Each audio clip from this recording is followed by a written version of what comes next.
think Wi-Fi, then the reasons for things happening in the world of the seen take on a completely different look, different reason for why it's happening. So just look at the body. The body is a waveform field, and it's vibrating, oscillating, right? Now, when that oscillation stops, that's what we call death of the body. But there is an optimum oscillation which expresses itself in the hologram as health, psychological health, quote, physical health. Anything that affects that oscillation in terms of its optimum state is going to have in the hologram, of which it is the information base, a problem. It's going to be a psychological problem, or it's going to be a quote, physical problem.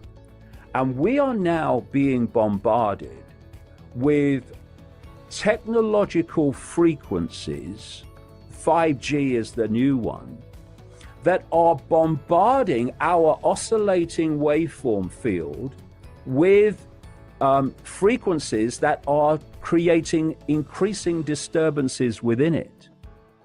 And therefore, we are seeing the, quote, physical health consequences of this electromagnetic soup that we're now living in, that is getting more dense all the time. And of course, the brain communicates and processes information through electricity and frequency. It communicates with the body electrically, and any frequencies that disturb the harmony of that processing are going to have bodily health and psychological effects. Now, 5G is a weapon. It's used by law enforcement in America and the military to scatter crowds. They fire a frequency from these big trucks at a crowd they want to disperse. And you see, the body is an antenna. DNA is an antenna. The skin is an antenna. We are antennas. That's what we are. We are interacting, receiving and transmitting frequencies of information all the time. And what happens with this 5G range crowd scattering technology is the skin picks it up and decodes it as the skin feeling as if it's on fire. And people run so that they get out of the frequency range so their skin doesn't seem as if it's burning. This is the stuff, this is the frequency range. They want to smack out. Okay, it won't have that effect, all the time. Of course not. But in less than that range of power, it will have enormous potential impact on people's health and on their psychological state. Because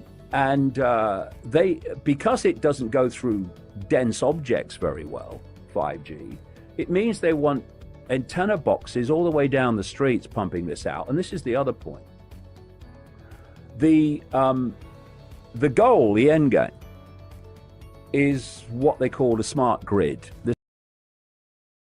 Once you understand what reality is, once you understand what the body actually is in its base form, a waveform information field, think Wi-Fi, then the reasons for things happening in the world of the seen take on a completely different look, different reason for why it's happening. So just look at the body. The body is a waveform field, and it's vibrating, oscillating, right? Now, when that oscillation stops, that's what we call death of the body. But there is an optimum oscillation which expresses itself in the hologram as health, psychological health, quote, physical health. Anything that affects that oscillation in terms of its optimum state is going to have in the hologram, of which it is the information base, a problem. It's going to be a psychological problem, or it's going to be a quote, physical problem. And we are now being bombarded with technological frequencies, 5G is the new one, that are bombarding our oscillating waveform field with frequencies that are creating increasing disturbances within it. And therefore, we are seeing the, quote, physical health consequences of this electromagnetic soup that we're now living in, that is getting more dense all the time. And of course, the brain communicates and processes information through electricity and frequency. It communicates with the body electrically, and any frequencies that disturb the harmony of that processing are going to have bodily health and psychological effects. Now, 5G is a weapon. It's used by law enforcement in America and the military to scatter crowds. They fire a frequency from these big trucks at a crowd they want to disperse. And you see, the body is an antenna. DNA is an antenna. The skin is an antenna. We are antennas. That's what we are. We are interacting, receiving and transmitting frequencies of information all the time. And what happens with this 5G range crowd scattering technology is the skin picks it up and decodes it as the skin feeling as if it's on fire. And people run so that they get out of the frequency range so their skin doesn't seem as if it's burning. This is the stuff, this is the frequency range they want to smack out. Okay, it won't have that effect all the time, of course not. But in less than that range of power, it will have enormous potential impact on people's health and on their psychological state. Because it doesn't go through dense objects very well, 5G, it means they want antenna boxes all the way down the streets pumping this out. And this is the other point. The goal, the end game, is what they call a smart grid. This is why all this technology, almost everything comes out now, not even just technology, but ways of doing things, is called smart. And whether it's a way of doing something, or whether it's technology, if it's got smart in it, they're all connected to this smart grid. And the smart grid is going to be, it's unfolding all the time, based on the internet. This is what the Internet of Things is all about. We're connecting all these technologies, everything basically, to the internet. This is all part of this smart grid. And the idea is, as people like Kurzweil at Google are openly saying. Why is he openly saying it? Because the sales pitch is, if we allow our brains to be connected to artificial intelligence, we'll become superhuman. We won't. We'll become post-human and subhuman. That's the idea. And he's openly saying that once the AI is connected to the brain, human thinking will do less and less, as we call human thinking, and AI will think more until human thinking as we know it is virtually negligible. We'll have been assimilated into AI, basically. That's the idea. And if people think that's far out, they don't understand the scale of psychopathy that we're dealing with in terms of the mindset behind all this, which, like I say, goes off planet. And out of this reality. So you have a situation where this smart grid is planned to be connected to the human brain for everything you call technology being connected to this grid, and for the grid to be driven, including the human mind, by artificial intelligence. And as I've said in my books, I keep hearing about artificial intelligence, this, artificial intelligence, that. I never hear anyone ask, what is artificial intelligence? What is it? And I'll give you a what if, and I say it's absolutely massively more than a what if. What if artificial intelligence, I'm not talking about algorithmic AI, I'm talking about the deep AI. What if that level of AI was this non-human force? Connecting AI to the human brain becomes the vehicle for that force to literally assimilate the human mind, collectively and individually. I say that's what's happening. But I'm mad, so, just go and make a cup of tea. But this is the idea, this grid. And the idea is that everything is connected to this grid. Now, if you're going to do that, this grid communication system has to cover every inch of the planet, bar none. What's the only way you can do that? From satellite. And here we have now Elon Musk. He's been on the Rogan show. I don't know why Rogan won't have me on when I talk about all the subjects that he talks about and more, or he discusses in his interviews and more. And I don't understand why RT won't have me on when I've been discussing all the stories they talk about for decades. I was interviewed by RT, very quickly, I was interviewed by RT out of nowhere. They came along and said, we want to talk to you. So I talked to them for about 2 hours. They were very nice. And they said, oh, we're going to run it about 2 days. We're aiming for 2 days. It was 2.5 months ago.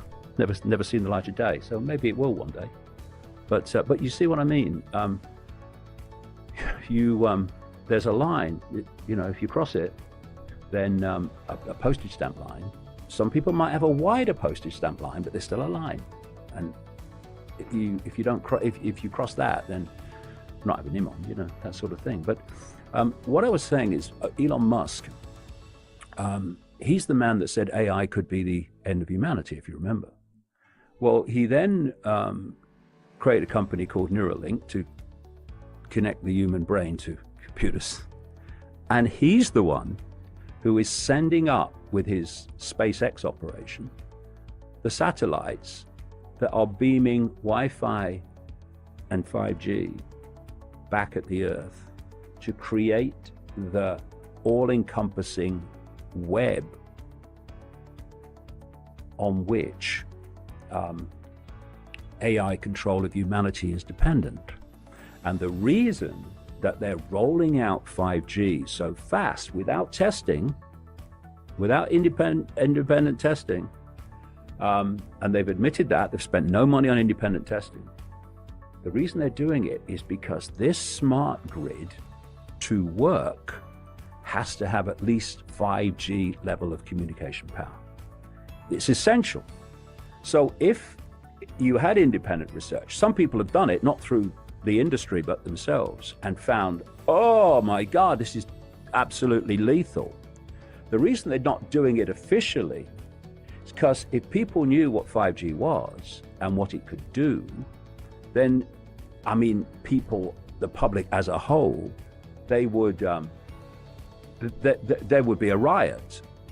And so they want to keep that from people so that this smart grid can happen, because without 5G or higher, and in China they're talking about 6G now, this smart grid can't work.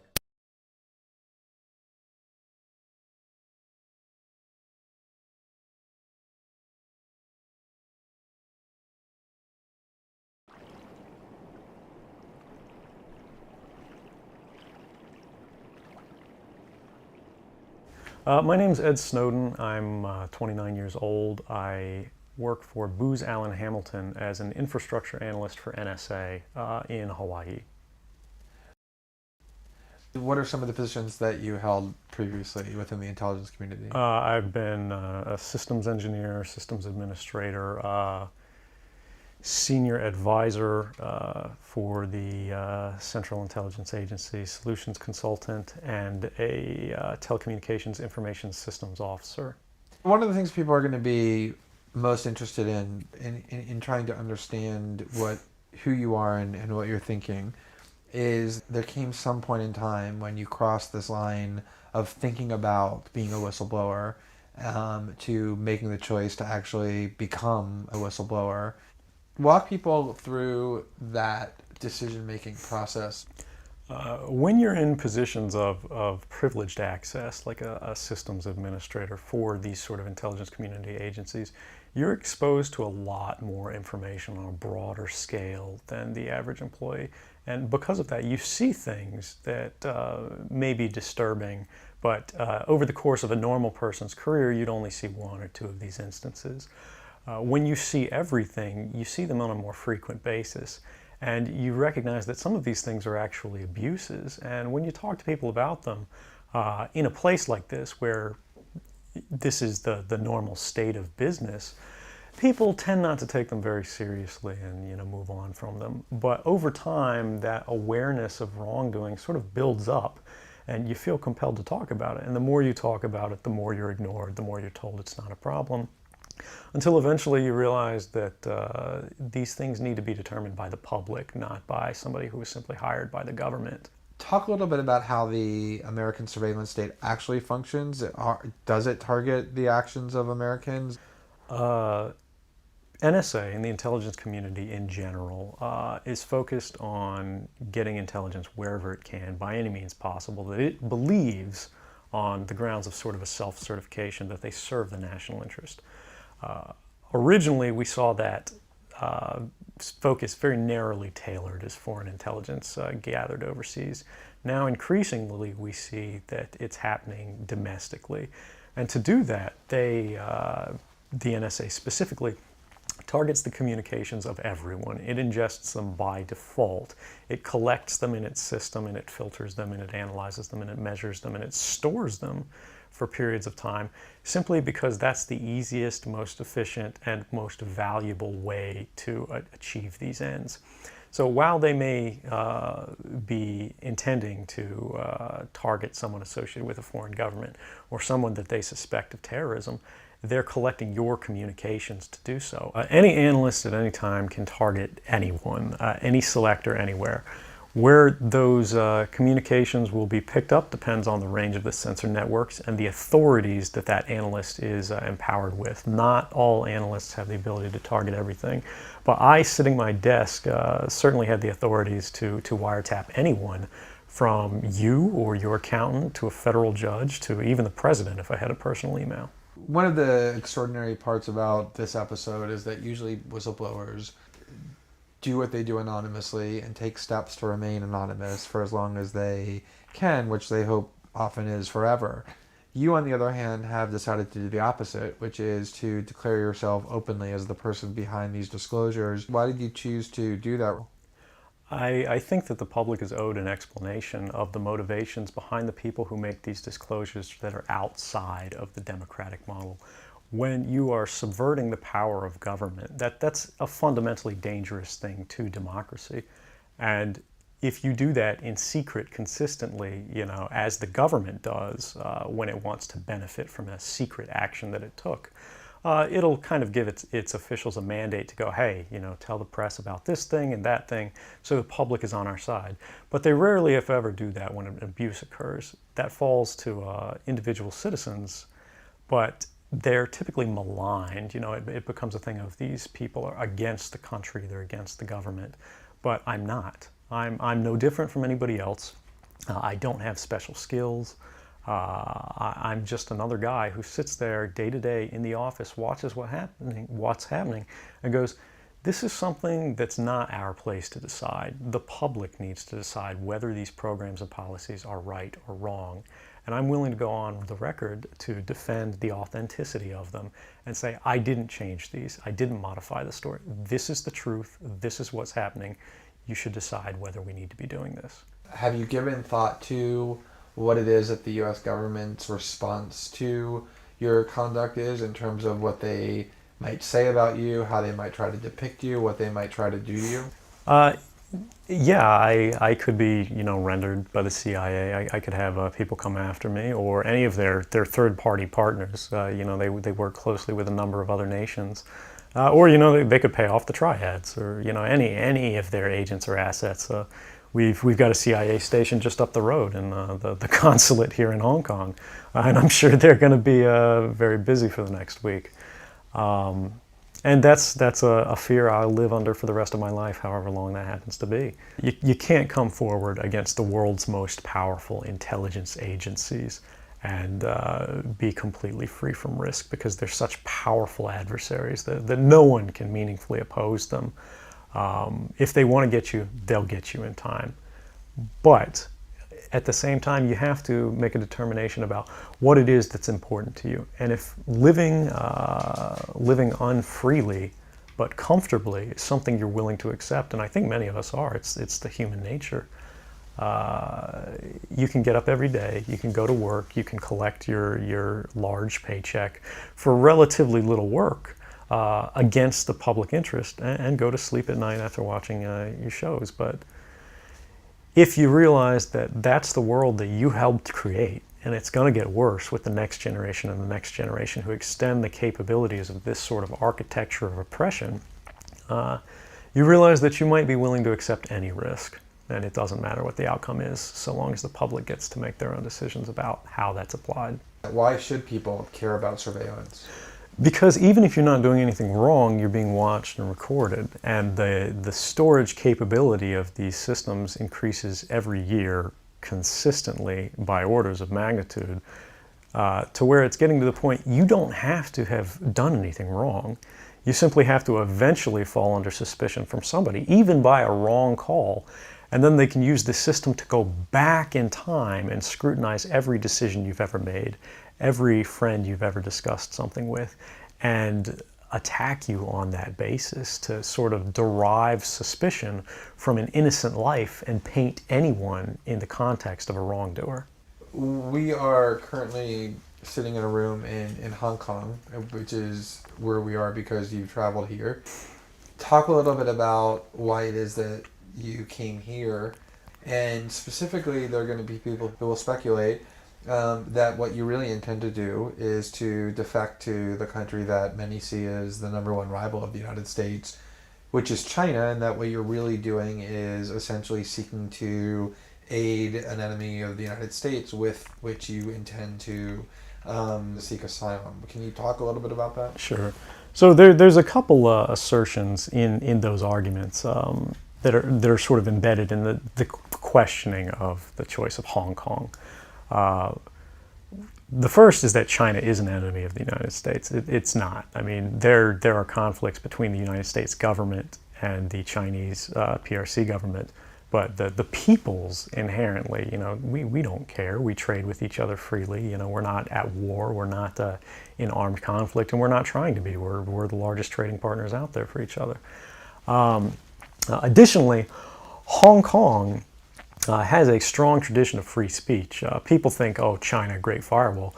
Mainland China does have significant restrictions on free speech, but the people of Hong Kong have a long tradition of protesting in the streets, of making their views known. The internet is not filtered here, no more so than any other Western government. And I believe that the Hong Kong government is actually independent in relation to a lot of other leading Western governments. If your motive had been to harm the United States and help its enemies, or if your motive had been personal material gain, were there things that you could have done with these documents to advance those goals that you didn't end up doing? Oh, absolutely. I mean, anybody in the positions of access with the technical capabilities that I had could, suck out secrets, pass them on the open market to Russia. They always have an open door, as we do. I had access to, the full rosters of everyone working at the NSA, the entire intelligence community, and undercover assets all around the world, the locations of every station we have, what their missions are, and so forth. If I had just wanted to harm the U.S., that you could shut down the surveillance system in an afternoon. But that's not my intention, and I think for anyone making that argument, they need to think, if they were in my position, and you know, you live a privileged life, you're living in Hawaii in paradise and making a ton of money, what would it take to make you leave everything behind? The greatest fear that I have regarding the outcome for America of these disclosures is that nothing will change. People will see in the media all of these disclosures. They'll know the lengths that the government is going to grant themselves powers unilaterally to create greater control over American society and global society. But they won't be willing to take the risks necessarily to stand up and fight to change things, to force their representatives to actually take a stand in their interests. And the months ahead, the years ahead, it's only going to get worse until eventually there will be a time where policies will change, because the only thing that restricts the activities of the surveillance state are policy. Even our agreements with other sovereign governments, we consider that to be a stipulation of policy rather than a stipulation of law. And because of that, a new leader will be elected. They'll flip the switch, say that because of the crisis, because of the dangers that we face in the world, you know, some new and unpredicted threat, we need more authority, we need more power, and there will be nothing the people can do at that point to oppose it, and it'll be turnkey tyranny.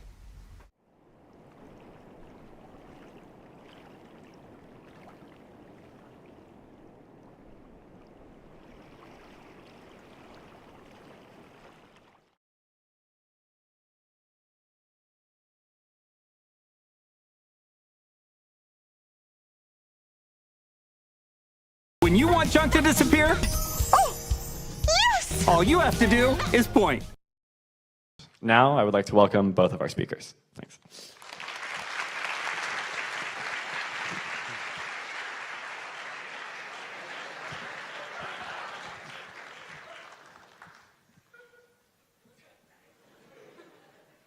Feel a little perplexed, huh? Hello, how is everyone tonight? I think they're all good, and I think they're all eager to hear from you, and so am I. I want to start, if I may, with a little history. And this may put you on the spot. It may be a little provocative, but that's what I want to be. I want to take you back a couple hundred plus years to Philadelphia, Boston, New York. I want to take you back to a country called America. There was 2.5 million souls, 500,000 of them black slaves. There were probably some Frenchmen, some Spaniards, some Dutch around, but most were citizens of the British Empire. The legitimate government of this country was George III of England and his parliament in London. Most of the people in this country at that time were loyal citizens to George III. A small group of people weren't, or were increasingly not. They met in Philadelphia and Boston and elsewhere, and they finally, in 1776, drafted a Declaration of Independence from that legitimate government, and the words that in that declaration are eloquent and in every American's mind, intuitively, if not intellectually. To the purposes of that declaration, they said they swore their lives, their fortunes, and their sacred honor. Every single one of them knew, from Benjamin Franklin, the wisest amongst them, to Thomas Jefferson, whose eloquent pen had crafted that document, that their fate might be hanging, very much might be, hanging from the yardarm of a British man of war in Boston Harbor or New York Harbor. Thomas Jefferson even got accused of being a coward for running the government so far west when the British were threatening him. These men knew that they might die. They were called traitors. They were called treasonous by George III, the legitimate head of the government. Do you feel any affinity with those men and few women like Abigail Adams? I think it's important to remember, and if I may, I'd like to actually take this right into my remarks, because this is the perfect introduction. What so many people forget is that we are a nation born of an act of criminality, an act of treason. Now, a lot of people have heard charges such as that I myself am a traitor, that I have committed treason. In fact, I have committed no treason. I have not been charged with committing treason because treason is one of the few laws which is actually specifically written into our Constitution. It has a very particular definition which is not at all in line with my political activities. But when we talk about treason, when we talk about traitors, when we talk about what it means to have a citizen say something that is so offensive, whether it is the revelation of a secret or a declaration of independence, that they are cast out beyond the law, they are persecuted, killed if captured, exiled, or other things, we need to think about why. Now, in my case, for those who are not familiar with my personal background, I do feel an obligation to talk briefly about why it is that we're here tonight, why we're having this conversation. We're going to be talking about surveillance in our lives. And this means we're going to be talking about power. Why? Because people are only interested in data, communications, surveillance, watching people for the utility that it provides. They don't do it for its own sake. Outside academia, there are not very many people who are looking at information for information's sake. Whether we're talking about Facebook, determining what ads you see, or something rather more concrete, information today is a convenient means. It's a mechanism for attaining a certain power. And that power today is control. Now, typically, in a democracy, our post-1776 democracy, control over the general outline of society is intended to be exercised by the people, with their will imposed upon powerful institutions, be they police, with their powers of detention, arrest, imprisonment, or even killing. Protecting your quarterback is like protecting your house. The earlier you detect a threat, the better. So help protect your home with First Alert smoke detectors. Let's tackle home together. Or the military and spy agencies, or back into those powerful private entities, even corporations. But unfortunately, in that paradigm today, we have happened upon a problem. Surveillance technologies have outpaced democratic controls. A generation ago, surveillance was extremely expensive. There was a natural limitation imposed upon it. That is, that governments had to spend huge, extraordinary sums to track lone, isolated individuals. To know a particular person's location might involve many teams of officers, both in buildings and out on the streets, working in shifts. But today that dynamic is reversed. One guy sitting in front of a monitor can track with precision an unimaginably large number of people. For the first time in human history, it's both technologically and financially feasible for governments to track and store nearly complete records of our private lives. Now, this is not science fiction. This is happening now. When we look at the construction of facilities such as this, the NSA's data center in Bluffdale, this was called by them the MDR, the Massive Data Repository. They called it that for a reason. This was not the targeted data repository. This was not something that was designed just to watch this person or that person. It's because they were ingesting everything, everywhere, and saving it in case it might be of interest later, in case something came up. Someone who previously there was no justification to watch, someone who had committed no crime, someone who was an ordinary person would have their life captured, crystallized, compressed, and stored perfectly, timelessly for 5 years or more, just in case they wanted to look at them.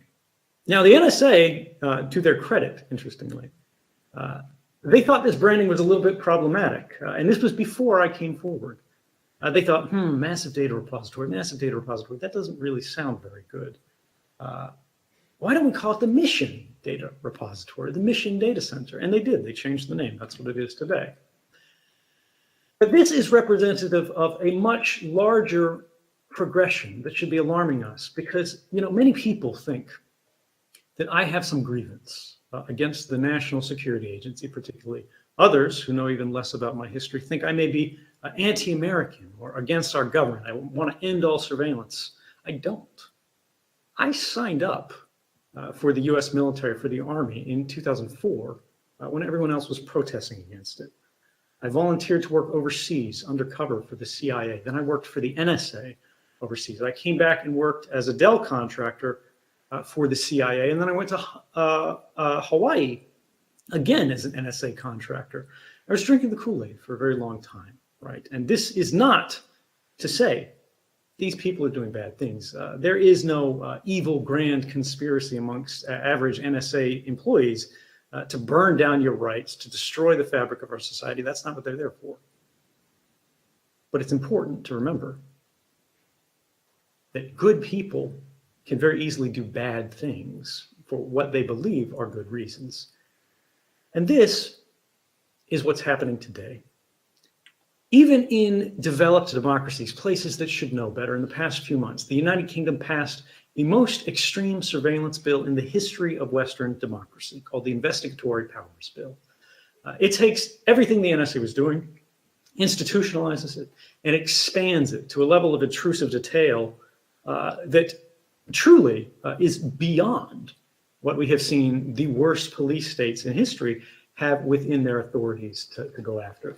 This is a law so authoritarian and so abusive that experts say it goes farther than laws like China and Russia, which I think we can all agree are no friend to civil liberties. Now, these problems don't only exist far away in other countries, and this is the central issue that we face in our modern times. In the lesson of these last few years, I would say, in democracy, in the United States, in our government, is that our government, like all governments, does not ask for permission before it acts. It deployed these capabilities, which the federal courts in the United States have said not only were unlawful for the entire history of their operation, more than a decade, not only that they had violated the rights of every man, woman, and child in the United States, but that they were likely unconstitutional, this is a direct quote, and Orwellian in scope. But they deployed these capabilities in secret, even when they knew in advance these programs were unlawful or unconstitutional, at least likely so, perhaps even because they knew this. And this effort succeeded for one particular reason. It was enabled because of failures in our intended mechanisms for congressional oversight. Courts that were unwilling to permit legal challenges. This would be in February of 2013, 4 months before I came forward. The Supreme Court had a case before it about precisely the mass surveillance that months later I would have revealed. Had the court ruled otherwise, my actions would not have been necessary. No one would have ever heard my name. But the Supreme Court said that although this case raises serious constitutional implications, although this could be a violation of Americans' rights, the government said it was classified. The White House, the administration, the executive, said the plaintiffs, this would be Amnesty International represented by the American Civil Liberties Union, could not prove that they were being spied on. And if you can't prove that it's happening, the courts said we have no role in the controversy, no matter how likely it is, no matter how problematic it would be if it were true. We have to blind ourselves to likelihood and instead confine ourselves to fact. And the government abused that. Switch and save $652. It's okay. There's enough for everyone. Now, perhaps this was okay because we have a tripartite system of checks and balances in the United States. Of course, we have the legislature, we have the judiciary, we have the executive. What of the legislature? We had a Congress that knowingly permitted national security officials to brazenly lie to the public under oath without consequence or even correcting the record. This is a felony, mind you. The most senior intelligence official in the United States of America, General James Clapper, he's the director of national intelligence, was asked by Senator Ron Wyden, one of the good guys on surveillance oversight, if exactly this kind of theorized mass surveillance was occurring, if the NSA was in any way collecting records about millions of Americans. And it looked like this, testimony under oath. Does the NSA collect any type of data at all on millions or hundreds of millions of Americans? No, sir. It does not. Not wittingly. There are cases where they could inadvertently, perhaps, collect, but not wittingly. Unfortunately, a few months later, after journalists finally had the truth of the matter in their hands, they found that that was not true. But this raises a more serious question of, does government lie?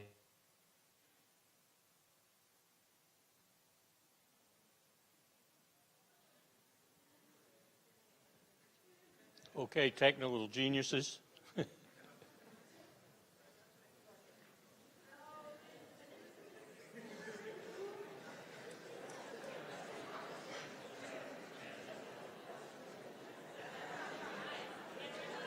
I know what everyone's thinking.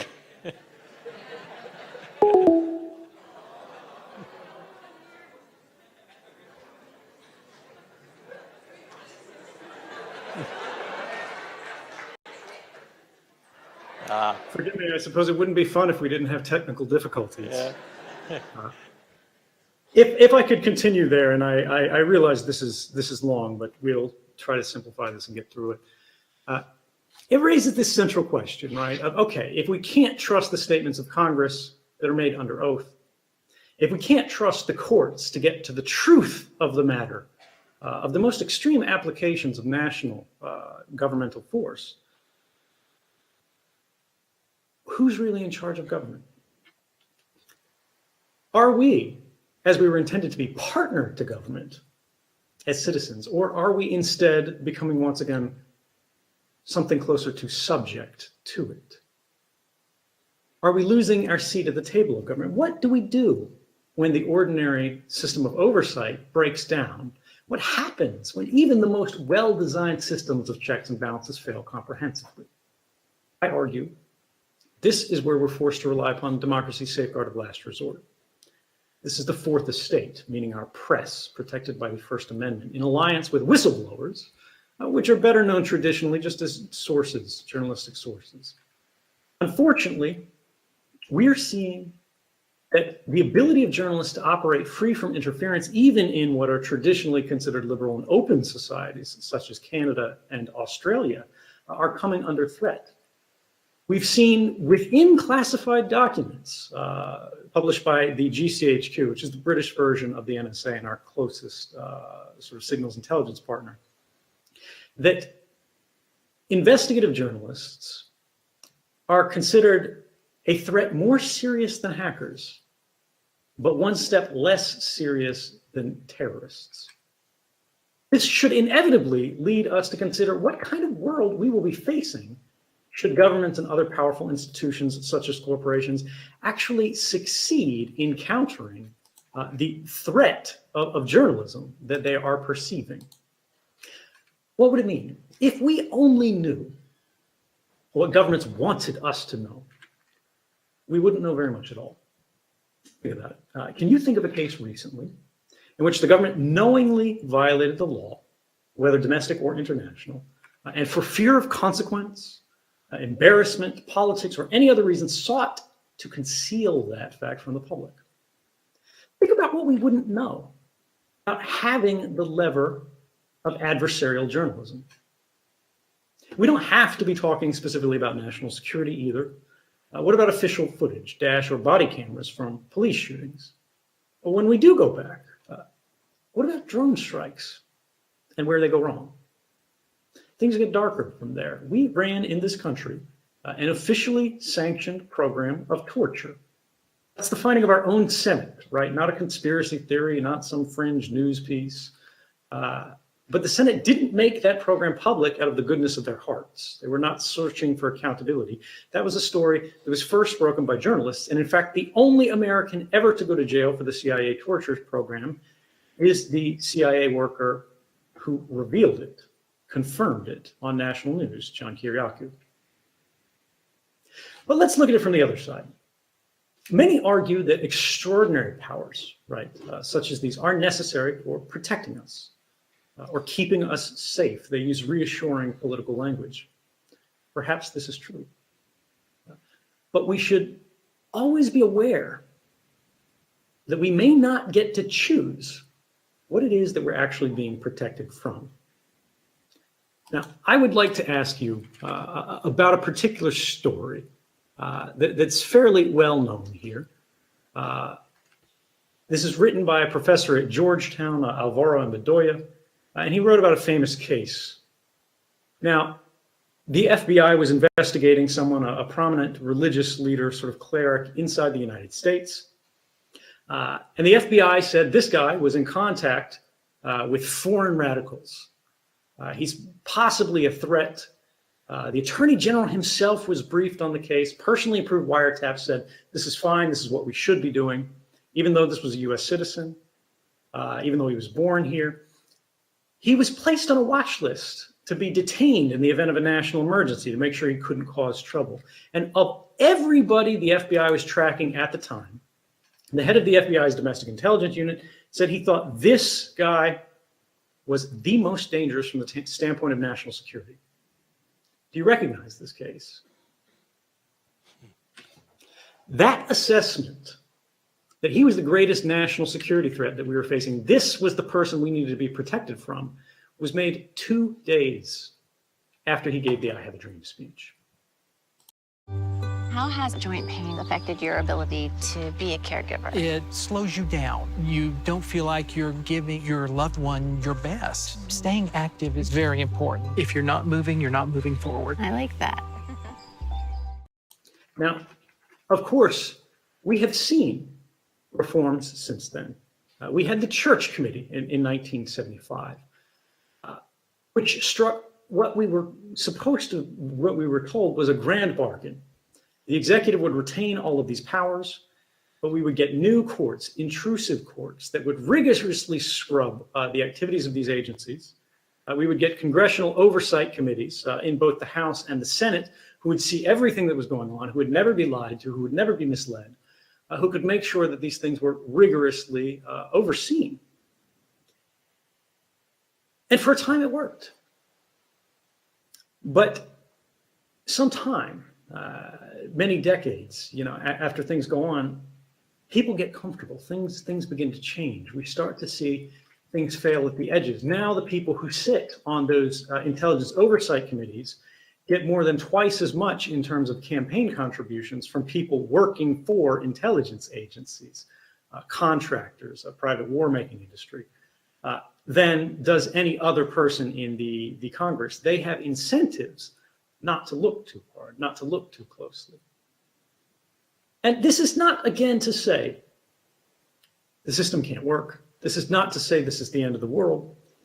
This is to say that we must always be skeptical. We must always recognize that it is the reflex, perhaps properly, perhaps improperly, of governments to conceal, to deceive, and mislead their publics because they think it's the right thing to do. They think it's for a good reason. And it is for this reason that we must reject from our vocabulary terms like national security.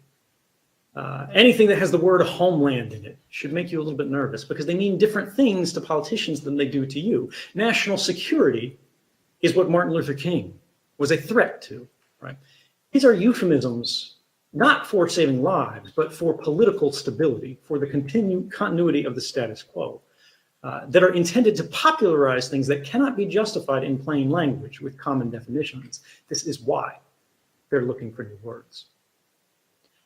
And this is where I have to pivot. I apologize, we'll go a little bit long. But why this matters so much now. This is not just happening here, right? In Russia last year, they passed what they called an anti-terrorism package, the Yarovaya Paket. Russians call it the Big Brother law. And if Russians are calling surveillance law the Big Brother law, you know there's a problem. China is passing new intrusive surveillance bills that are modeled after the US's own bills very carefully so that the US cannot criticize them for using the same powers to abuse their citizens' rights. We are witnessing the construction of a world in which the most common political value is fear. From Washington to Moscow, from Beijing to Berlin, we are all too frequently hearing from the most powerful officials arguing that we are living in the midst of a period of unprecedented danger. Every day, some new threat, that the threats we face today are greater than ever, and therefore, things must change. We must depart from tradition. Since the turning of the millennium, the last decade, this has given rise to a creeping authoritarianism, a belief that the single most important factor in determining the direction of our society are the desires of our government, where the morality of a given thing has become less important than the simple lawfulness of it. This is a system called legalism. If it is legal, then it doesn't matter. That's the end of the conversation. Hard-won prohibitions from history are being overturned or ignored on the basis of nothing more than a claim that this has become necessary because these are dangerous times. After all, when you live in a world of terrorists and madmen, when every bad thing that happens on every corner of the earth is in your living room by the end of the day, a world where your nearest neighbor is potentially a foreign enemy, rights begin to look like a vulnerability. Ladies and gentlemen, I disagree. If our strategy to defend against each new threat is to do away with the very values that differentiated us from them, the right from the wrong, we have protected nothing, and we have won even less. And what about when a law is passed, but the law itself should be disobeyed? The father of the idea of American civil disobedience, an American philosopher named Henry David Thoreau, argued that this is a duty that rests upon the shoulders of every individual. He said, it is not only, it is not desirable to cultivate a respect for the law so much as for the right. The only obligation which I have a right to assume is to do at any time what I think right. Law, on its own, never made men a whit more just. And by means of their respect for that law, even the well-disposed are daily made agents of injustice. More simply, this is to say, the law is no substitute for conscience. Saying so does not make us anarchists. It makes us realists. Certainly, one need not look very, very far back in history to find examples of abuse, inhumanity, that were clearly, facially immoral. And yet, we would do well to remember that from the violent institutions of slavery, genocide, the disenfranchisement of women, to modern prohibitions as to who and how one can love another, these policies are more often than not entirely legal. I'm here to say tonight that the support of a majority can never transform a wrong into a right, and that dispossessing a minority of basic liberties, or perhaps entire populations of their privacy, does not become permissible, even if it is popular. What this means, ladies and gentlemen, although this may not be reassuring, although this may not be a comfortable idea, is that sometimes the only moral choice is to break the law. And while we face challenges, right, you all know better than I whose hands rest on the lever of power today. If reform is to be had, if progress is to be made once again, it will not be granted. It will not be given to us as a gift. Frederick Douglass said famously, "Power concedes nothing without a demand." It will be made in the face of resistance and abuse from the powerful and the privileged, because these are those who need rights the least. These are those who are impacted by abuses the least. They are sheltered not only from the consequences of their decisions, they're sheltered from our laws. They're sheltered from the necessity of rights. This is not a challenge that we asked for. Nobody woke up and said, please give me a problem to solve. But this is a challenge for our generation nonetheless. When you look at the news, when you look at the rhetoric that's being thrown around, when you see the rise of ultra-nationalism, racialized violence, discrimination, the abuse of minorities, the closing of our civil discourse. It's nice to unwind after a long week of telling people how Liberty Mutual customizes your car insurance so you only pay for what you need. Is it natural? Only pay for what you need. Liberty, liberty, liberty, liberty. It's really easy to get worried, right? It's very easy to feel that things are slipping out of control. Perhaps there's nothing we can do, right? And to think, what is this going to do to me? What is this going to do to my friends? What is going to happen to the people who are sitting next to me in this auditorium, who don't have those same installations, who don't have those same privileges? But I'm here to say, don't be afraid. Because if there's one thing you can learn from me, whether you think I'm a good guy, whether you think I'm a bad guy, whether you think I am the worst person that's appeared throughout history, the lesson we can draw from this is that sometime, whether it comes to our courts, whether it comes to our Congress, whether it comes to our president, our White House, who signed into law reforms that he wants opposed because we had new facts, one voice is enough to change the world. And I think it should be yours. Thank you.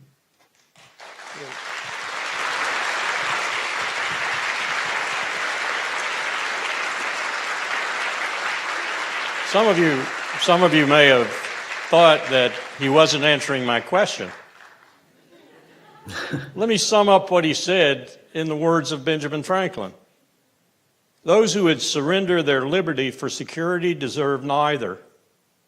And what that does is answer the ultimate question we're asking all the time today. Indeed, a question I was given to ask up here today. And that is, where's the line between security and our liberty? There isn't any line. Our liberty is our security.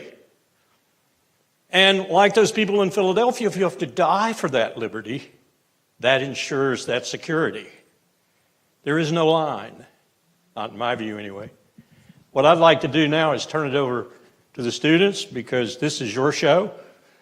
Let me first of all thank the media group in particular, because I know they put this on in many respects, and IHS for helping. Let's have the questions, please. Could you tell us your group too? Good afternoon, Mr. Snowden. My name is George Wanze, and I'm with the Black Law School Student Association. My question for you is in regards to the Trump administration, and in particular the role that whistleblowers and leakers have come to play with this administration, and what the potential significance of crackdowns are, and what this could mean for an administration that views the press as the opposition party. This is a great question. It's a difficult one. We see again and again, whether it's just the guy's tax returns or his policies, his ideas for where the country should be headed, he says, I'm not going to talk about my plans. I'm not going to talk about my intentions. He's sort of forgetting who he works for, which is us. This is fundamentally a dangerous thing, and we already see the systemic response. I have hope for those who are still in government, right? Again, like when I worked at NSA, when I worked at CIA, I got the same thing everybody else did. I got the emails that popped in my inbox that go to everybody in the workforce whenever there's some controversy that says politely, remember, you're not supposed to be talking to the press, which is a little bit of an implicit threat there, but I didn't take it that way at the time. But they also told you how to think about it.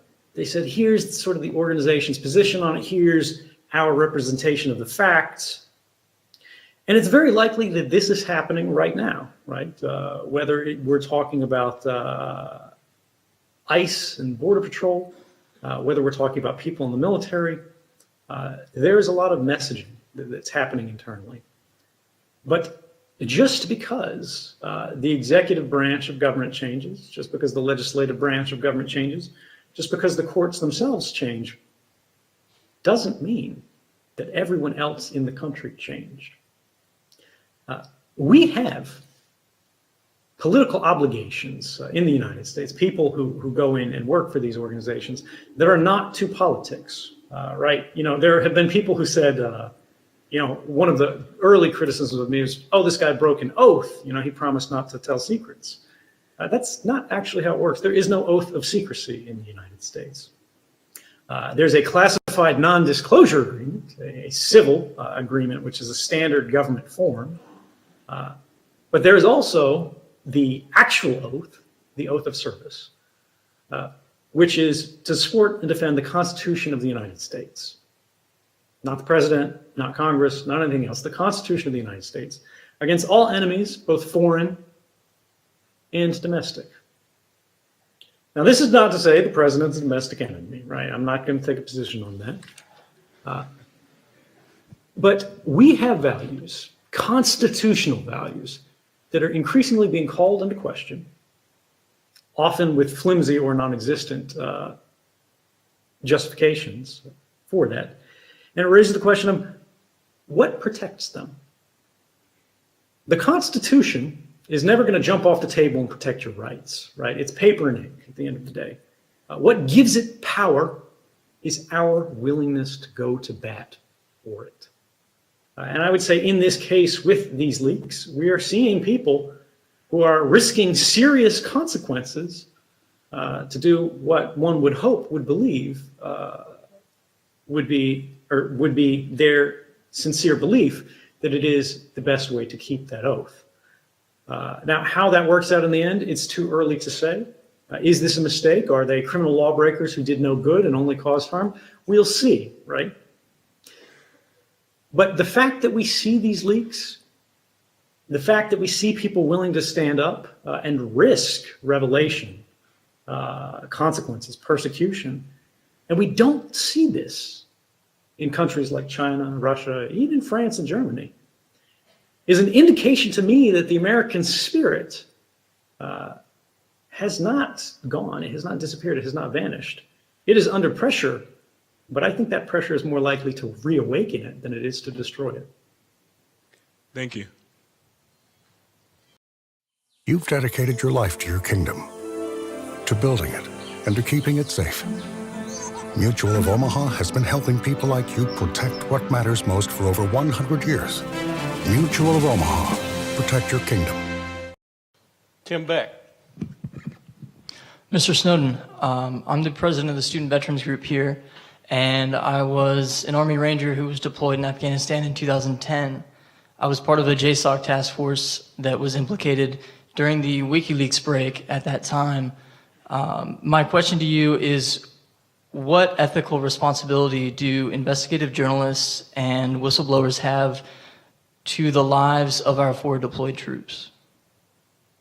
This is a really good question, and I'm glad you asked, because this gets into a lot of things.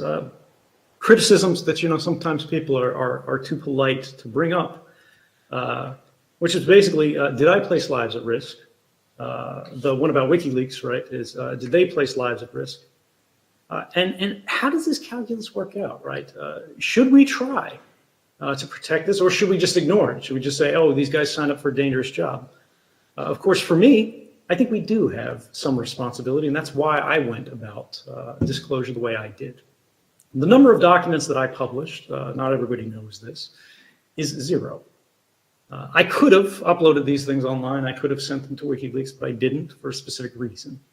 I gathered what I believed to be evidence of criminal wrongdoing or unwise policies, right? Things that had an impact or implication on rights, as well as documents that I never intended to be published, right? But journalists needed to have access to understand where these programs are effective, where they do need to be protected and perpetuated, and where they're not, and where the government is basically snowing them and saying, oh no, this is fine, we don't do that kind of stuff.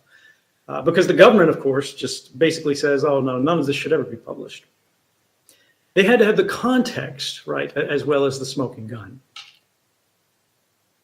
So each journalist that received this material from me was required as a condition of access to the archive not to publish any story simply because it was interesting, simply because it was newsworthy. They were required to stake an independent editorial judgment that each story was in the public interest to know. This meant that there would actually be some public value rather than simply it's informative, right? It's some secret that people didn't know. In all cases that I'm aware of, this process was followed. Now, do I agree with every publication decision? No, I don't. But this is actually the reason why I made sure that I was not in the process of publication. Because I'm not the president, right? I should not be making decisions, nor do I believe any individual should strictly be making decisions on their own about what should be known, what should not be known. Now, I'm pretty conservative. There are other people who disagree. WikiLeaks, for example, takes a very different position on this. But I went further beyond this. The journalists, before they published any story that they independently said this needs to be known, went to the government in advance of publication. They were required to do this by me, to give the government a chance to argue back exactly this thing. Maybe I didn't understand what the hell I was talking about. Maybe I didn't understand what these documents meant. Maybe I misrepresented them to the journalists, tried to push them in a political direction or something like that. Maybe the journalists couldn't see the big picture, and this would impact lives, right? Somebody would get hurt in Afghanistan, in Iraq. Somebody somewhere would come to harm. Some program would be shut that was necessary, valuable, that was saving lives every day. And in all cases, that happened, right? The government didn't have a veto right, but they had a chance to make their case. And there are some cases where they changed stories as a result. I'm not aware that they actually killed a story completely, that they spiked it, but they did change them. Now, the idea here, why I was doing this, was to replicate that same system of checks and balances that's supposed to be functioning amongst the government, the White House administration, the courts, and the legislature. If I went and said, I'm just going to do this my own way, that wouldn't really mesh properly with what the real problem was. Now, did I do it right? Does that mean nobody could be harmed, nobody could be risked, there was no danger at all? It doesn't, right? Things could go wrong.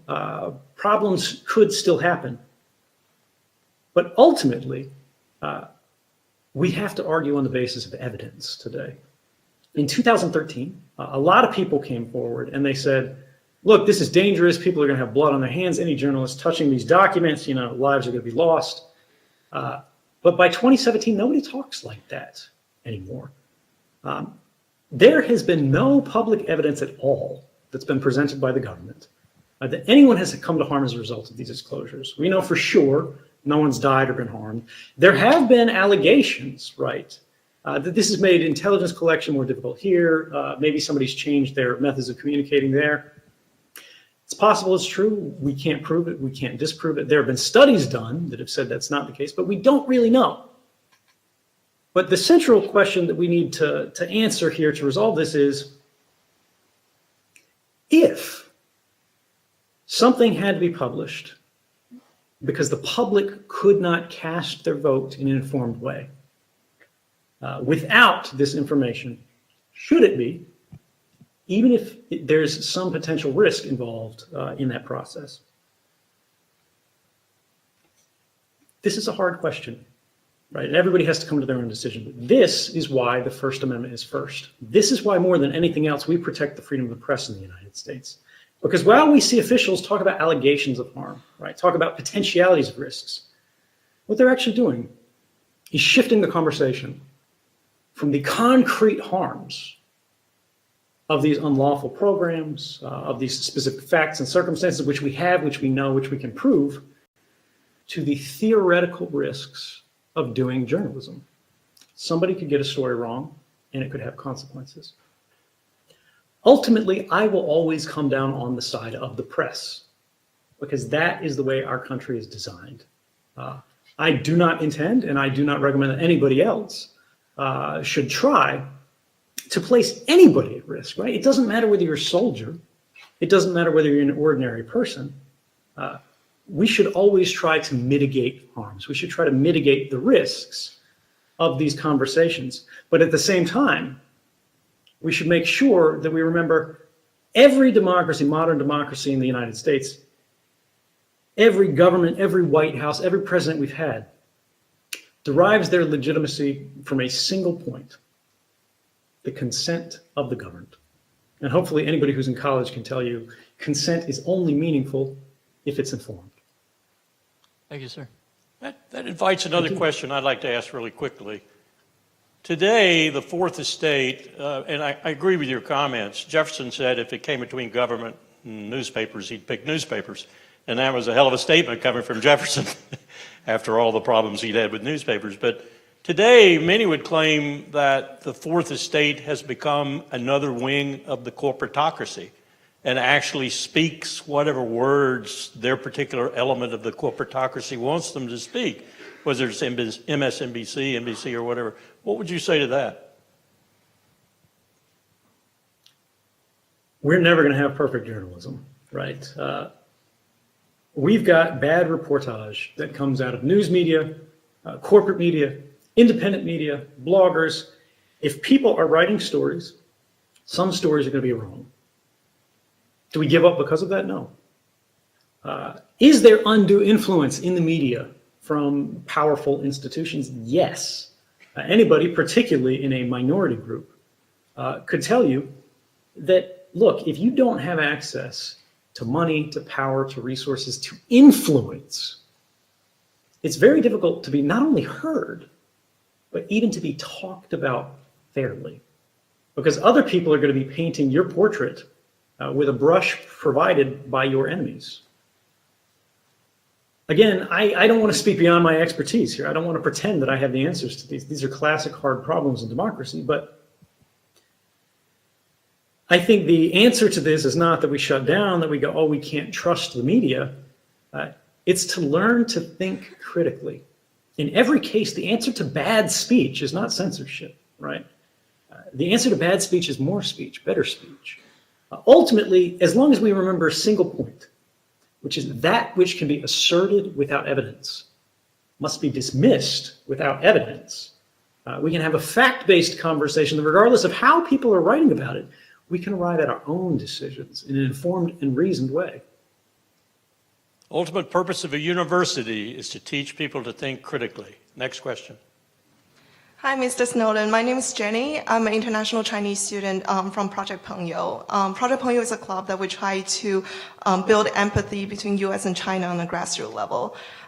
So back in 2013, when you chose Hong Kong as your safety harbor, many comments are saying that it has strained the US-China relationship, especially during the time when President Xi was newly elected.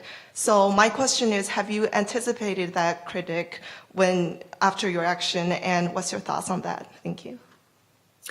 No, not really, because I mean, a lot of this is people put too much sort of mastermind influence in it. They think, you know, myself or the journalist or perhaps us in like conspiracy or sitting around and like, we're moving these chess pieces, deciding when to release this story or whatever. I had no influence on the editorial decision of when particular stories were published, when they ran, because I'm not a journalist, I'm not an editor, right? I'm the source. I simply say this is what's going on and they decide when and how to run that. Beyond that, you know, there's a question, did it actually strain US-China relations? I don't think that's actually the case.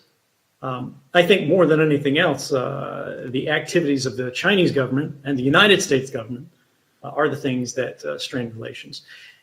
And there's a larger idea here, which is when someone reveals a secret, are they the one who caused harm, right, of consequence from things that came out of this? Or the people that did the activity that were being revealed, the one who actually caused the harm? Right. U.S. and China relations, even particularly today, do not seem to be defined on the basis of surveillance, on the basis of military force, anything like that, so much as they are on the basis of trade. We're talking about currency manipulation and things like that. That's what gets all the ink nowadays. But were that not the case, right? And we look at cases like the NSA hacking into Chinese hospitals, Chinese universities. The Chinese have done similar things. I'm not aware of the targeting of civilian infrastructure, but that wasn't my specialty. I looked at hacking of defense agencies and things like that. Is the revelation of this the actual source of harm? Or is the fact that somebody somewhere made a decision and said, you know what, it is a hospital. If something goes wrong, lives would be lost. But we really want to have control of this point of infrastructure for whatever reason, right? Whether it's a contingency for military, intelligence, or economic conflict, whether it's simple traditional espionage, the kind that always happens, or other things, it is institutions and organizations that are responsible for their own decisions, not newspapers. I'd just like to add to that and to answer your question. Richard Haass and I conducted policy planning talks in Beijing with Wang Yi and Shui Tenkai in 2001, July 2001. Shui Tenkai is now the ambassador to the United States from China, and Wang Yi, as you probably know, is their foreign minister.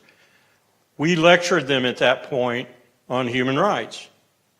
Were I in Beijing again with a country behind me that had tortured people, I would find it extremely difficult to deliver those talking points.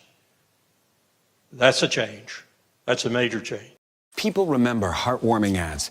So to help you remember that Liberty Mutual customizes your home insurance, here's a touching moment. Liberty Mutual, it's perfect. Only pay for what you need. Liberty, liberty, liberty, liberty. Next question, please. If anyone from the audience would like to ask a question, come on up.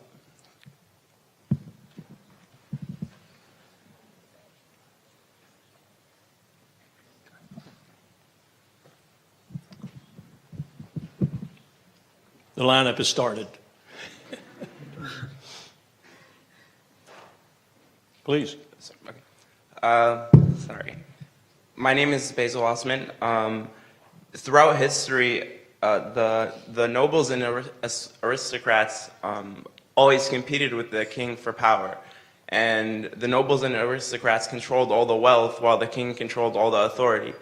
Do you think today companies like Facebook and Google and Amazon that have all this information about us and they virtually collect everything about us with our consent in some way, do you think the government is trying to compete with them and reach a point where they cannot use their knowledge of us against the government? Actually, no. I think rather they're trying to co-opt them. I think we see something that is less about whether you're in government, whether you're in industry, and more in terms of, are you a member of this sort of elite influential class? We see they don't really care nowadays at the high echelons of society about whether you're a particular religion or this, that, or the other. It's about, do you have clout, right? Do you have access to resources? Do you have access to influence? If you do, you're in. When we look at what actually happened, for those who are not familiar with the NSA's sort of programs that we saw, there is, in 2013, the CIA's CTO, a guy named Gus Hunt, who I actually had many meetings with when I worked on the CIA account for Dell, said, sort of accidentally at a trade show, what had become the new strategy. We want to collect everything and hang on to it forever. When you think about these digital domain companies, it's not about competition with them. It's about co-opting them and indoctrinating them. And we see this quite clearly when we look at the timeline of what are called PRISM partners. These are, of course, the largest internet companies in the United States that voluntarily began providing the government with access to their customers' records beyond what the law required. And you see there's a very clear timeline where each of these guys was targeted on the basis of their impact and their influence in sort of the internet economy and infrastructure.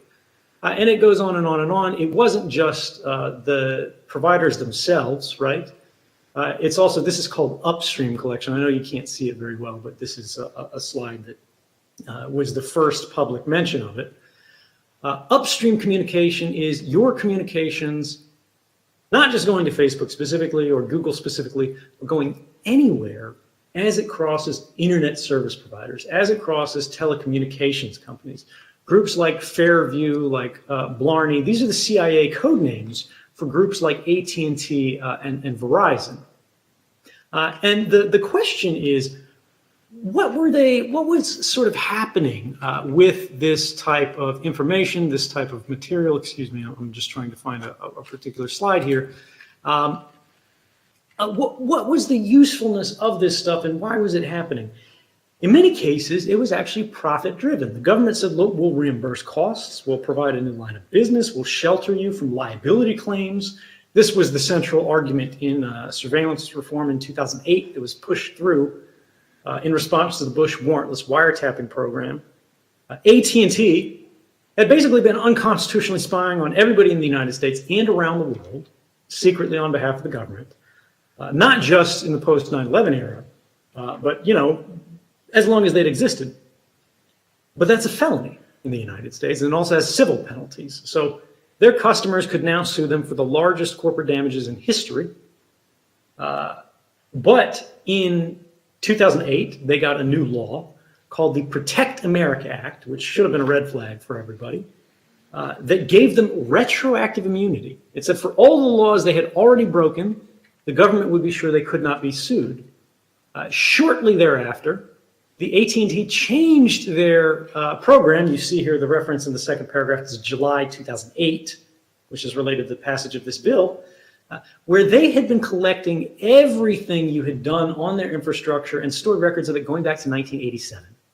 So if you're an AT&T customer, you've always been an AT&T customer, and you're younger, you were born in 1987 or after, everything you've ever sent, they have a copy of. They still have a copy of.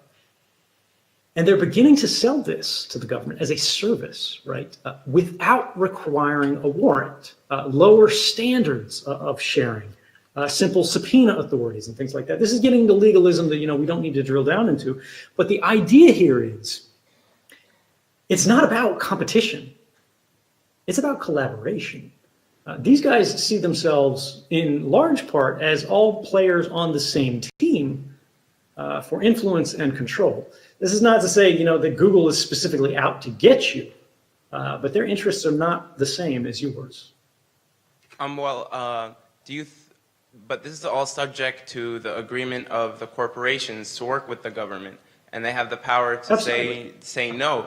Do you think the NSA is therefore trying to eliminate that middleman and do everything without seeking help from someone else and keep it contained within, so they don't have to rely on their agreement?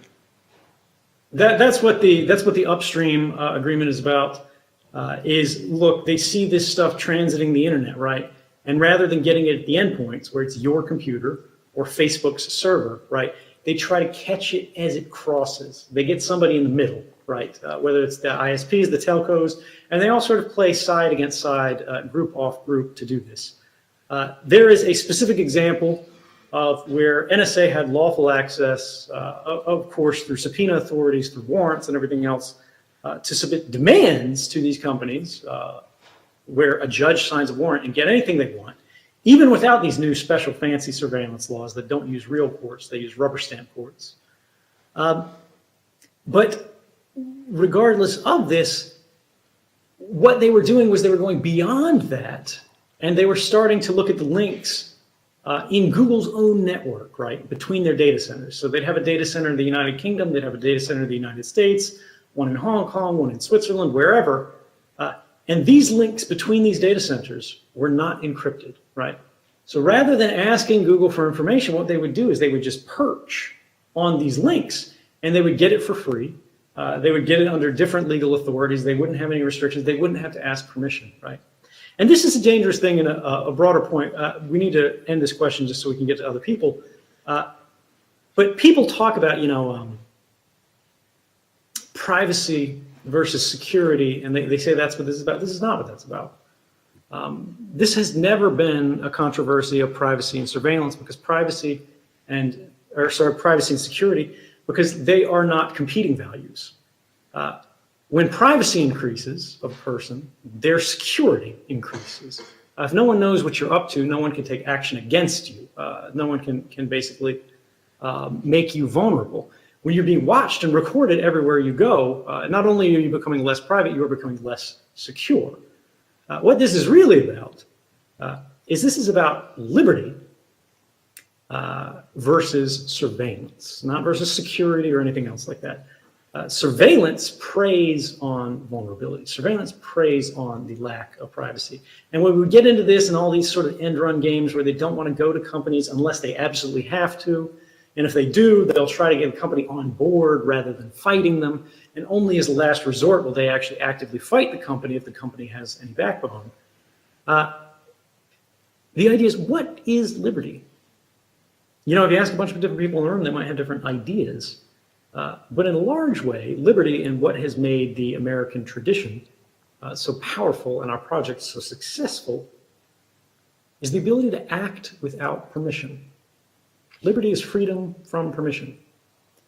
When the government is seeking to expand its own liberties at the expense of the public's, that should be something that alarms all of us.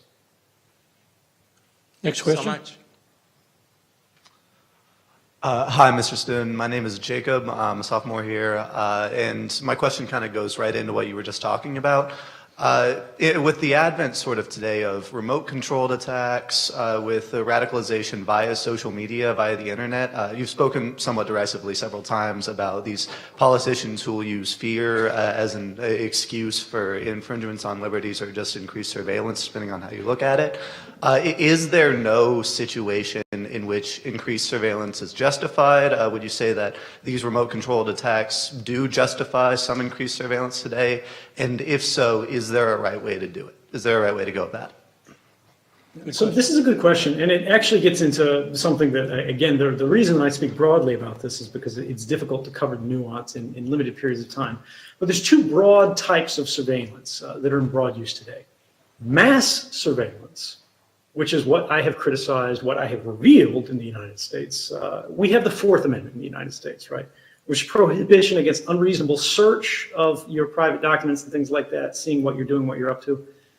But also the seizure of them in the first place, right? Which means grabbing them. Now, this issue has never been settled in the courts of modern day. The entire reason mass surveillance is happening right now is because of a court decision that happened in the 1970s in a case called Smith versus Maryland, where one guy was making harassing phone calls to one woman. She saw him drive past her house or something like that, got his license plate shortly before or after one of these calls was made, and went to the police. The police went to the phone companies and said, look, in this case, we don't have a warrant, but we do have this guy's license plate. We did see him going past. Will you just give this information to us voluntarily? And the phone company said, yeah, sure, whatever, fine. We'll give it to you. In that case, the Supreme Court said this guy didn't have a right to privacy because they didn't actually wiretap him. They didn't listen to his calls.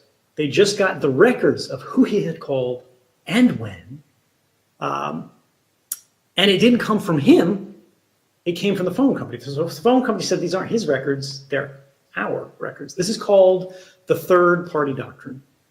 Since then, it has never been revisited at this level in the context of mass surveillance. But the problem is this. In that court decision, they were talking about a lone individual in a specific instance, in a specific case. The government has interpreted that in the past 40 years to mean, well, if one person in one case where they had eyes on this guy and he was doing all this stuff, and the company did it in a very narrow, specific way with just this range of calls here, we can do it to everyone, everywhere, all the time, forever. If we can collect one guy's phone calls without a warrant, we can collect everyone's phone calls without a warrant, their emails, their internet traffic, whatever, as long as it meets that same sort of idea where it's metadata, right?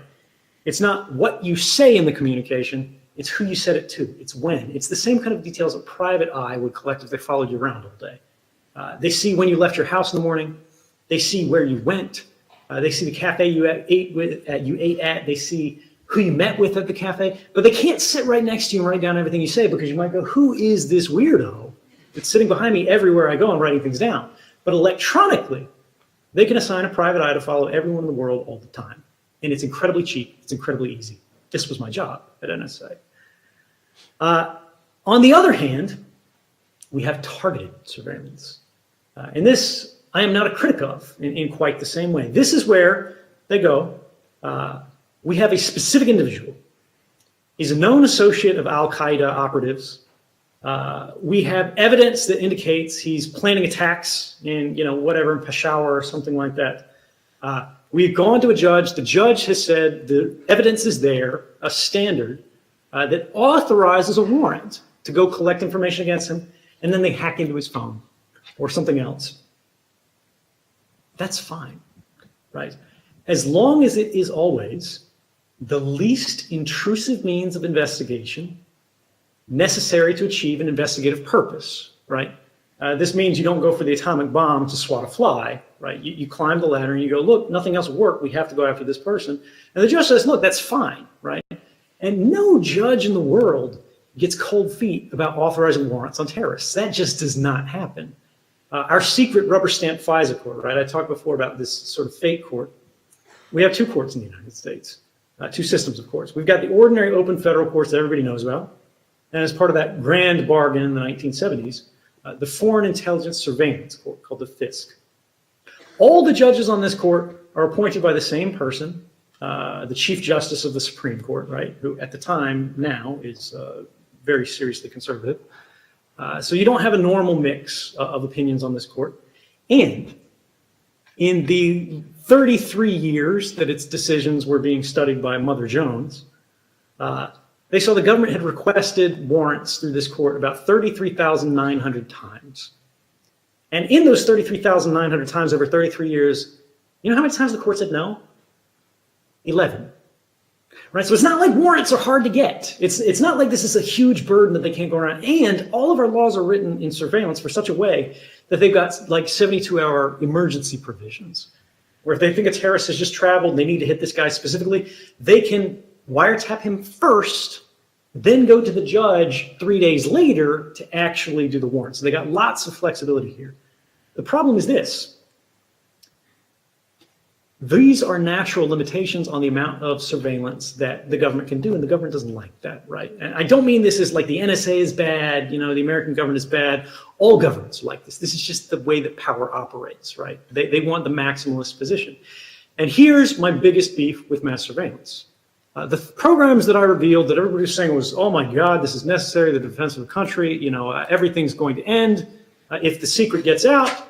The president himself, Barack Obama, appointed 2 independent investigative commissions in the wake of the revelations of 2013, who looked into these mass surveillance programs. They had complete access to classified information. They interviewed the CIA director, NSA director, FBI director, all these guys. And they could not find a single instance in more than 10 years of operation where this kind of mass surveillance had not only saved a life, right? It had never done that. They said it had never even made a, quote, concrete difference in the outcome of any counterterrorism investigation. Moreover, it hadn't contributed to the discovery of a plot or anything like that. The Bush-era warrantless wiretapping program called Stellar Wind was similar. This was the document that actually made me realize I need to come forward. It's long, a secret history. If you're interested in it, search for Stellar Wind, Washington Post. You can read the entire document online, the analysis of it. We thought the program ended when Bush said it ended, but it didn't. He actually split it into two parts. The public part that the government branded after the fact the terrorist surveillance program, because the press found out about it, and they needed to describe it, they shut down. But another part called the PSP, the President's Surveillance Program, had secretly continued. The Attorney General of the United States had said, this program is not lawful, it's not appropriate, it should not be continued under these legal authorities. Rather than the president saying, okay, let's change it, let's move it to different legal authorities. And this is the post-9 era, 9/11 era, where any law could be passed, anything could be justified. They said, nah, we don't want to actually get permission for this. Instead, secretly, the vice president's lawyer, David Addington, went to the NSA director, Michael Hayden, and said, hey, NSA director, will you warrantlessly wiretap everybody in the country, even if the attorney general says it's not okay, because the president asked you to? And he said yes. Now, that's a fundamentally dangerous thing, but here's the problem. Even with that program, another mass surveillance program, there were secret studies that showed that it, too, hadn't made any concrete difference in terrorism investigations. So for me, this raises the central question. Why are politicians justifying programs on the basis of saving lives, of countering terrorism, that for more than a decade have never shown any value for countering terrorism? They're not stupid. Right? Governments aren't, they're many things, but they're not often incompetent across all levels, particularly at the working level, right? When you go high up as decision makers, you might get some questionable decisions. But the real answer is these programs were never about terrorism. They do have value. Mass surveillance has value, just not for saving lives. It is valuable for traditional espionage, diplomatic manipulation, economic espionage, and social influence, right? Controlling the narrative, shaping the way the world thinks about issues and understanding what everybody's thinking, who's connected to who. These programs are about power, right? Targeted investigation, targeted surveillance has a clear, centuries-long track record of working, of saving lives. Why are we not focusing on that? Thank you. Please. Hi, Edward. My name is Danielle Gray. I'm a freshman here. We're going to tolerate his patience for as long as he will tolerate us. Okay. Awesome. So I have a question. You were discussing a bit of the danger of having so much data in the hands of people who have power and using that power to control people. How has the US government, from what you've seen already, used our data to influence how we vote, influence how we spend our money? And also you mentioned that companies can sell our data to the government. Have there been instances of the government selling our data to others? And also, is there a potential of people hacking into the government data and that being a danger? Like, what if insurance companies could find out who has certain pre-existing conditions, charge us money? What are some dangers here? So we have, there's a lot of questions in there, but I'll try to go sort of rapid fire through a couple of them. One, has the government lost access to or lost control of the secrets, right? And their basic argument for why we should be okay with this is they go, we're not using this for bad purposes, and we're the government. Right? We're the freaking NSA. Nobody can control a secret like us, right? We got clearances and top secret and vaults and guards and dogs and fences and all this stuff, right? Your secret's safe with us, even if it's something you don't want anybody to know. Yet just in the last week, the CIA's top secret hacking tools are all over the internet. Anybody can download them right now. It's honestly unbelievable to me that this is still happening after so many examples, so many warnings that this kind of stuff can be happening. The NSA had, excuse me, no, that was the NSA that happened this week. Last month, it happened to the CIA. Before that, of course, there's my revelations, WikiLeaks revelations, all of these things that indicate the government's having a really hard time controlling these secrets, right? They say, trust us with this, it'll never get out, but it gets out all the time. These things are happening not just once a year nowadays, they're happening every couple months. The OPM hack is perhaps the most famous example if you work for the government, right? If you are a veteran. Anybody who filled out what's called the SF-86, Standard Form 86, which is the government clearance application. It's a 27-page long form, which is basically everywhere you ever lived. Have you ever been arrested? You ever go to a therapist? You know, all your family, every job you've ever had, all of your friends, everybody who knew you were here, so they can go, you're not a spy, right?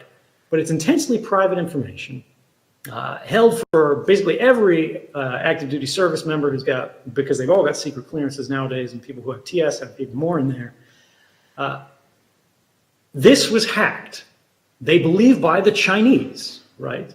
And they have the entire database. Now, at last count, 1.4 million people have clearances in the United States that are active. But many more have clearances filled out these forms that are not active, right? That have just lapsed. They're still in the database. If they can't protect the identities of their actual spies, right? How well do you think they're actually protecting your phone calls, right? Your emails, everything in your search history for the last 5 years or whatever. Corporations already have this and they're abusing it in new ways. Is it legal? Is it illegal? We don't really know because the courts are very hesitant to rule here. We will very likely see these questions answered authoritatively in courts in the next 5 to 10 years, but courts move extremely slowly.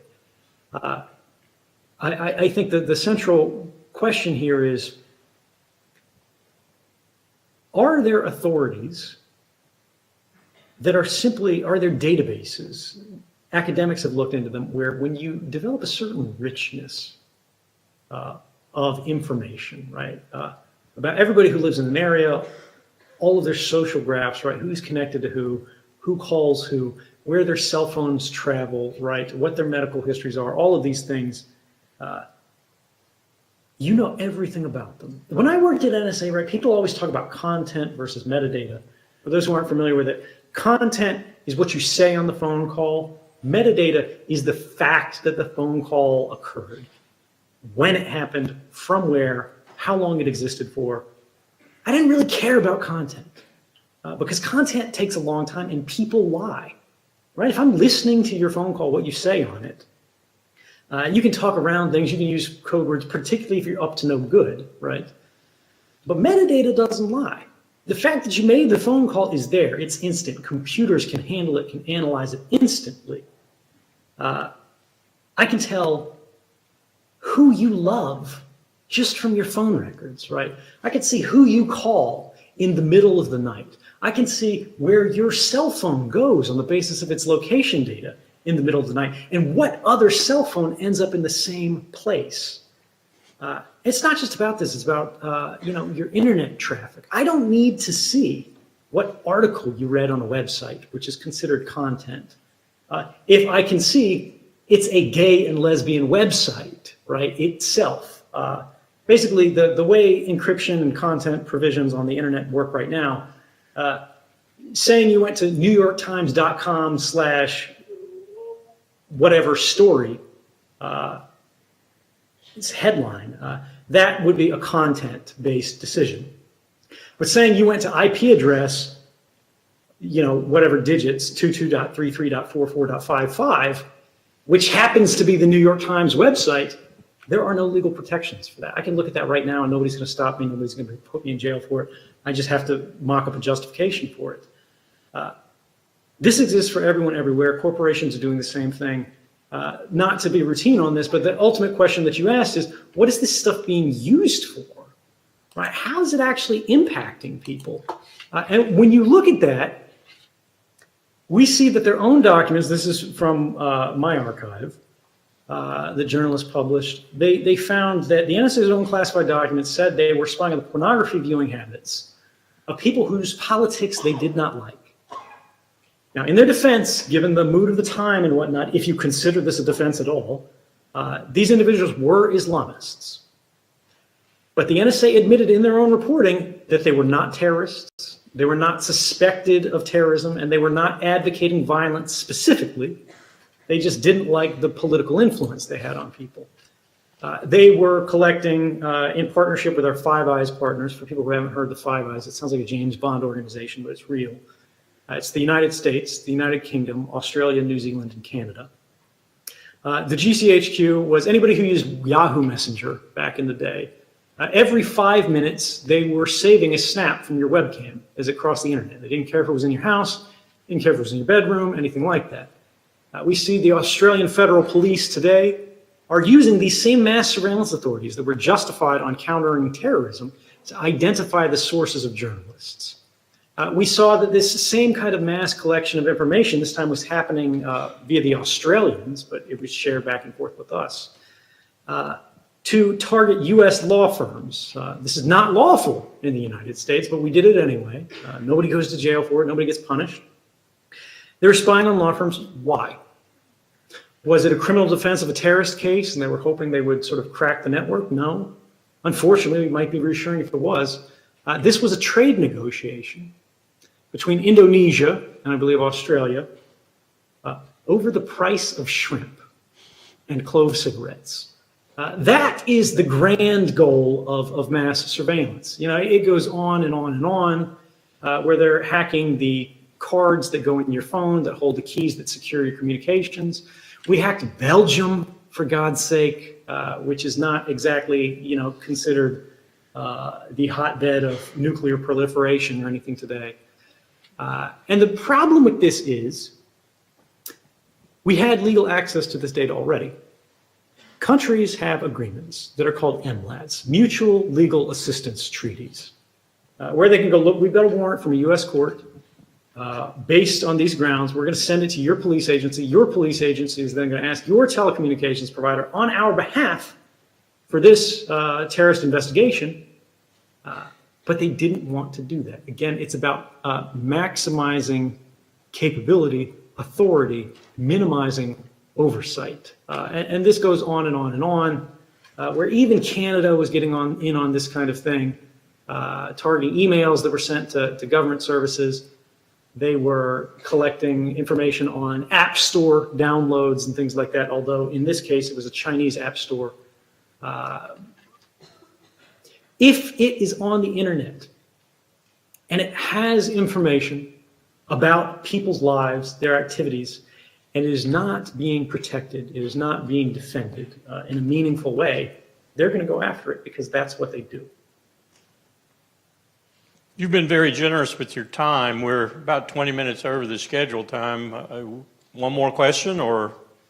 Please, let's take one more and then we'll call it there. Okay. Please. Thank you, Mr. Snowden. It's really an honor to be here. So in retrospect, it seems that democracy has never prevailed over the needs for national security or social stability, etc. For instance, excessive surveillance and censorship over nuclear scientists and citizens of foreign descent during the World War II. And reports that show that during the oil embargo of 1973, the government has actually made plans to conduct military operations in Saudi Arabia to stabilize the oil market. So it seems that the government fought in the name to preserve democracy, but in so many undemocratic ways. Which leads to the question, how do we reconcile between the interests of the state and our own rights? You know, this is the perfect question, I think, to close on, because, look, you guys have heard a lot of things today, some of which sound pretty extreme in terms of the government's capabilities. But there is the argument, again, that we addressed initially of, you know, it's a dangerous world. Should they be doing this? Will this protect us? Will this keep us safe? Mass surveillance, there's not a lot of evidence that it's the case, but what about all that other stuff? What about getting a better deal on shrimp and clove cigarettes? Should we be doing that? The answer is this is not a question to be answered by a few officials behind closed doors. This is something that maybe nationally we want to say is okay. Maybe we want to say we want to have a panopticon government. Maybe we want to say the government has the absolute authority to unlock anybody's iPhone at any moment, turn on any camera anywhere, turn on any microphone in any pocket, because it's valuable, right? Because it makes them more powerful, and we want the government to be as powerful as possible because we trust the government. Maybe that's the case. But if that is to be true, that's a conversation that we have to have in the open, in the light of day, right? Not behind closed doors. What happened in the last decades is the government removed the public's seat at the table.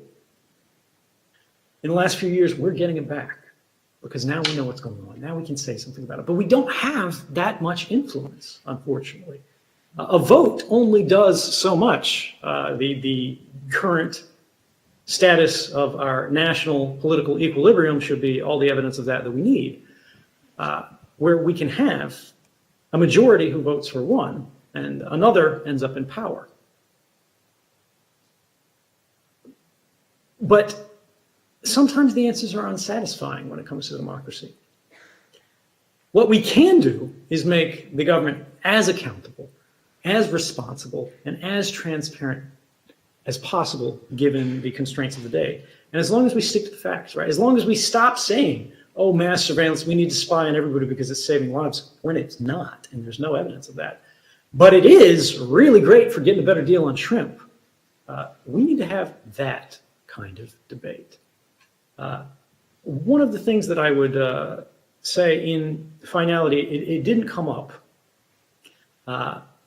but people are concerned about is this idea of whistleblowing, right? People reveal secret information about what's going on in government. Is it a good thing or a bad thing? And the answer is it depends. We've seen leaks in the last few days that say the US was planning to strike North Korea's missiles on the launch pad, right? They've talked about military operations and plans against Al-Qaeda in the past. The government leaked what they called the Conference Call of Doom, where they said the FBI was tapping Al-Qaeda leadership's coordination calls. And they did it for political impact. They wanted to basically make people more worried about terrorism, so they gave this to the newspapers. But these are leaks that have clear consequences in terms of intelligence collection without a clear public benefit, right? They have a political benefit, but no public benefit. So people go, well, how do we mitigate these things? We can't punish the government for leaking whatever it wants because it's the government. It makes the rules, it decides who gets prosecuted, and they're not going to prosecute their own on that. But what about this idea of proper channels? There's a criticism against me and every other whistleblower that says, look, this guy revealed CIA's torture program or whatever for the poor gentleman, John Kiriakou, who went to prison for that. The CIA's operation to hurt the Iranian nuclear program that actually ended up accelerating it because it was so incompetently managed. He also went to prison. All of these things, if they had just told the government through the right way, things would be better, right? You would be able to make sure Congress knows about these things, and nobody in the public has to be any the wiser. But unfortunately, Congress, in many cases, know. That testimony earlier, where you saw the director of national intelligence saying, no, not wittingly, we don't spy on American citizens when they were doing exactly that. Senator Ron Wyden knew that was the case. That's why he asked the question. The director of national intelligence wasn't surprised by it. He got the questions 24 hours in advance. These guys knew, right? They weren't trying to deceive each other. They were trying to deceive the public. Sometimes the person that needs to be notified is not the government. The government is the cause of the problem, right? This is like reporting that the wolf is eating lambs to the wolf. And we have actual evidence of that. There's a case of an individual named Thomas Drake. If you've never heard of Thomas Drake, I encourage you to look up his name, read about his experiences. He tried to blow the whistle the proper way. Went through all the proper channels at the NSA, Department of Defense's Inspector General, went to Congress, told all these guys what was going on, that it was unconstitutional, that it was illegal. And at every turn, they told him, you don't really understand this. This is above your pay grade. You're getting this wrong. It's not unconstitutional. Lawyers say it's fine. Don't worry about this. In fact, we have the #2 lawyer in the entire CIA who was asked about this, Thomas Drake. And what he did when Thomas Drake came to him, because Thomas Drake actually notified this guy that this was happening. This is the program that was written out of law after I came forward, right? Thomas Drake tried to stop it a decade earlier, but failed because this is what proper channels look like. He came to me, someone who was not read into the program, and told me that we were running amok, essentially, and violating the Constitution. There's no doubt in my mind I would have told him, you know, go talk to your management. Don't bother me with this. I mean, the minute he said, if he did say, you're using this to violate the Constitution, I probably would have stopped the conversation at that point, quite frankly. So, I mean, if that's what he said, then anything after that I probably wasn't listening to anyway. Proper channels, ladies and gentlemen. If I could close on a specific note here. There's a lot of leaking going on nowadays, perhaps more than we've ever seen. There's going to be good, there's going to be bad. And the question is, who's the right person to decide this, right? I'm not the president, you're not the president. The person who is the president, well, they have their own way of looking at these sort of things.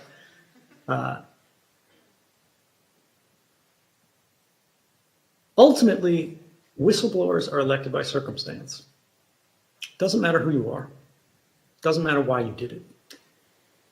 What matters is what you witnessed, what the truth is. If you have seen a crime, if you have seen some injustice, if you see something wrong that you think could be changed by speaking out, by doing something about it, you need to think very seriously about what your obligations are. Not just to the ideas of altruism, right, a better future, serving democracy or whatever, but to yourself. Because when we tolerate injustice, and we all have a level of this, right? Every day we have a level of inhumanity, incivility, injustice that we can tolerate. When we see a homeless person on the street, a panhandler, we turn our heads away, we go, oh, I don't have time for this today, I can't deal with it, there's too much going on.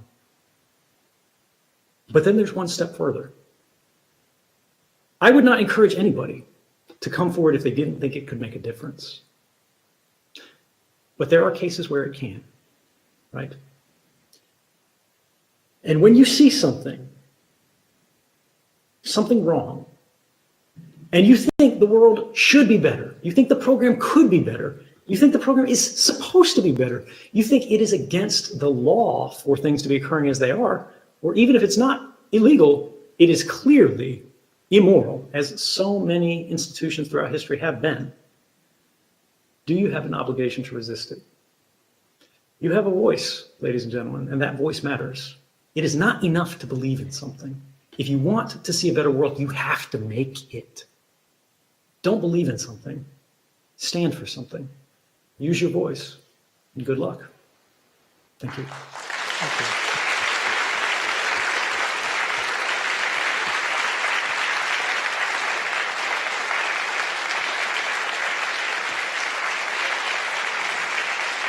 Thank you. As you can see, there are quite a few people left. You know, as he was talking there at the end, I couldn't help but think of those last lines of Delausing from Bertolt Brecht, where, you know, in the GDR, East Germany, he says, maybe the government should hold an election and elect a new people. Thank you. Thank you, and good night.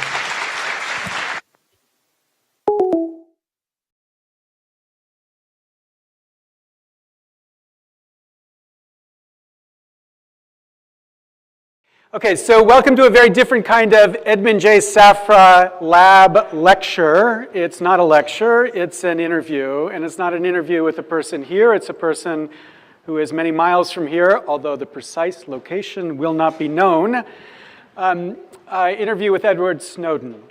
Many times people say, this is a person who needs no introduction, this person needs no introduction, and he will have no direct introduction. There will be a lot of information about him that will come out through a series of questions that I'll be asking him and he'll be answering. We've taken the liberty of asking you to submit questions. I've spent more time than my family thinks I should have trying to integrate those questions into my own set of questions. And what we'll do is be conducting the interview via Google Hangout for about the next hour at least. I ask you to silence your phones. This is obviously being recorded and broadcast. With no further ado, what we'll do is we'll hope the technology brings Edward Snowden to the screen. There he is, Edward Snowden. Hi, everybody.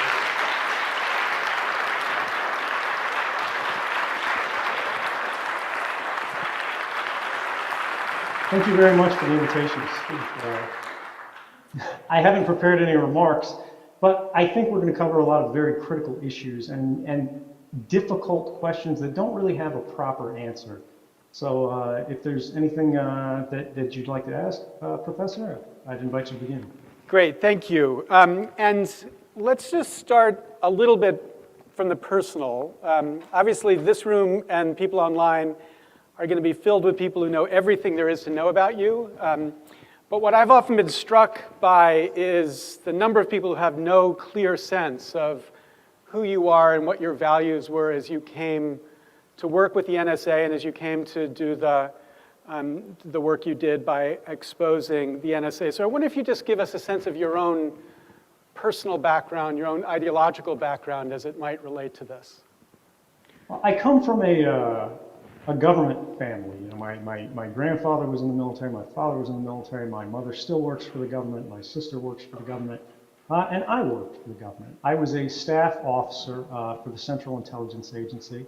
I had signed up to join the U.S. military in the wake of the September 11th attacks. I actually signed up for the invasion of Iraq because I believe that fundamentally our government had noble intents, and it did good things, and it did them for the right reasons.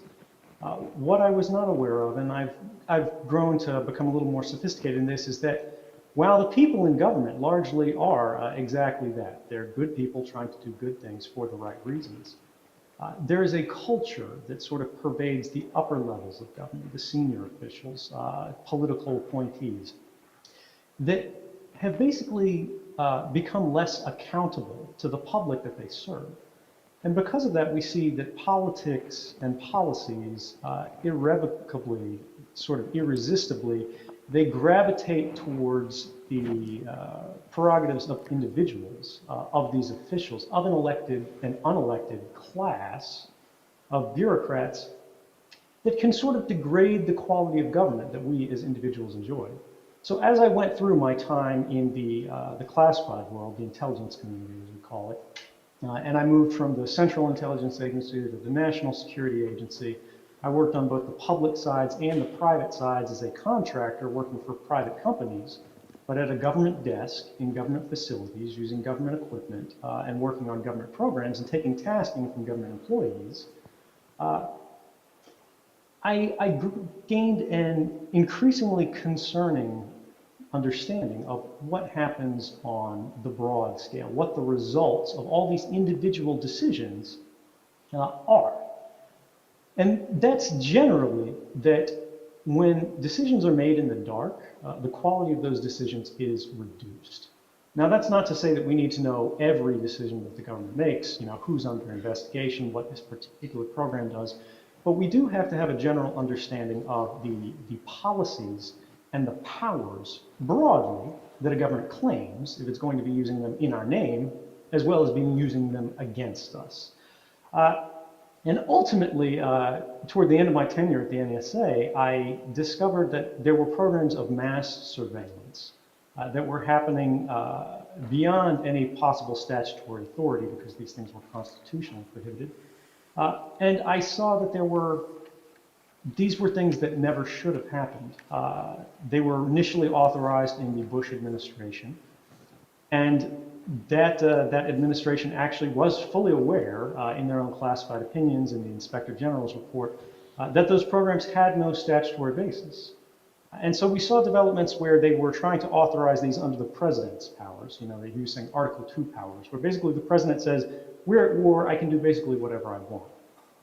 Now, that may sound like a great idea and be an important power in times of total war, in times of existential threat. But we don't have U-boats in the harbor. We don't have, foreign armies marching on American soil. We haven't seen total war policies in the United States since World War II. And so we have to ask, why were these decisions being made? Why was the public not allowed to participate in the debate? And why is it that even within the separate branches of government, officials were not aware of this? Within the executive branch, in the intelligence community, many of my coworkers who also had top secret clearances, high-level accesses, were unaware that these things were going on. The vast majority of Congress had no idea that these programs had been instituted or were being maintained.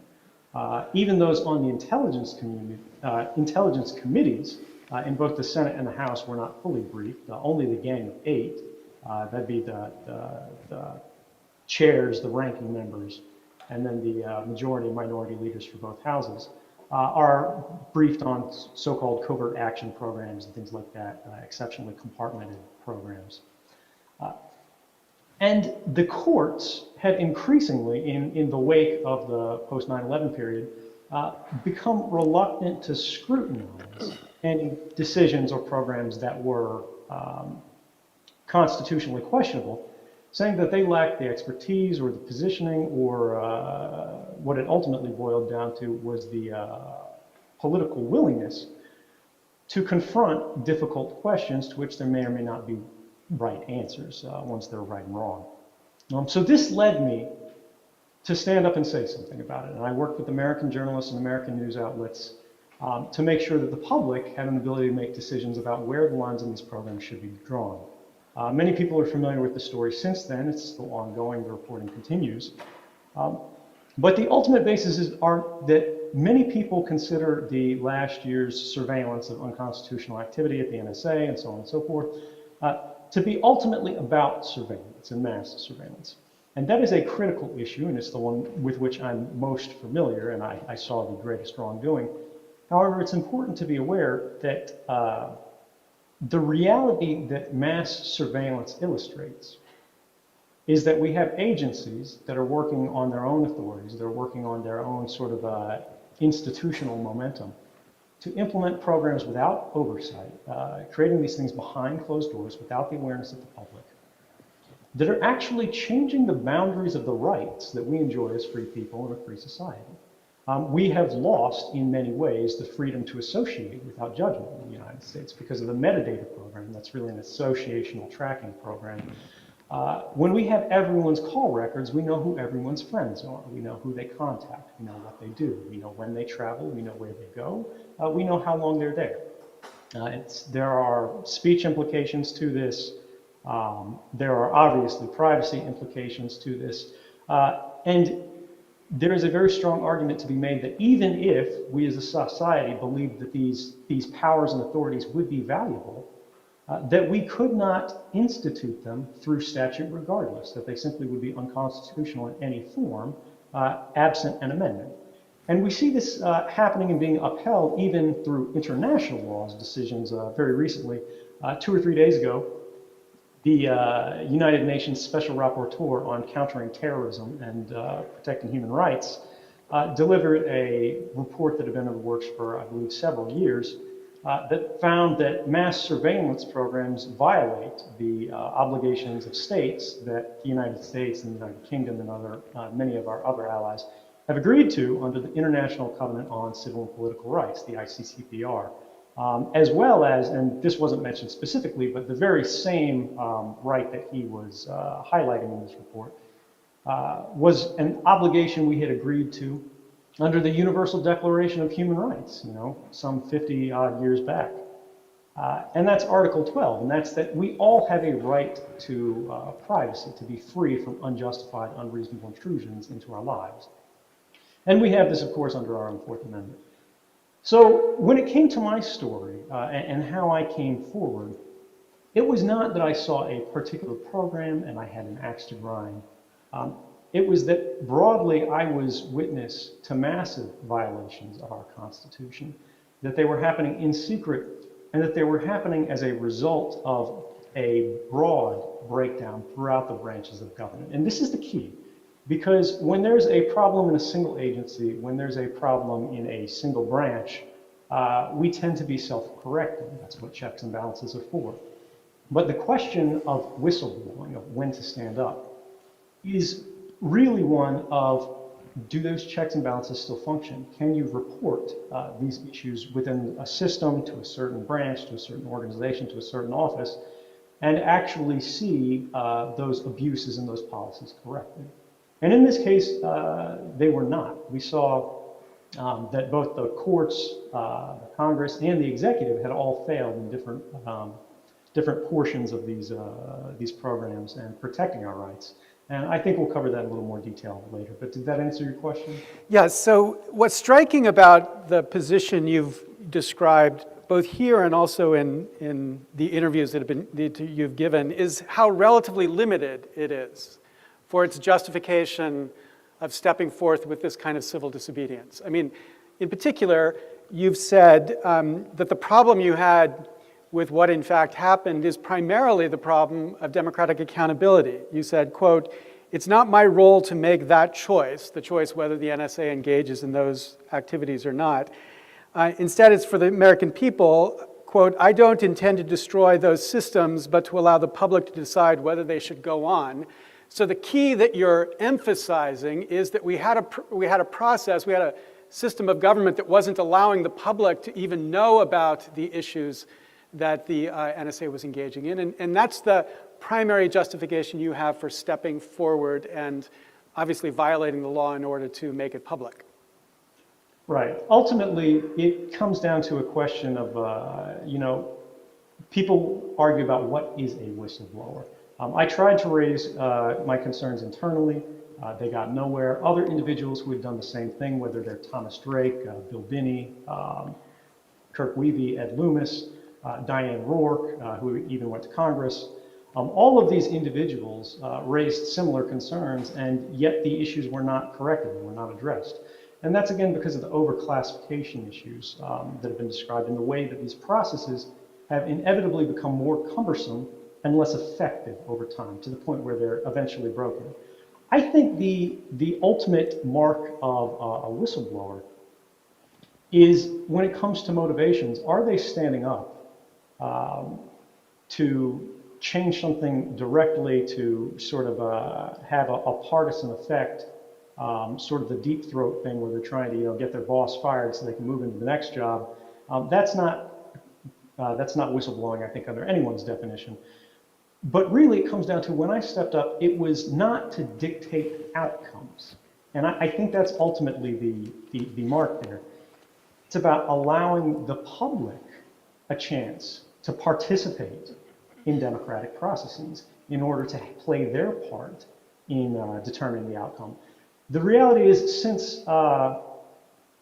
since we saw the birth of sort of this unitary executive theory in the White House and throughout American governance, the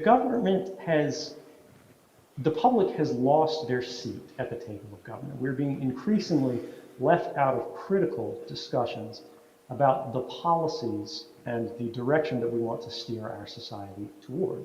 They're being made in our name, without our awareness and without our consent.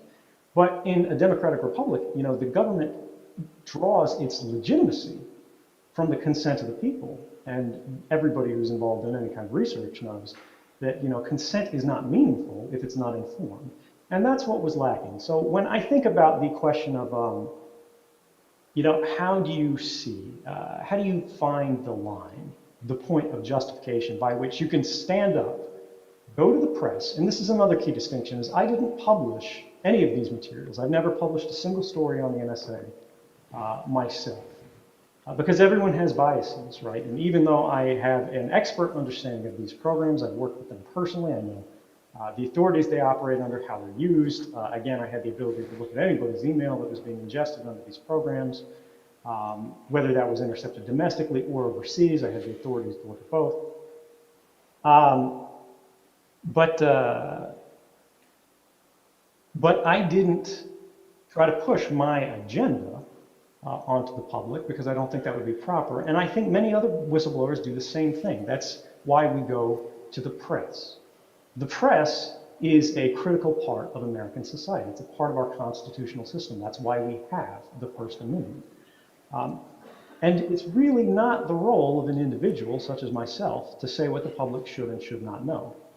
But by working in partnership with the free press, we can allow institutions that exist to make these sort of determinations to then sit down with the government, present their evidence for why this is in the public interest.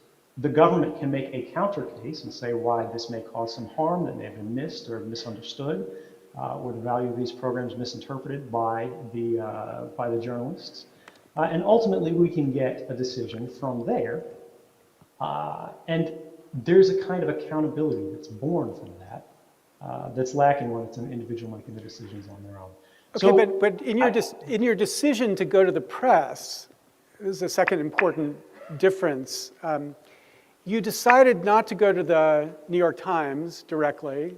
You went to Glenn Greenwald, who was a very outspoken, independent member of the press, and he partnered, and you went with Laura Poitras, whose amazing film is coming out this week. And you went to The Guardian, which is obviously not the American press. And you had very That's actually not correct. The Guardian has both a US branch and a UK branch. They're completely separate corporate institutions. And I went to the US Guardian. Additionally, it's important to remember that while Glenn and Laura are the most well-known journalists, Barton Gellman of the Washington Post was actually involved. And that was because there was I made a specific determination that it would be valuable to have sort of the DC institution, the heart of our government and their press, really have a role to play in this. The reason the New York Times was not involved in the initial disclosures was because they have an institutional history of sitting on stories of massive public importance, simply because the government claimed that they would not be in the public interest to know. Right on the eve of the 2004 elections, it was discovered and revealed by reporter James Risen that the Bush administration had authorized, without statutory authority, the warrantless wiretapping of everyone in the country. And that was both based on the internet and the phones, although I don't believe he had the internet metadata program known to him at the time. And the Times, I believe it was executive editor at the time, I could be mistaken on that, decided to sit on the story. It was only, the Times did eventually break the story, I believe more than a year later, but that was only because the journalist who had worked on the story, James Risen, who's now actually being, they face contempt of court charges, they're being prosecuted by the DOJ. That journalist intended to publish a book to get that information to the public regardless of the newspaper's position. And ultimately, the newspaper had an incredible change of heart and said, hey, after all, this is in the public interest, we should publish this, and it became a massive scandal, as we all recall. And the warrantless wiretapping program, as it existed then, was ended as a result. So there is a real question, I think, and the Times has, they've stated that they've sort of changed their positioning, they've changed their thinking and their reasoning since then about taking government claims at face value. But there is a real question about, had that story come out when it was originally discovered, which was right on the eve of an election. It was about the massive violation of the American Constitution. Would that not only have had a public impact, would it have had a political impact? And would we have incurred the same costs that we did in the second term of that administration, had the public had a chance to take those programs into account, those decisions into account when they cast their vote? Yeah, so part of the dynamic of the corruption of the political process in that particular case was a corruption of the news process, where the news media is not giving the public the opportunity to reflect on the facts that should have mattered politically. In the case of The Guardian USA, I mean, what I'm trying to see whether this is something that you were sensitive to, Guardian USA was quite proud of the fact that it was independent of the American government because it had no access to the American government. Gibson, the editor, put it, no one takes our calls anyway, so we literally have nothing to lose in terms of access.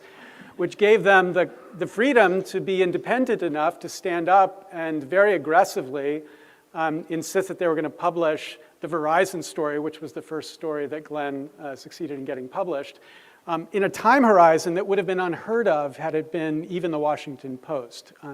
So once again, you can think of what is it about the institutional structure of the American newspapers that differentiates them. And many people have commented competition in the British culture among newspapers is different, greater, even though they don't have a First Amendment protection.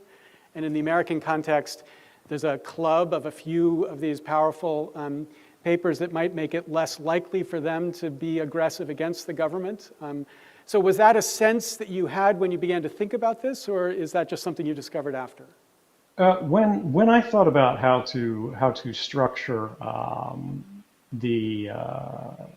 to enable the journalism as best I could, I have no experience with the media. I'm not a journalist. I'm not an editor. I can't tell them how to run or not to run their newspaper. So I won't take a judgment on the work of this newspaper, that newspaper.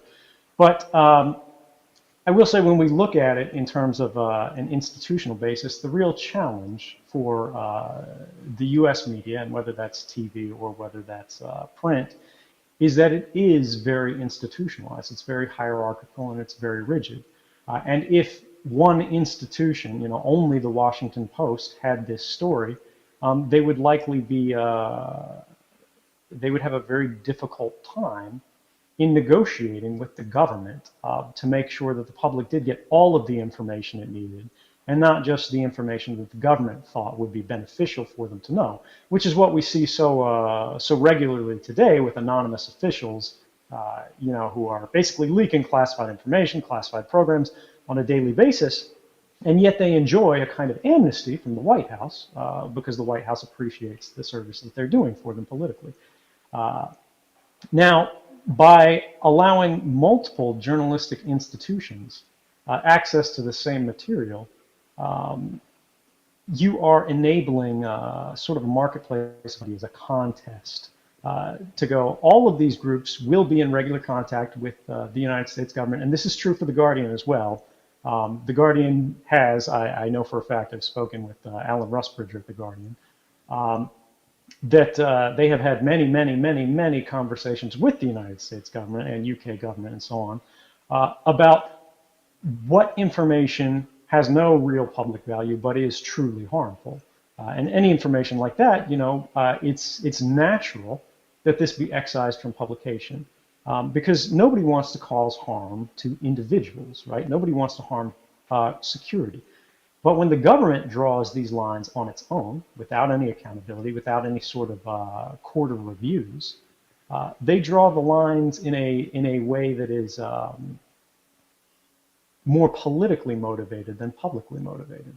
And that's a dangerous thing. Now, journalists, right or wrong, they typically see themselves as champions of the public. And because of that, they have a motivation, they have a self-image, which directs them to try to safeguard the public interest, not just against their own decisions and their own proclivities and their own biases, but against the government themselves. And we have to have that. The work of journalism, the work of the press, is challenging the government for control of information. And when we lose that, we'll be in a much poorer society for that. And I think the last year's revelations are a good example of the fact that the public still does recognize that this kind of reporting, this kind of adversarial investigation is incredibly important to the quality of our government and the quality of our society. And that's the reason that it won the Pulitzer Prize for public service that was shared by the Washington Post and the Guardian for that reporting. Yeah, but even in that context, though, you made a pretty strong distinction between people who would leak in the context of, for example, CIA activities, and people who would leak in the context of what you had done. So this is, again, a narrower conception of what you think the appropriate role for a whistleblower is, because you had a much more visceral sense of the risks that would come out by releasing information about the CIA. Right, that's correct. I had access to the personnel records, the social security numbers, the names, and sometimes even the addresses of everyone who worked in the intelligence community. These are shared databases that someone with my clearance has had access to. Because I actually had a level of access that was greater than typical top secret. I had what was called privileged access, or PRIVAC.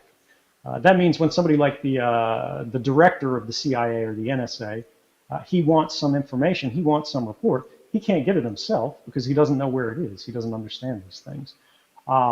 He has to ask someone, an office manager, they ask someone else. But then there are ultimately individuals who have access to everything. So if I had wanted to cause harm, if I had wanted to, reveal everything, certainly that was possible.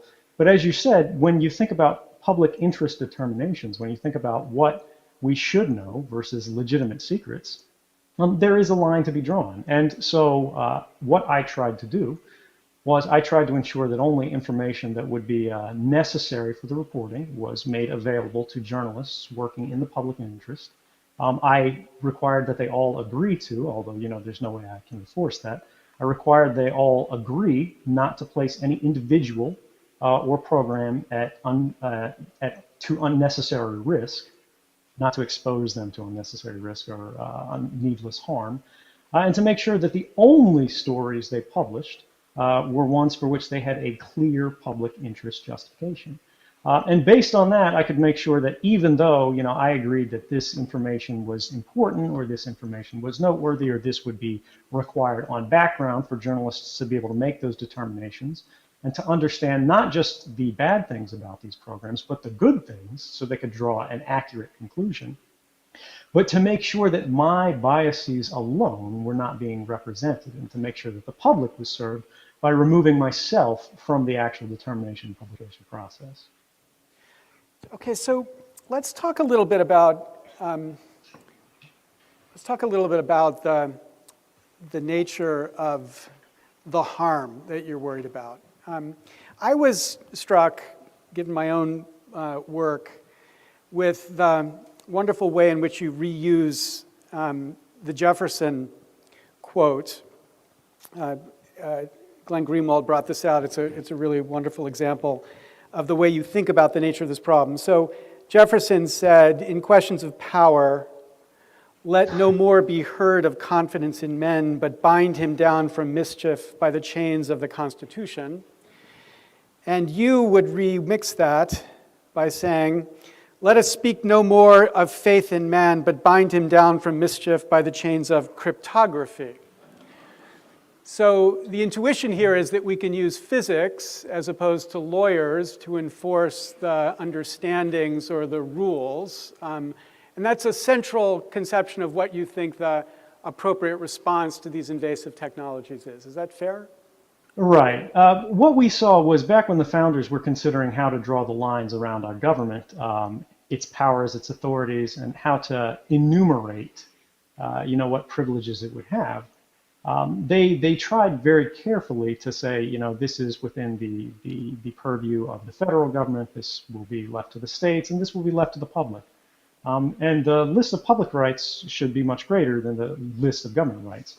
But what we see inexorably, and this is not unique to the United States, and neither is the problem of mass surveillance, and that's key. This is not just about the National Security Agency.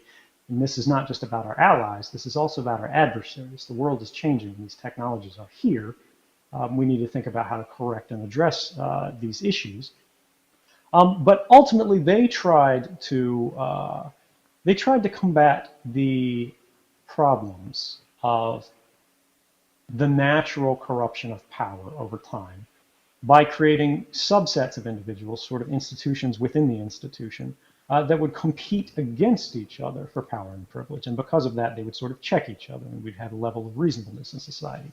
Now, what we've seen is that even while that's a great idea and it's well intended and it's worked very well for us, over time, over the span of hundreds of years, you still get people who they try to find the ideal move in game theory terms. They try to reach the Nash equilibrium where they're always acting to the maximum point of their own self-interest.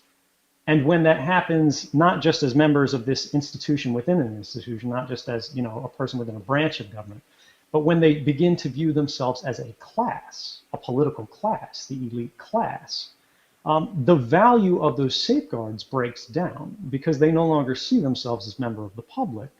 They see themselves as member of a class, as a member of a class. Now, because of the advances and achievements we've had in terms of technology and society, we're beginning to see the dawn of a new kind of thinking around this, which is what I was thinking about when I discussed that. And that was not, an original thought of myself. This is something that many people in the cypherpunk movement, other individuals within the NSA, such as Bill Binney, who tried to create a program where the things that the NSA was intercepting would be encrypted as soon as they were intercepted, so the NSA could not read them. And the only people who could decrypt them were actually the courts. So the courts that issued the orders would then provide the NSA with the actual physical capability to read the interception as kind of a safeguard that's superior to law. And that's the idea, is when institutions fail, when laws fail, natural laws persist.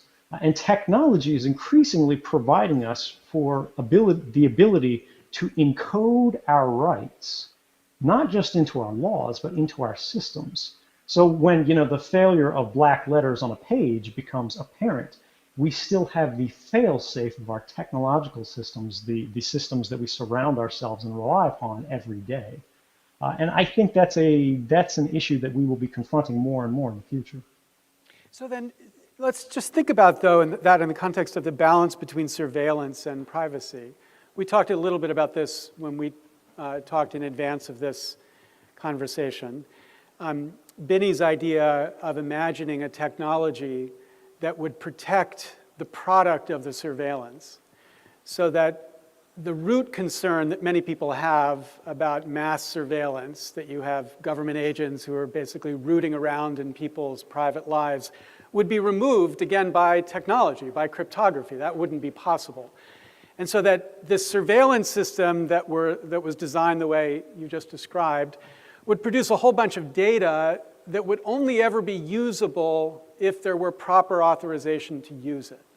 But right, even it's that an enforcement process. Yeah, but even that idea you have a concern about. You think that doesn't respect privacy enough. So what is the sense of privacy that's invaded if nobody can actually get access to the private data unless there really is a good, legitimate, personalized claim for why they should have access to it?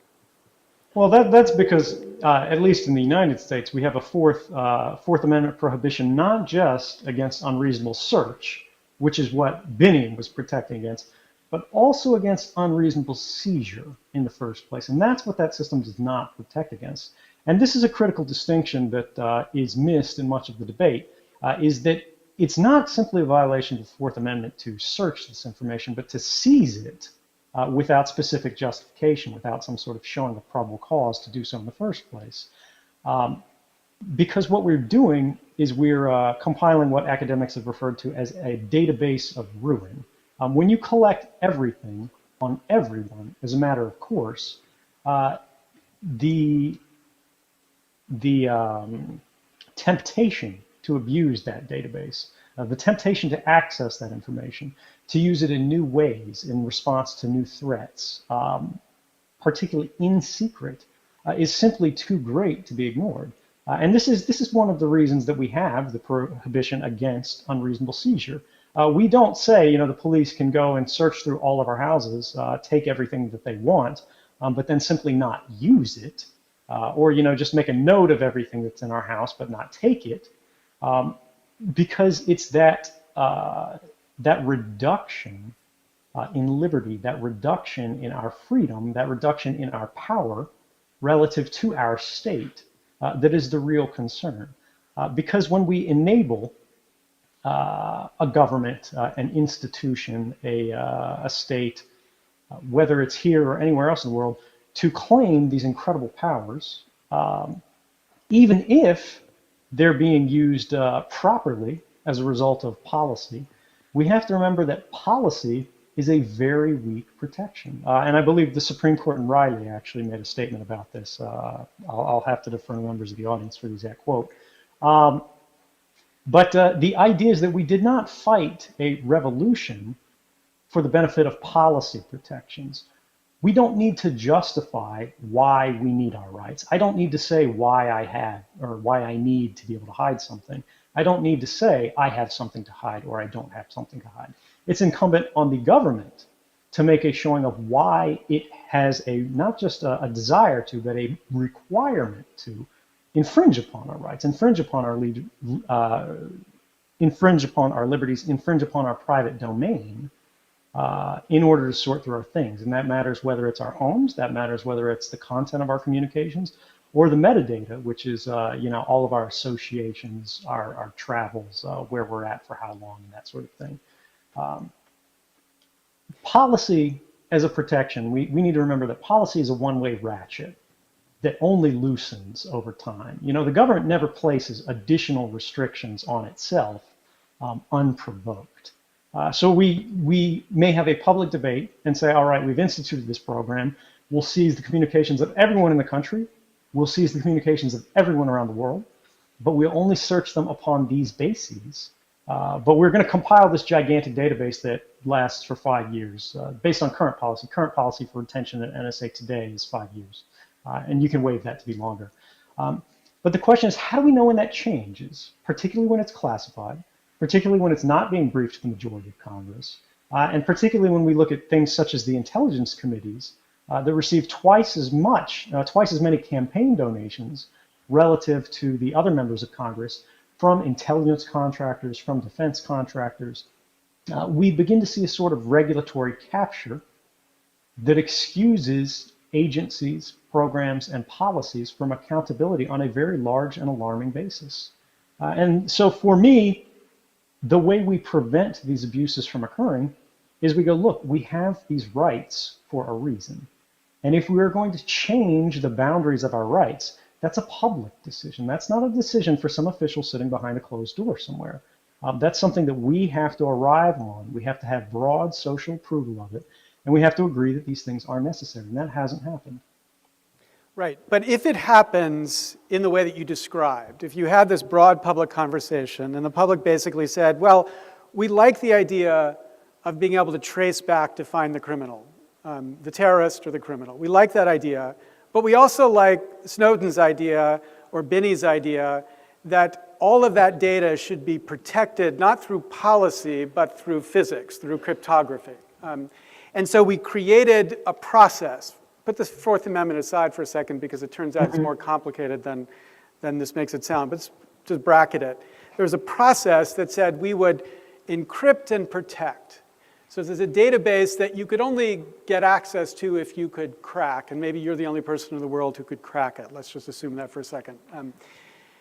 You still seem to have some trouble with the idea of this data being out there, right. This retrospective data being out there. And what, independent of the Fourth Amendment or the framers, just what is the problem?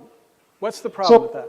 Ultimately, it comes down to it's a violation of our natural rights, right? These are inherent rights that cannot be voted away by the majority. I sort of explain and illustrate the concept previously because that's the government's sort of claim, that's their position, and I want to be fair to it.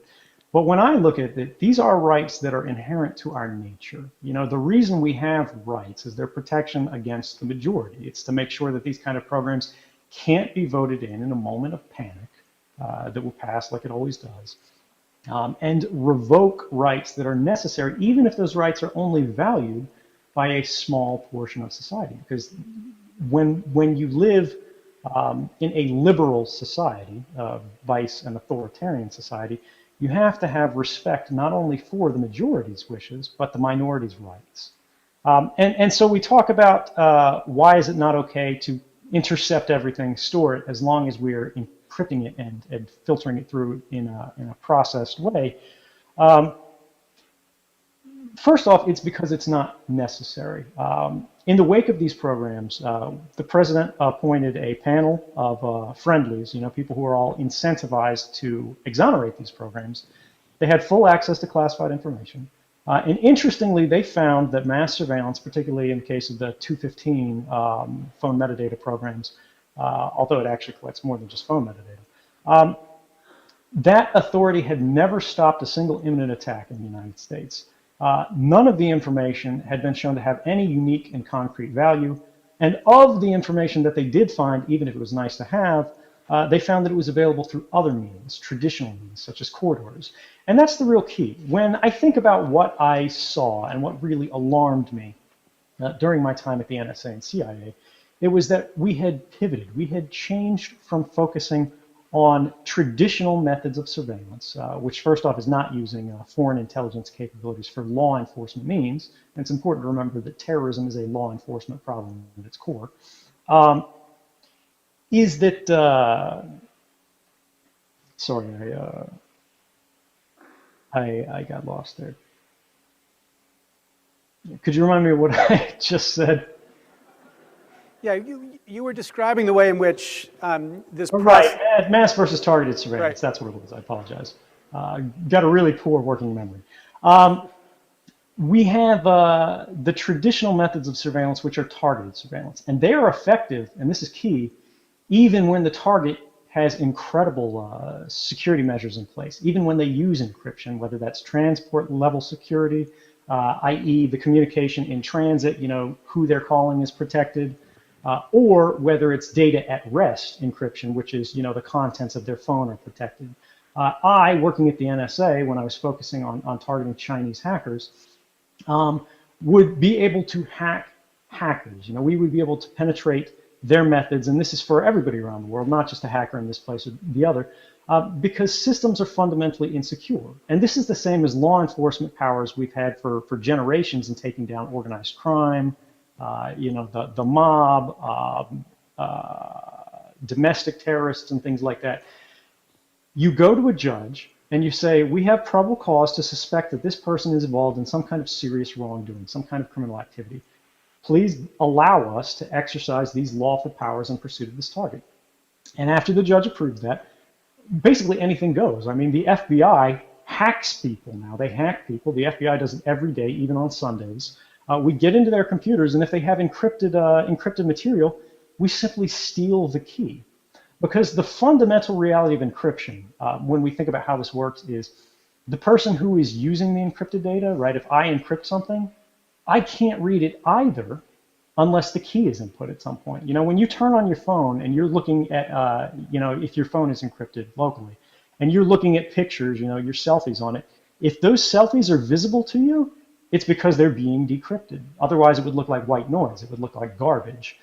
So what this means is that even heavily protected, heavily encrypted communications are vulnerable to traditional means of investigation. And this is what the real challenge between what happened before and what's happening now is, and how we find our way out of this, and how we avoid the mass, let's surveil entire populations as opposed to targeted individuals, is rather than saying, let's monitor the communications of everyone in the United States, because we want to be able to do pre-criminal investigation.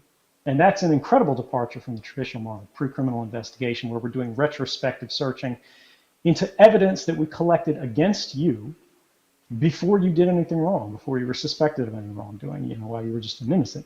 And instead we suspect this person on the basis of this association, on the basis of this activity, on the basis of being, witnessed at the scene of this crime. We have probable cause for surveilling them specifically. And not only is that effective, and we know it's effective because we do it every day, it's rights respecting, because you've got the restraint of the courts, you have policy protections in place, and it's done on a basis that is necessary and proportionate to the threat that's being faced. It's not necessary, as we've seen from the White House's own review, to collect the communications of everyone in the country. This has been going on for more than a decade now. It's never stopped an attack. It's never been shown to be necessary. And yet we've been doing it. So the question is, do we need to continue to do that when it's not been shown to have value? We do know it has huge costs. And there's no fundamental way to prove a negative or anything here. But I would posit from my own experience using these tools, because I use mass surveillance tools in my work every day at the NSA in Hawaii, that we miss attacks, we miss leads, and investigations fail Because when the government is doing what it's called a collect it all investigation, where we're watching everybody, we're not seeing anything with specificity because it's impossible to keep an eye on all of your targets when you're constantly dumping more hay on top of them. A good example of this is actually the Boston Marathon bombings. The Tsarnaev brothers were pointed out to us by the Russian intelligence services. The FBI was tipped off about that. They only performed a cursory investigation, and that's because of resource constraints and things like that. They said, we didn't have enough to go after these guys all the way. But the reality is we knew who these guys were. We knew they were associated with extremism in advance of the attacks, but we didn't follow up. We didn't really watch these guys. And the question is why? And I believe the reality of that is because we do have finite resources. And the question is, should we be spending $10 billion a year on mass surveillance programs at the NSA to the extent that we no longer have effective means of traditional targeted surveillance? We're watching everybody that we have no reason to be watching simply because it may have value at the expense of being able to watch specific people for which we have a specific cause for investigating them. And that's something that we need to look carefully at how to balance. So one consequence of everything you've described is the effect on privacy.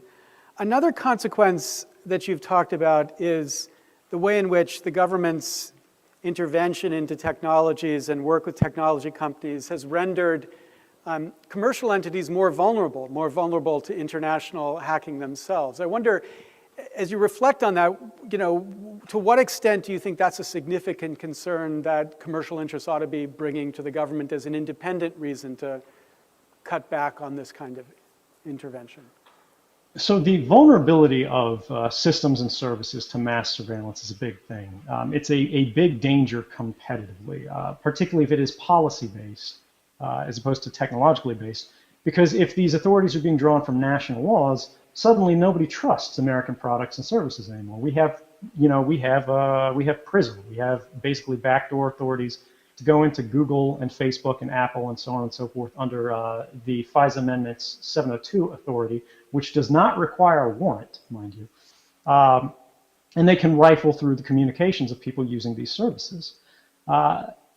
Why would an individual trust a bank that steals from them? Similarly, why would anybody trust a phone that spies on them? If a German wants to buy a phone, are they going to buy an American phone with a backdoor, or are they going to buy a Korean phone that's surveillance free because they know that's a competitive advantage? That's something we need to be able to confront. More broadly, how do we secure this? How do we make sure that our technical products and services are robust and resilient against government intrusions, not just from our own government, because by and large, our government does play by pretty decent rules. But how do we protect them against adversaries? How do we protect them against the most authoritarian states in the world? And the only way to do that is to ensure that we fundamentally oppose any policies or any kind of dictates that compromise the security of our devices, that compromise the security of our services. It's talked about recently, the government, the FBI, is pursuing backdoors into our personal devices. They want to be able to spy on your phone as long as they say, we've got a reason, we have some process that allow us to do it. But the reality is, once you bake a backdoor into something, you can't control who walks through it. The NSA has done this for ages, where we exploit backdoors built into communications, built into systems by other countries for these same reasons. We do it for our own reasons. The FBI builds backdoors in for a lawful purpose. The NSA uses them for foreign intelligence purposes, so on and so forth. And this is also, this is not theoretical. These are things that have already happened. If you've got phones out there, you can Google the Athens affair, which is a wiretapping instance, I believe, circa the Greek Olympics, where basically the entire government of the country, their highest level officials, were unlawfully wiretapped by unknown parties using lawful intercept capabilities that were built into the telecommunications devices in place at that country. And that's really the danger. By enabling this sort of surveillance, we're actually weakening the security for a massive factor of individuals. We're basically compromising the security of society for the benefit of an agency. And there can be reasonable disagreement about where we draw the lines and where this should happen. But the real question is, how many phones has the NSA or have the FBI seized that they were unable to break the encryption on? They actually provide counts for these. I think there's one from a couple years back that shows they've only ever been unable to break a couple phones, something like 3 or 4, and it wasn't relevant to the case, I think. Meanwhile, they seized tons of phones that are encrypted, but they are able to get around. So really, is this the problem that it's claimed compared to the protection that encryption that basically good cybersecurity practices provide to a society? If we have secure services, if we have secure products, and we have a national competitive advantage globally, we have a robust and thriving technical sector that's providing jobs, it's providing taxes, it's providing economic growth, that's creating a more enlightened society here. The tax revenues based on that can result in a more fair living condition for everyone within it. We're also safer, we have a better respect for our rights, and we're better protected against basic crimes. If you lose a phone, and that phone is not encrypted, whoever finds that phone now has access to everything in your life. And that's not even talking about, the NSA, that's not talking about intelligence agencies, that's just talking about the guy in the corner. If your phone is encrypted, that information still belongs to you. And that's really what we need to think about. Do we want to have control over our private lives? Do we want to have control over our associations, over our ideas, and over our effects? Or do we want to forego these things? Can we forego these things in response to a limited and transient threat? So when you came to the decision to become a whistleblower, obviously it wasn't a decision that you could have made in a single day. It must have been many months of coming around to the conclusion that this is something you had to do. Just, were there moments when you concluded it was wrong, you shouldn't do it, or you were afraid that if you did it, certain terrible things would happen? And what was that reflection like? Could this have gone in a really bad way that obviously you don't think it did, or are there things about it that happened that you really regret? So there is still an active and ongoing investigation into me right now, so I'm kind of limited in what I can discuss with specificity. But I will say that, yeah, of course, I had second thoughts, I had doubts, because I really wanted to make sure my first principle for all of the journalists, for everybody involved in this, was we have to do no harm, right? We have to make sure that this serves the public interest, because this is an extraordinary action. But when I had doubts, ultimately it came down to, is there a means through which the system can self-correct? And I came to the determination that that was not the case. Whistleblowing is ultimately, it's the last fail-safe, it's the safety valve through which any organization or an institution can repair itself organically through its own personnel before it becomes a failed institution, before it becomes an illiberal institution. And when I think about the way this happened and how it shaped my own thinking, I looked back on the political offense and the health of the oversight, the health of the accountability to which the intelligence community and the National Security Agency specifically were being held. And I saw things like the Supreme Court decision in Amnesty versus Clapper, where the ACLU argued that under the 702 Surveillance Authority, the FISA Amendments Act of 2008, we were all being monitored. This kind of thing was happening. The Supreme Court rejected the lawsuit, not on the merits, but based on standing. They said that we could not prove that we were being watched. And on that basis, we couldn't challenge the policy that allowed us all to be watched.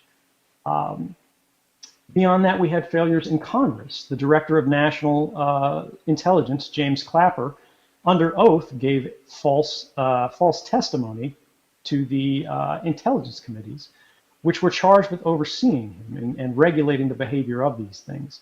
Ron Wyden famously asked him, does the NSA collect any information at all on millions or hundreds of millions of Americans? And he said no. That was not true. And yet we didn't know about that as the public. There was no correction even days after, even after he was informed that he'd provided false testimony. And he faced no consequence, which is very dangerous because people in the intelligence community at the senior level, at the level of positional authority, the decision makers, they pay attention to these things, and it creates an institutional culture. You could argue it is corrupt, not in a graft sense, but in a sense of personality politics. People can make their own decisions that are untethered from public interest because they know they will not be held to account for it. That's dangerous. And ultimately, you know, we had the courts, we had Congress, we also had the executive. The president had campaigned to rein in these programs, rein in these abuses, and I'm not putting it just on the president himself, but fundamentally, I think one of the most difficult consequences, legacy issues here, is that when we had evidence of criminal wrongdoing in a U.S. administration, no one was held to account for it on the basis that we should look forward and not backward. But all criminal activity, all criminal investigation, is retrospective. We have to look backwards if we're to hold anyone to account.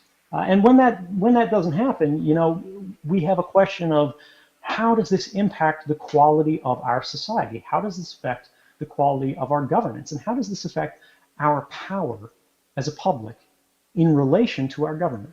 And when I looked at these issues in aggregate, it seemed clear to me that this was not something that you know, I was making an extraordinary leap about. If it was not to be me, it would be someone else. If the government did not want individuals such as myself to hold these ideas and to defend the Constitution against these kind of violations, they would not make us swear an oath to the Constitution. You know, when I took an oath at the Central Intelligence Agency, that oath was to protect the Constitution against all enemies, foreign and domestic. And that's important to remember, because this is critical to the quality of our governance. If we only look outward, we have this sort of inevitable slide, this inevitable slow corrosion, where generation after generation we lose a little bit of the freedom, a little bit of the liberty that we inherited. So this kind of pushback, particularly when we try to do it carefully, particularly when we try to do it in a narrow way, is not dangerous to society, but is in fact, I think, healthy for it. And I was one of the individuals who I believed had the visibility into where the problems lie by virtue of my position, by virtue of my experience, by virtue of my access, to raise these issues to public awareness. So I tried to do that in the most responsible way that circumstances would allow. So you've obviously put yourself at great risk.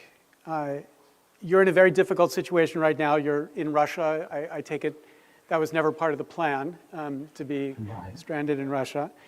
But as you think about civil disobedience and what the ethics of civil disobedience should be, is there a certain point at which it's appropriate to make yourself available to the ordinary criminal process? I mean, we have, for example, my colleague Yochai Benkler believes, and I think this is right, there ought to be something like a public accountability defense to criminal prosecutions, where if what you've done is to whistleblow for the purpose of exactly as you've said, then you could be excused. But obviously we don't have that in our law right now. So I wonder, as you think about it, I mean, it's been important that you've been outside of the control of the law for a period of time for the purpose of making us aware of this. But I wonder whether you struggle with what the long term for Edward Snowden is. Oh, absolutely. I mean, the ultimate question for me is, you know, have I done the right thing in the best way that I could? I'm never going to be perfect. I'm going to make mistakes. I'm only human. I don't think I'm Superman. You know, I don't think I am infallible. And I'm sure I've made many mistakes. And I volunteered to go to prison for the government. But, you know, they've dismissed that. They have their own agenda as far as this is concerned. But, you know, I won't get too far into the brass tacks of, you know, criminal negotiation and whatnot. I'll leave that for the lawyers in the room because I'm not a lawyer. But the reality is, as you stated, there is no due process available for whistleblowers in the intelligence community today, particularly contractors as opposed to direct government employees. Even the process protections, not statutory protections, that exist for people in the intelligence community or whistleblowers more broadly federally are very limited when they come to private contractors. In fact, they don't exist. We're exempted from those kind of protections. And when we talk about the law broadly, we see that the Espionage Act, which is intended for the prosecution of spies, is being increasingly leveraged to be used as sort of a bludgeon against public interest journalistic sources and whistleblowers. And that's a real danger to society because, as you said, there is no, you're banned, you're prohibited from making a public interest defense. You're banned from arguing to the jury that you tried to do these things for the right reasons, whether or not they agree. And when we think about the fact that we have closed court processes where they limit the arguments that you can make, you limit the kind of programs and evidence that you can present to the jury as a defendant, and you limit even the arguments that they can make regarding what their motivations were, you have to go, is this still a law that is, again, consistent with not just our Constitution and due process protections and the basic ideas of fairness and justice, but is it consistent with our values as a society? And is it consistent with our need for a free press? Because when anybody who acts as a journalistic source does so at their own peril of 10 years or more in prison, what impact does that have on society? And again, I don't want to presume to say where the line should be drawn because obviously I have a conflict of interest and biases incumbent there. But I do think it's reasonable to say that there is no reason the defendants should be prohibited from making a public interest argument before a jury when their actions were clearly intended on the basis of serving the public interest. So I'm grateful for the time you've given us. I'm just going to close with one last question from Mohib Hassan. Hoodies or suits, Edward Snowden? You know, I have to say I love that person for asking. Thank you very much because, you know, I'm not a commentator. I'm not a talking head. I'm not a media guy. I'm not polished. I suck at this stuff, honestly. I am a hoodie guy. I wore hoodies at work at the NSA.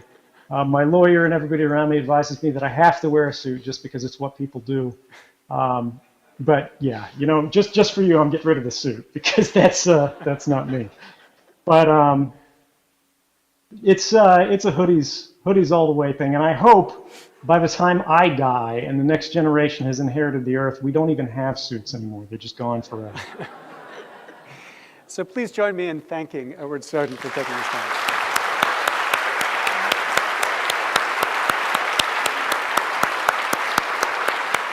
Thank you very much.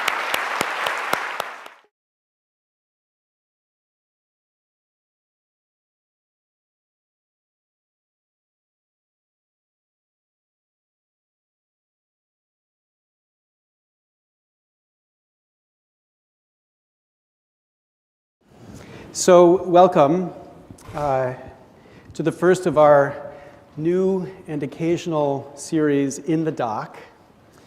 My name is Lawrence Lessig. I'm the director of the Edmund J. Safra Center for Ethics and a professor here at the law school. And as I described this series when we announced it, our aim is to have a conversation with a wider range of souls than is typically on this stage. These are people with a different kind of experience, sometimes illegal experience, sometimes ethical experience. But of course, for such a conversation to make sense, these are also souls who have demonstrated a certain reflection, a certain ability to reflect upon what they know and what they've experienced in a way that would contribute to the work of this center. And so that plus the willingness to engage in a conversation that might advance our understanding of the ethical issues that are at the heart of our work. And so I'm extremely grateful tonight to Jack Abramoff that he has helped us launch this series, perhaps the perfect launch for this series. As everyone here knows, Jack Abramoff is America's most famous, perhaps infamous lobbyist. In January 2006, he pled guilty to 3 federal criminal felony counts involving his work as a lobbyist. In the same month, he pled guilty to 2 felony criminal counts in Miami related to a casino venture. 2 years later, he was found guilty of exchanging gifts for favors. He was sentenced to up to 11 years for the full range of these counts that he pled or was convicted of. In June last year, he was transferred from a federal correctional institution to a halfway house in Baltimore. And a year ago, he was released on probation and now lives under the constant surveillance of our criminal system with the continuing obligation to pay whatever money he earns in restitution back to the government. Now, Jack's story has been told in the press and in the movies, including a documentary by Alex Gibney and a feature film starring Kevin Spacey. It must have been very cool to meet Kevin Spacey. And so it's been told again and again, and is quite familiar to everybody. And if you're a junkie for this sort of stuff, as I am, after you read his extremely compelling account in his book Capital Punishment, which I think we have available downstairs, I think you'll experience a little bit of a Rashomon effect as you try to piece together exactly who did what when. But the conversation we're going to have tonight has nothing to do with that story or those stories. We're not here to relitigate the guilt or innocence of a lobbyist. We're here tonight to learn about the institution that he lobbied, Congress, and about the nature of the political system that he so successfully navigated. And it was my sense before I read the book and my conviction after I read his book that his experience has an enormous amount to teach us. And my aim in this conversation tonight is to walk through the aspects of that experience that might in fact inform. And so if we're successful, it will be in large part because we've had the chance to engage with a man who has had an extraordinary and diverse life. He's a committed and practicing Orthodox Jew who has made religion a central part and a central constraint on his life. There's a wonderful story in the book of him being summoned by Imelda Marcos to come meet Imelda Marcos, and she suggested 12 o'clock on Friday, and it turned out that was midnight on Friday, which of course meant he wasn't able to drive to the meeting, so he had to walk through the Philippines to the meeting space, which of course, if you've been to the Philippines late at night, this is not necessarily the best thing for a non-native to engage in, but this was the only way he could go through with a meeting that was to be held at midnight on Friday night. He was one of the key figures who revived the Republican Party in the early 1980s after graduating from Brandeis. No, one didn't think there were Republicans in Brandeis, but there were. In 1981, he became chairman of the College Republicans. At the very same time, I was the chairman of the Teenage Republicans of Pennsylvania, so I feel a certain kinship in a weird way here. He has been a film producer. He has been a restaurant owner, a philanthropist, indeed, some report giving up to 80% of his income to various philanthropic causes. Indeed, and maybe the best summary of his character was his own, I think, hilarious summary of himself when he said, quote, "I was the power-lifting, football-playing, Orthodox Jewish, right-wing Republican opera buff. You know the type." So it's not easy to stand in the dock. There are not many who would do so voluntarily, but again, I am grateful to Jack that he would fling himself to Boston to engage in this conversation to help all of us understand a bit more a system that practically none of us respect. So Jack, thank you and welcome here tonight.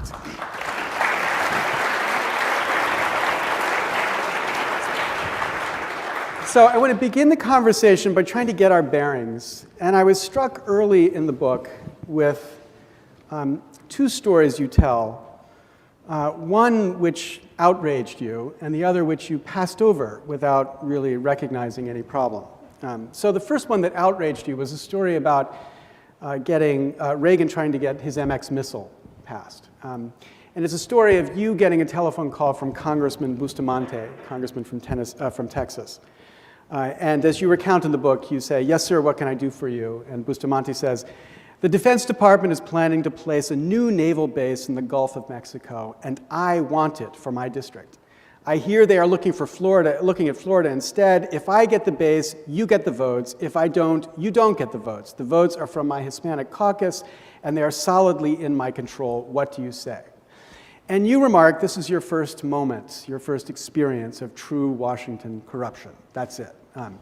And Bustamante, of course, later is convicted of various felonies and is sent to prison. So it's not implausible to say that corruption was in at least part of his soul. Okay, but I want you to put that story next to another story, which you tell early in the book, about the great Richard Gordon, who taught entertainment law at at Georgetown, and he was great. I mean, he was an extraordinary professor. But you tell the story about trying to get into his entertainment law class, and you say, I called him daily for a week. I plied him with offers to meet the nation's leading conservatives. I invited him to the opera. I got my friend Ben Waldman, who worked for the Reagan administration and had dining privileges at the West Wing, to get him an invitation to eat there daily. Fortunately, my full press was effective, and I got my spot in the seminar. Now, this is unremarked in the story. It's just a happy story about you getting into a kind of class. And I found myself kind of struck that the thing you found corrupt, Bustamante, I was not quite sure of. I mean, here was a congressman working, wasn't giving anybody any money, he wasn't doing anything, he was just saying, here's the deal, I'm going to vote for you if you do this political thing for my district. And here was Richard Gordon, my hero, Richard Gordon. You're suggesting that he put you in the class because you offered him lunch at the White House. Now, first of all, convince me Richard Gordon didn't get you in the class because of that. But explain to me why the Richard Gordon thing is unproblematic, if it's in fact true, while the Bustamante thing is deeply troubling, or corruption, as you call it. Well, I hope there were other reasons he let me in the class. I think in the book I wrote about my efforts to get into a class, and as I look back, and I know there are probably some law students here, to think of lobbying to get into a law class is probably not what everybody would have in mind, but I guess that's what I was doing. And you're right, at a certain level, indeed, it is kind of the same problem, where one is bringing extraordinary means and irrelevant benefits to play and to trying to achieve a goal. And I guess what happened, I was 22, 23 perhaps, when, maybe 24, I can't remember, when I was head of President Reagan's lobby, and Congressman Bustamante called me into his office and hit me with this. And I then, as I discussed in the book, I called the White House. I was kind of shocked that he would say such a thing, that he would give up 7 votes for a naval base. And I guess I was naive, and the folks at the White House probably thought I was silly calling and even asking that question, and of course they approved it. And Reagan got the MX missile. That's how that vote got through the Congress. And so on the one hand, that was obviously corrupt to me. Yet on the other hand, I kind of blithely went about doing similar things. Probably the distinction I would make in my mind then, and maybe now to some degree, but certainly then, is that as I look back on it, because certainly my whole career became one of using my skills, whatever they were, to lobby to get public servants to give outcomes. Right. So in this case, he was a public servant, trading, arguably for the benefit of his district, by the way. And I would probably have, in terms of parsing it, viewed I was a private citizen trying to just get ahead.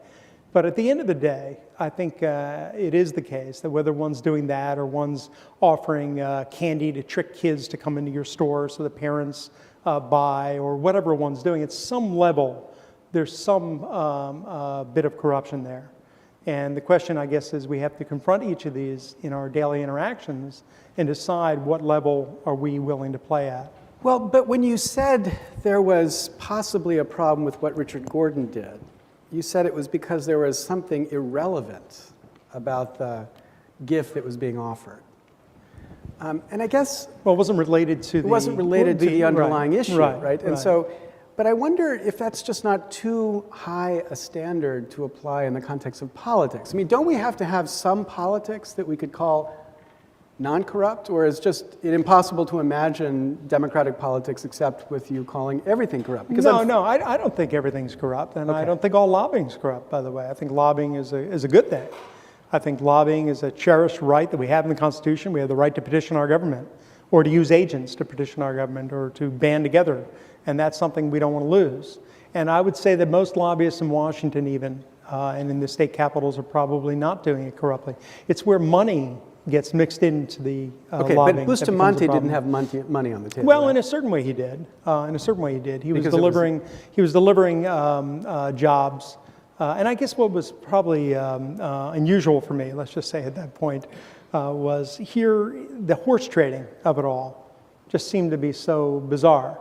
We were trying to convince people, my job at that point was to convince members of Congress to vote for a program, the MX missile program in this case, because of the merits of it. And I was lobbying on the merits in those days. When I later became a lobbyist, I learned that merits are interesting, but they don't usually win, and unfortunately. But in those days, it was merits. And here was somebody, for the first time in my life, who said that he would give an outcome that I desired for something that had nothing to do with the merits of the MX missile in that case. Okay, so but we can certainly agree that when the irrelevant issue is money, campaign contributions, or cash in your pocket, both of those, I think both of us think, raise troubling problems inside of the system.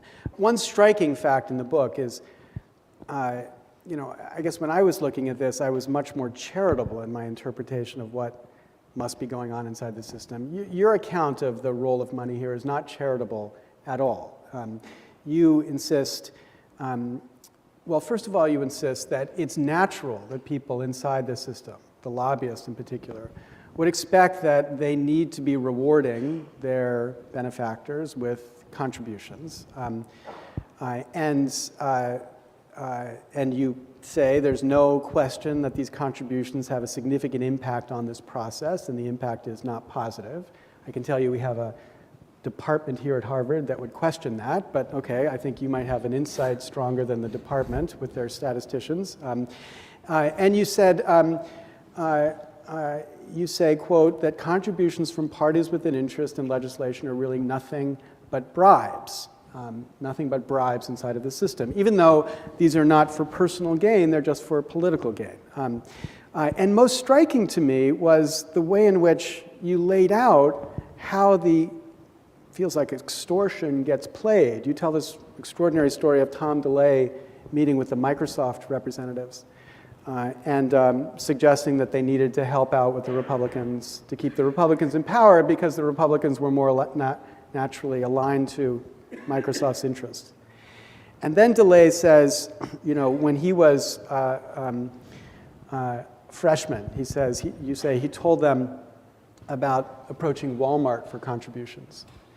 And then you quote from you, said the government affairs director of Walmart told him that Walmart didn't like to sully their hands with political involvement. And then DeLay, staring intently at the Microsoft executives, continued, quote, a year later, that government affairs rep was in my office asking me to intervene to get an exit build from the federal highway to a new Walmart store.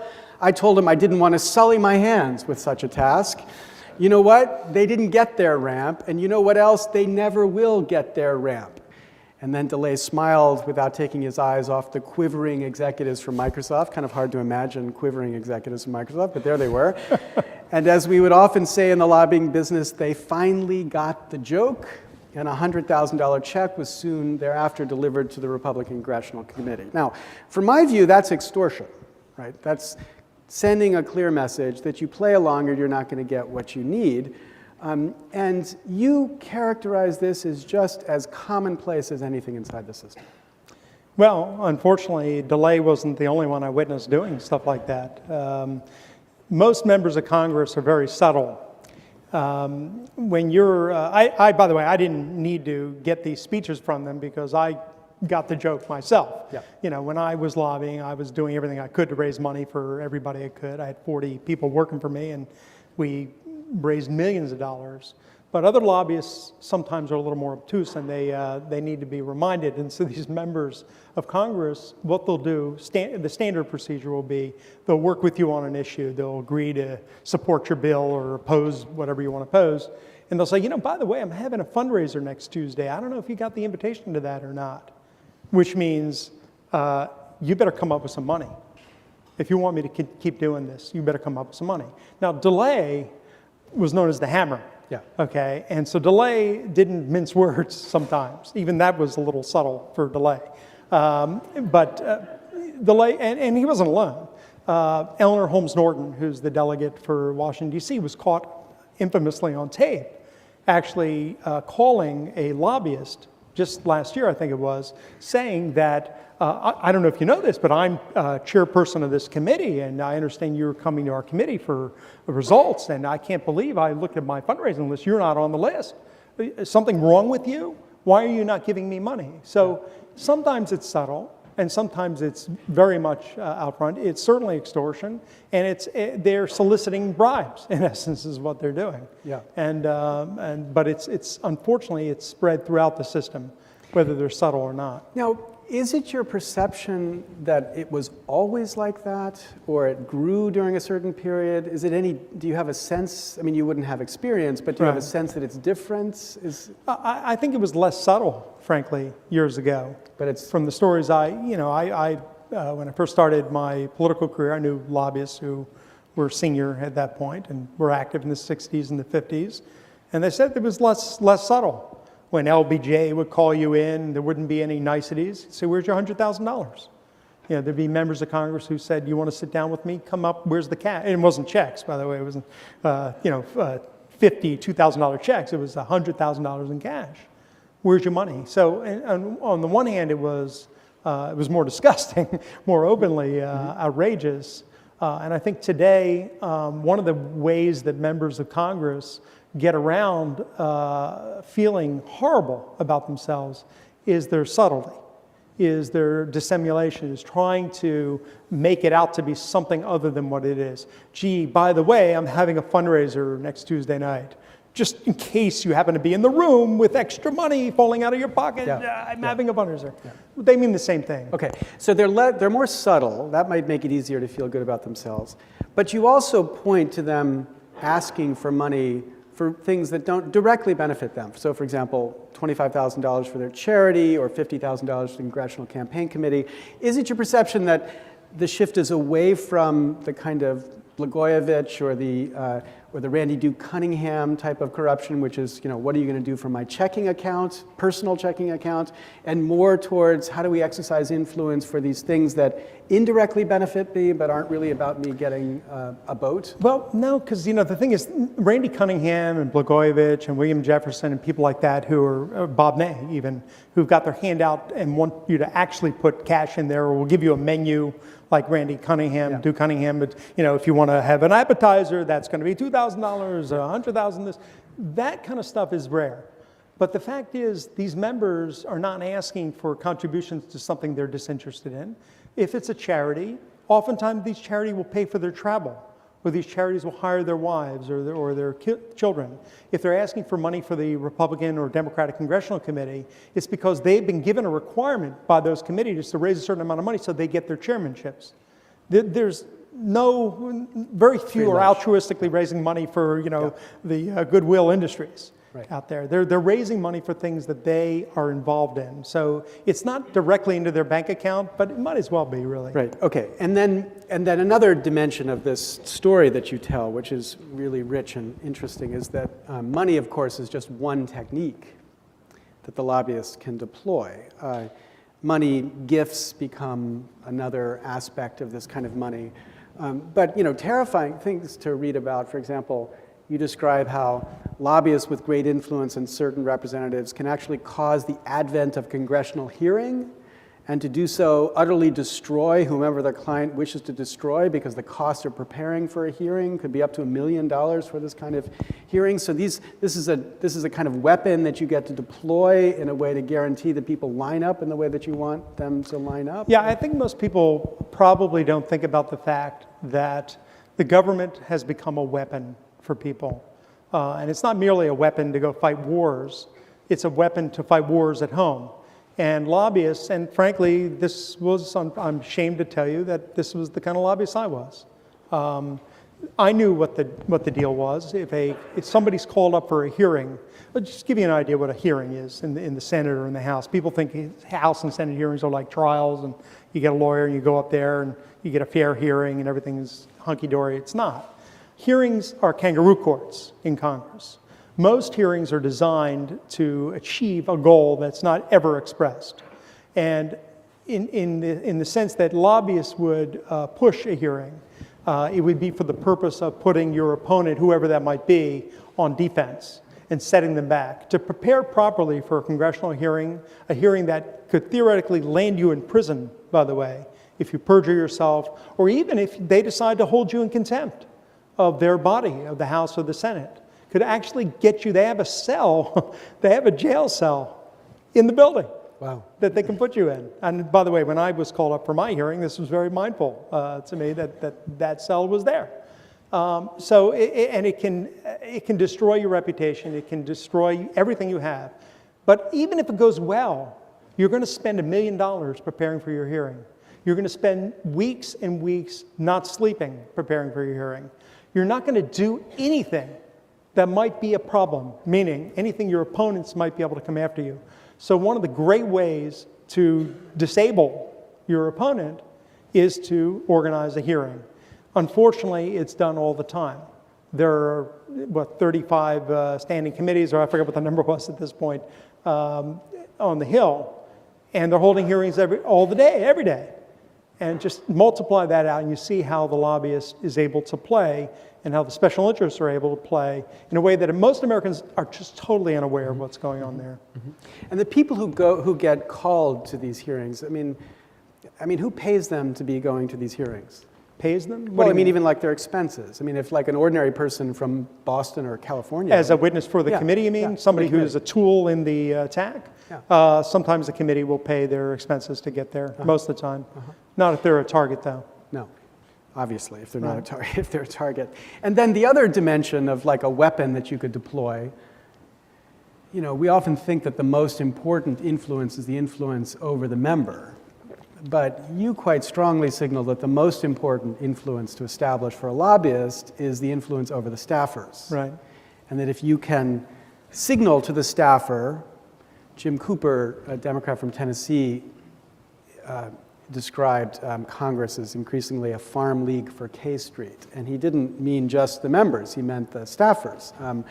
And so if you can signal to the staffer that, you know, you might have a future in my very profitable law firm, then you've got a very valuable resource. As you put it, quote, his paycheck may have been signed by Congress, but he was already working for me, influencing his office for my client's best interest. It was a perfect and perfectly corrupt arrangement, even though, as you say, no rules had been broken, at least not yet. So is this just a Jack Abramoff innovation, or was this the common practice inside of? Well, I didn't innovate anything. I mean, as I look back on my career, of infamy, it'd be nice even to say, well, here are the kind of things I innovated. I learned everything I did. I don't think I may have pushed all of them over the normal boundaries, which is what in part got me in trouble. But there are a lot of smart people in Washington, and they think of everything. And one of the reasons lobbyists laugh at most of the efforts to reform the system is because they know that no matter what is thrown at them by the people throwing it at them, they're going to overcome it. And so the innovation of staff versus members is one that becomes immediately apparent to you when you're a lobbyist or when you're working with Congress. The truth is, congressmen used to have no staff. Daniel Webster had no staff. You know, the great minds of our past, the great leaders of our past, wrote their own bills, wrote their own correspondence, did all their own meetings, seemed to somehow find time for it. Now, since the federal government is involved in so much and in so many areas of our lives, they have large staffs. And like corporations and like other places, the staff runs the show.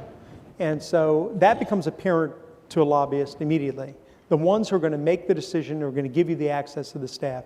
So the other thing that you figure out pretty quickly is that most members of Congress are pretty lazy. They don't want to do the work. They run for office. They love the camera. They love when the Klieg lights go on. They want to be on TV. They want to raise money, and they want to win their elections, but they don't want to do any work. They certainly don't want to read the bills. That for certain.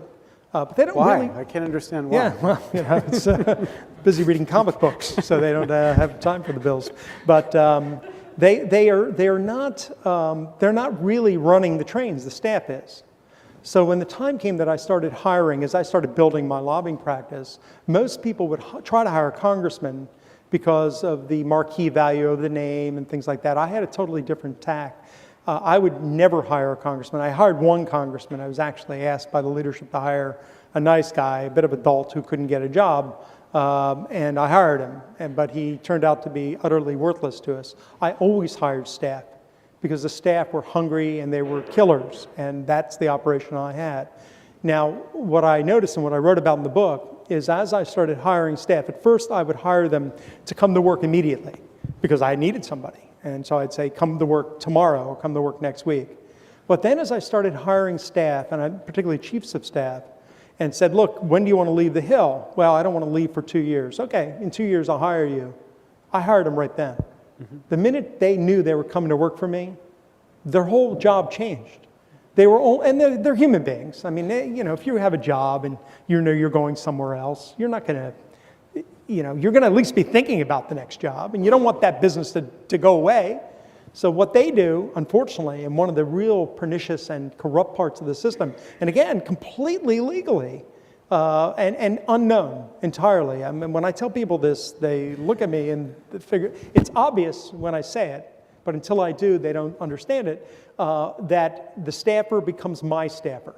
So for 2 years, that staffer is not only my staffer, by the way, not only working like in my office, but is better than my staffer because my staffers can't find the things that person's going to find and look out for our interests more than we could. And that's what I found was going on. And that's one of the reasons, and we'll get to it, I'm sure, one of the prescriptions I have is that those staffers can never become lobbyists. Right. So, but if you think about, what's striking about the problems you describe in the book is that they're completely unrelated, logically at least, to the actual crimes you were convicted of. Right. So you're convicted of crimes. I mean, I think this is an innovation. You might want to be humble about it, but you had an interesting innovation of creating a firm with Mike Scanlon, whose job it was to recruit business leaders who might be affected by some particular legislation so that you could produce 5,000 very powerful people overnight who would call a congressperson and say, no, you can't possibly do this. No. And that was kind of, it's said to you, it's a kind of Steve Jobs-ish kind of thing where you look in retrospect and you say, it's kind of obvious, why didn't everybody do this? But nobody was doing it. I mean, this was interesting. But you failed to disclose that you had a financial interest in that firm, and that was one of the things you were convicted of. You had tax evasion because you were diverting funds to charities. And you had you had an honest service fraud, which I guess there's a question whether after the Supreme Court case how that might play out. But what's striking is none of the problems you're talking about have anything to do with those particular crimes. Right. So if you could be describing lobbyists who never crossed the line at all, and yet are producing all of the problems you're talking about. So it's not criminals here that you think are at the source of this problem. There are very few criminals in this system. There are very few Randy Cunninghams and Bill Jeffersons and Jack Abramoffs. I just couldn't care where the line was. I just wanted to win. And so I just kept going. There aren't a lot of people like that. First of all, lobbyists are lazy too, for the most part, so they weren't going to, that keeps them from becoming criminals, I guess for better or for worse at times. But the problem that I've tried to focus people on is that it's not what's illegal that's the problem. It's what is legal that's the problem. The lines in the sand are so ridiculously drawn. One would actually have to ask oneself, well, why do you even need to go over those lines if they're so absurd? And that's a good question that I hope one day to answer to myself. But what's legal in this system is the problem. And that's where America's attention has got to be focused. Okay, so what I want to do is outline the reforms you've described. And then I want to hire Jack Abramoff, the lobbyist, to war game those reforms. So imagine the reforms you described were enacted tomorrow. And now I want a really expert, and I want you to be on the legal side of this line this time, but I want a really expert lobbyist to help me figure out how I get around this reformed world. So the reforms you've described, key ones that I think are very interesting and important. Number one, you want to eliminate entirely any contribution by those lobbying the government or participating in federal contracts or otherwise financially benefiting from public funds. You don't want to limit it, don't want to limit it, you want to eliminate it. Same thing with those who get perks from elected officials, whether it's a company or a union or association or a law firm. You shouldn't be able to give so much as $1, so zero. You can make a choice. You want to be a lobbyist? Then you can't give money. You want to give money, you can't be a lobbyist. Simple. Or you want to get money from the government, but you can't be giving at the same time. Okay, that's one important category. Next, you want to eliminate the revolving door. Should you choose to serve in Congress or on staff, this is very interesting, you should be barred for life from working for any company, organization, or association which lobbies the federal government. So do your time and go home. And number 3, you have a term limits proposal. You serve for 3 terms of 2 years, and senators for 2 terms of 6 years. And number 4, it's not clear how this relates, but it's fun. Repeal the 17th Amendment, that's the amendment that made senators elected, so that now we would have senators, I guess the original form was they were appointed by the legislature. Maybe a better system would be appointed by the governor, but whatever, repeal the 17th Amendment. All right, so that's now the reformed government. Also, all laws need to apply to congressmen. Any law right. Yeah. That seems so obvious. Yeah, that's, of course. All laws need to apply universally to everybody. And right now, Congress exempts itself. That's one of the issues that's been raised by this insider trading ban. Okay. So we have those reforms. Congress has now passed that. Overwhelmingly, the president has signed it. And now I hire you, Jack Abramoff, to get my special interest legislation through this system. What do you do? Well, you're hiring the Jack Abramoff who's not going to break the law. Not going to break the law, okay, no, right, I insist. Just got to check which Jack Abramoff you're hiring. Our agency rents out different Jack Abramoffs for you. No. In other words, your question is, what does a lobbyist do in a non-corrupt environment? Well, in this environment. The question is whether there's still corruption possible. Well, I'm trying to get to what is the real problem here. Right? Well, if money is removed from the system, so as a lobbyist, I have no ability to convey any money or any gratuity or anything that could cause gratitude on the part of the public servant toward me or my clients. Okay? If that has happened. But you're not being creative enough, Jack. How so? All right, so you're right. You as the lobbyist can't come in and take credit. Right. But you can't tell me that Mike Scanlon and you couldn't put together a nice little operation which would effectively make it so that those rich people you otherwise would be lobbying for would be signaling in some careful No. way. Those rich people couldn't give money either under what I propose. Nobody who gets a benefit that the rest of us don't get can give any money. So who are those 6 people in the United States who don't get some benefit from the federal government? Well, me, you, it's, I get lots of benefits. You, I don't mean benefit. When I say benefit, I don't mean Social Security checks. Okay. I'm talking about people go in for grants and contracts and things like. Basically, they're getting special favors. They are the special. Okay. What about Wall Street? Yes. Wall Street can't lie. Yes, those guys can't give any money either. Any corporation that has a relationship with the federal government or that is getting special attention from the federal government or trying to achieve something in the federal government is exempted from giving money, cannot give any money. So then I ask again, who can give money? Well, farmers, they can't give money. People out there like I was before I was a lobbyist, who believe in certain congressmen, who believe in certain causes that are general causes. You know, let's say I was pro legalization of marijuana. Okay? Let's say. Yeah. I'm not, but well, I probably am. I don't know. After prison, I probably am. I don't know. I haven't thought about that. Turn off these cameras. No, my children are watching. No. Let's use that as an example. All right. I want to have Congress legalize marijuana. All right. Or I want to have Congress ban abortion, or I want to have Congress do something in the general sense that applies to everybody. Doesn't apply to my company, doesn't apply to my industry, doesn't create a financial incentive for me. I haven't drafted, by the way, the legislation, and nor am I going to, of the legislation. I've just kinds hired of things. you. You've got yeah, to well, I draft was never a drafter. I had other people do that. I was the knucklehead who thought of how to talk to people. But it's the world that I'm trying to get to, and I think it's the world that you're trying to get to, and frankly, I think any reasonable person is getting to, is where, in essence, bribery is taken out of the system. Okay, but again, so let's say Republicans want to cut the taxes of the very rich. Do The very rich not allowed to give money to the Republicans? Well, see, I would say if somebody is trying to cut taxes across the board, that's a general interest. Across the board? Yeah, sure, cutting taxes. Now, if the wealthy are also getting a tax cut there, I hold that's a general interest. We're going to disagree on certain of these things, because you're going to see in some things that I think special interests, I'm going to see in certain things special interests that you want.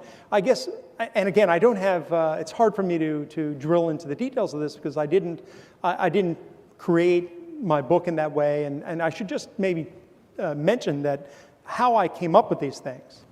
These sort of bizarre, kind of suggestions that are the opposite of what I used to be. I came up with them walking the walking track in prison while I started thinking, what if I were still a lobbyist? What are the kind of reforms that would I try to stop? What would I try to stop? Because the kind of reforms that they have now, you know what a reform is in Congress? I'll give you an idea. You can't buy a congressman a meal, all right, if they sit down and they use a fork and a knife, and they eat on a plate. That's a meal. You can't buy them that. But if they stand up and they use their fingers, that they can do. They consider that a reform. Okay? Another reform. You can't buy somebody a $25 or I guess in DC, a hamburger. Probably $25 hamburger. You can't buy them a hamburger. if you're a congressman, I can't go to lunch and have a hamburger with you and $25. But if I declare our lunch a fundraising event, and I pull out of my jacket $5,000 checks from PACs and hand it to you and say, hey, we're having a fundraising event, here you go, that's completely legal. In their minds, that's reform. So I was thinking, what are the kind of things I would go out of my way to stop were I still a lobbyist? And that's where I came to for this stuff. But so putting aside the details of it for now, I mean, obviously, as you drill into these things, that's where they become difficult. All right, but there are plenty of great minds that can do it. I'm not one of them, but there are plenty of great minds who can with the will. If I were in a system where money was removed, where I couldn't give money, I couldn't buy them lunch, I couldn't take them to see the Washington Redskins, although I'm not sure that was ever a benefit to anybody to see the Redskins, but I couldn't take them to the football game, and I couldn't take them out to play golf, and I couldn't put them on an airplane travel. I couldn't do anything except what anybody could do if they walked in. At that point, all of my discussion becomes on the merits politically and philosophically for them. Okay, so I have no disagreement about the effectiveness of that kind of narrow question about what lobbyists need to be allowed to gift or not gift or give, and even the idea of taking lobbyists out of the business of giving money. Charles Freed, on behalf of the ABA, lobbying committee came up with a proposal which was essentially the same here, which said that lobbyists should just not be in the business of raising money for people they are lobbying. So that much is fine. But I guess the question is whether that alone is enough. And the way you've made it more than that is it feels like you've opened this morass of trying to decide when I'm allowed to be giving, depending on whether the issue is really special interest to me or a general interest. So Right. if it's taxing carried interest at the same rate that other capital gains raise same income rate as opposed to a capital gains rate, is that a special interest or is that a general interest? So it seems like it's a morass, and I just wonder whether an alternative, and you know where I'm going here because you've read the book, the alternative of thinking about a more creative funding system for elections wouldn't be as effective without being so restrictive on the freedom of people to participate in the political process. Because here you are, Jack Abramoff, the libertarian, telling all sorts of people they're not allowed to participate in the political process Right. because they have a special interest here. Right. But the alternative would be, what if we funded, elections with small contributions? My system, the Fair Elections Now Act system, says basically you opt into a system where you get $100 from a citizen, that's matched 4-to-1 by the government. I have a proposal of, I'll rebate you $50 of your taxes. You can use that as a voucher to give to people who only take the voucher plus $100. But it would be a system where all of the funding comes from small dollars. In that system, would we have to worry about whether the particular benefit that I might get from the government is a special interest or not? I don't know. I mean, I'm open to that. You're open to that? Yeah, I mean, All right, I'm that's all. open We're to- finished now. Thank you very much. Consider it. No, no. I think anything that gets the money out of the system, anything that removes the bribes, basically, is worth considering. You know, there are philosophical issues of not as much with your thing, but people who are in favor of public financing of campaigns and things like that. But I think that the essential message that I'm trying to put forward is to stop the corruption. You've got to remove the money, because that's what I used when I was being corrupt, when I was doing that thing. So that is what does it. And so that's the deal. Okay, well, thank you. So we'd like to now invite people to participate through questions. And our strategy for questions is in all of our events, and we're going to adopt this rule here too, is that I will control the queue. We have 2 mics that go around, and so you signal to me that you want to be on the queue, and I will signal back to you that I see that you're on the queue, and you'll get the mic and then you'll speak. And the mic will be delivered while the other question's being asked. So why don't we start here with Dennis? Dennis Thompson. I once, several years ago, wrote a book called Ethics in Congress, which obviously had an enormous impact on Washington. My favorite book. Now, saw the movie, too. We're waiting for the movie. Kevin Spacey was otherwise occupied. I guess this goes to something that Larry was touching on. Why should we pay attention to somebody who's convicted of a crime that has actually nothing much to do with the reforms that he's proposing? And, you know, we don't ask Barry Bonds about how to make baseball better. We might ask him about how to avoid the temptations of cheating and violating the law. And we might ask lobbyists like you how to actually get reforms through. Larry was hiring you, and instead he ended up lobbying you for his proposal. But you didn't answer that. What you did was, in the book and tonight, list half a dozen proposals, which I'm not sure you're in the best position to suggest. I mean, I want to know what's the connection between your recommendations and your experience. And one recommendation that Larry didn't mention and you didn't mention, is a major one in the book, is that we should have a smaller government. Well, that sounds like the plank of a political party. And I'm not sure, again, how that follows exactly from your own experience. So could you tell us why your experience really has anything to do with the reforms that you're actually proposing? I appreciate your question. I've been probably in 200 interviews since I got out of prison. That's the first time anybody asked that like that, so I appreciate you doing so. Look, I was in the middle of that world, and in terms of people ask me, how do we know you're sincere? How do we know you're telling us the truth? My response is, I'm not sure that it's important whether you know I'm sincere or not. I'm not here to run for president. I'm not here to win a popularity contest. I don't think with my name brand, I'm going to win any popularity contest anytime in the next century or so. But I do have experience, deep experience in this world, and I've been in rooms that a lot of people haven't been in, and I know what that world hates. And so once I had the benefit of a 2x4 cracking me in the head and came a little bit to my senses in terms of the damage this world does, I'm somebody who I think has something to say about it in the sense that I've been there.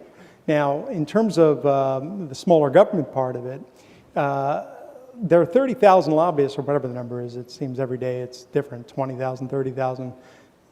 Let's say it's 20,000 lobbyists walking around Washington, not because the government is the size it was in 1912. It's because the government is the size it is in 2011. And if one of the frustrations that people have is that there's just too many people lobbying, there are too many special interests, I would posit, and I don't think it's, I don't know how one argues, that one of the reasons this is the case is because the government's involved in a lot of things. And so when I say that the government needs to get out of a lot of this stuff, Sure, I personally believe in having a smaller government. I am not big on government to begin with. I had to go live with the government for about 3.5 years. It wasn't fun. And I believe, though, that that is consistent with wanting to get rid of the special interests, get the government out of some of this stuff, or devolve it to other places. What lobbyists want, by the way, and what I wanted, to some degree, when I was in there, is you want power concentrated. If you could have it, you would have one person making every decision, and then you just go lobby that person, and you make sure that that person's in your pocket. The more diffuse power is, the more difficult it is for lobbyists, and that's basically why I think that's important. Right here. Only I could. Anyway, can you hear me? I can hear you. My name is Erwin Shapiro, and I haven't written any book of relevance. I've written a book, but it's too technical to discuss. I have two questions, one very specific and one more general. The second of which you may have covered in your book, which I confess I haven't read. The first question is, it seems to me there are three functions of a lobbyist, three weapons the lobbyist has. One is the bribe, two is the threat, and three is the fig leaf. What do I mean by the third? I mean giving the representative, senator, or whatever an excuse or a rationale to do the unreasonable, to pretend to be in favor of a certain bill because of some reason which is probably not valid. Do lobbying firms have special teams whose sole job is to develop the fig leaf or develop the cover story or what? Or is it just generic in any lobbying firm? It's genetic in every lobbyist. I mean, that's what lobbyists do. You want to give political cover to whoever you're asking a favor from. You want to make sure that they have the political cover necessary to get away with it, basically, to do it with a straight face and to be able to explain it. And it's even something that's reasonable and good and wonderful, that always becomes part of the discussion with congressmen and with their staff.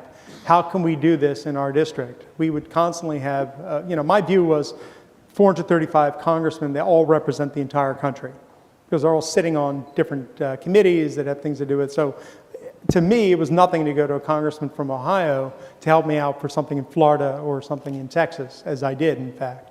Unfortunately, he also went to prison for this, but lobbyists don't view it that congressmen are just from their district, they're for everything.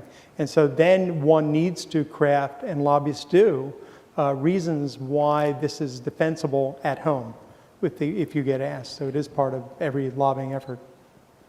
How would you foresee reforms like you suggested actually come into being? Have you got any master plan? I didn't know that was important. Wait a minute. No, it's going to be difficult. Let's not kid ourselves. You're asking the very people who benefit from this lifestyle to get rid of this lifestyle. And ultimately, it's going to be a question of the media shining daylight on this stuff and exposing it like what 60 Minutes did with the insider trading scandal. I don't know how many people saw this, but until they did do that, nobody was thinking about that. We kind of, when I was a lobbyist, we kind of heard about members and staff. I owned some restaurants, and they would come in sometimes and say, hey, I just made a killing in, defense or something like that. There's going to be a big bill, and I just bought a bunch of stock. Frankly, I thought they were knuckleheads, buying 100 shares or something and making $200. Who cares? It didn't dawn on me, really. I didn't focus on what they were saying to me, which was they were insider trading, legally. So, but until the media starts talking about it, nobody's doing anything. Now, the bill went from 6 sponsors, I think, to 50-something sponsors in a couple weeks. So if the American people, if the media continue to focus on this space, and there is more and more focus. And by the way, this is probably what accounts for the fact that Congress has an approval rating of under 10%. People look at the Congress and they look at the government and they think, you guys are a bunch of jerks. You're a bunch of blowhards who are getting rich on our dime, usually, and it's not fair, and so they ignore the system, or they get angry about the system, or they get out and occupy something, or they get out and have a Tea Party and go organize an election.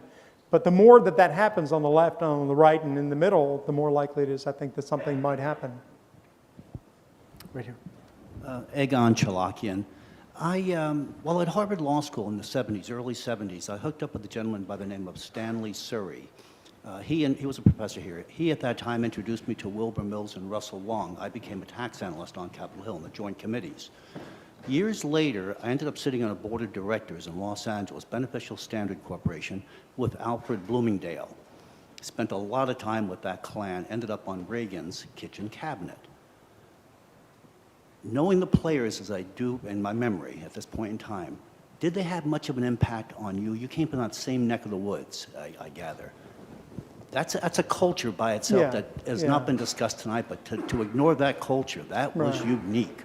It didn't. My father was president of Diners Club Franchises when Bloomingdale was chairman, and I met Bloomingdale a couple of times, but I don't think he had a big influence on me, and frankly, I didn't meet any of the other kitchen cabinet guys until sort of the end of their lives when they were trying to, in the second term when I headed President Reagan's lobby. I met a few of them, but it didn't really impact me. What frankly shaped me more than anything was my experience at Brandeis University. The bastion of right-wing political activism. Kidding. Right here. Thank you, Mr. Abramoff. I imagine it was... I'm sorry, you should introduce yourself. Oh, James Williamson. I imagine it was fun to meet Alex Gibney as well, by the way. Here in Massachusetts, you mentioned lobby, just once you mentioned lobbying at the state level. And of course, here in Massachusetts, we really don't have any problem with corruption there, except the occasional Speaker of the House. Because of your background in lobbying around gambling, I'd be very interested to hear if you have any insights into, recently legislation was passed and signed in Massachusetts to authorize gambling. And there was some opposition to it, but it was roundly defeated. What should we have been looking for in the lobbying process here in Massachusetts, and what should we be looking for, what should we be alert to in the ongoing decisions that are going to be made about where the gambling is going to take place and who's going to get to profit from it? And how would we go about getting that information? Well, gambling is all political, of course. Everything about the gambling industry is politics. And I spent a lot of my time stopping gambling when it was in the interest of my clients, who were casinos, to not have competition. And stopping, I don't know what happened here, to be honest with you. I haven't followed it, and I'm not even certain exactly what has transpired, but stopping gambling is easier than getting something through. So the fact that they got it through is remarkable. It generally doesn't happen. So I'm sure there was a lot of money involved, obviously. These campaigns are not cheap. In terms of going forward, what do you need to be watching for? I think that probably, to the degree you can, you want to try to get some legislation through, if it's doable, to prohibit anybody in that industry from giving any money politically, or they will own your state. They did this in New Jersey, and they kept the casinos for years without having any real political power in the state other than as an employer. So to the degree that it's possible, if I were at this point trying to do something to control it, I would try to prohibit them from giving any money politically at any level, because even at the local level, giving to mayoral races and things like that, these companies can have a tremendous impact. And don't forget how much cash gets kicked out by a casino. And I don't know if you're talking about one casino or a bunch of 3 casinos in the Boston area, or in three different regions around the state, if I've got it. They're probably going to be very lucrative, and they're probably going to have some success, and if they're smart from the other side, if I were the casino, what I would do is use my money to consolidate the political control so that, number one, it could never be undone, and number two, when I wanted to expand, I would do it, and number three, maybe the most important, is to make sure there aren't 4 casinos. So. Thank you. We had a question right here. So I'm Matt Bieber from the Divinity School. I haven't read the book, so could you talk a little bit about the conversion process, the sort of personal, reflective, self-inquiry kind of driven a conversion process that you've gone through to sort of get to a place where you saw what you've done before as not so savory. And could you also say a word or two about what it's like to sort of be the object of so much shame and derision, and whether you hope that, and what your hopes are for whether that reputation will change over the course of your life? Well, I would love to say that in the middle of my lobbying career, while I was making, boatloads of money, that it hit me all of a sudden that I shouldn't have been in that business. But I can't say that. It only hit me after I was out of that business. And I guess I'm maybe the kind of person who needed to have the entire house cave in on them before they realized that they were living in a house of cards. But that's what happened. And so with me, my end came rather suddenly. Within a period of a couple months, I went from everything was great to nothing was there. Everything was obliterated. And it probably took that, and then it was 2 more years before I went to prison. So for 2 years, I sat and basically tried to work through what was going on and what did I do? First I had to ask myself, because when it started, I did have to be honest with you. I thought, what are they talking about? I didn't do anything wrong. I just did what everybody else does. I didn't innovate any of this. I just did more of it. Okay, so I had 72 seats at the Redskins Stadium, which unfortunately is what I had, as opposed to 4. Okay, so what's the difference? That's the first thoughts I had. Well, I should say that's not even the first thought. The first thought I had was, this will blow over. It's a little bump in the road. Won't be any problem. And when the first Washington Post article came out, and the essence of the article was that I charge a lot of money to my clients. That was no different than articles that had been on the front page of the New York Times and the Wall Street Journal about me that I put on our firm's website, all right, as advertising.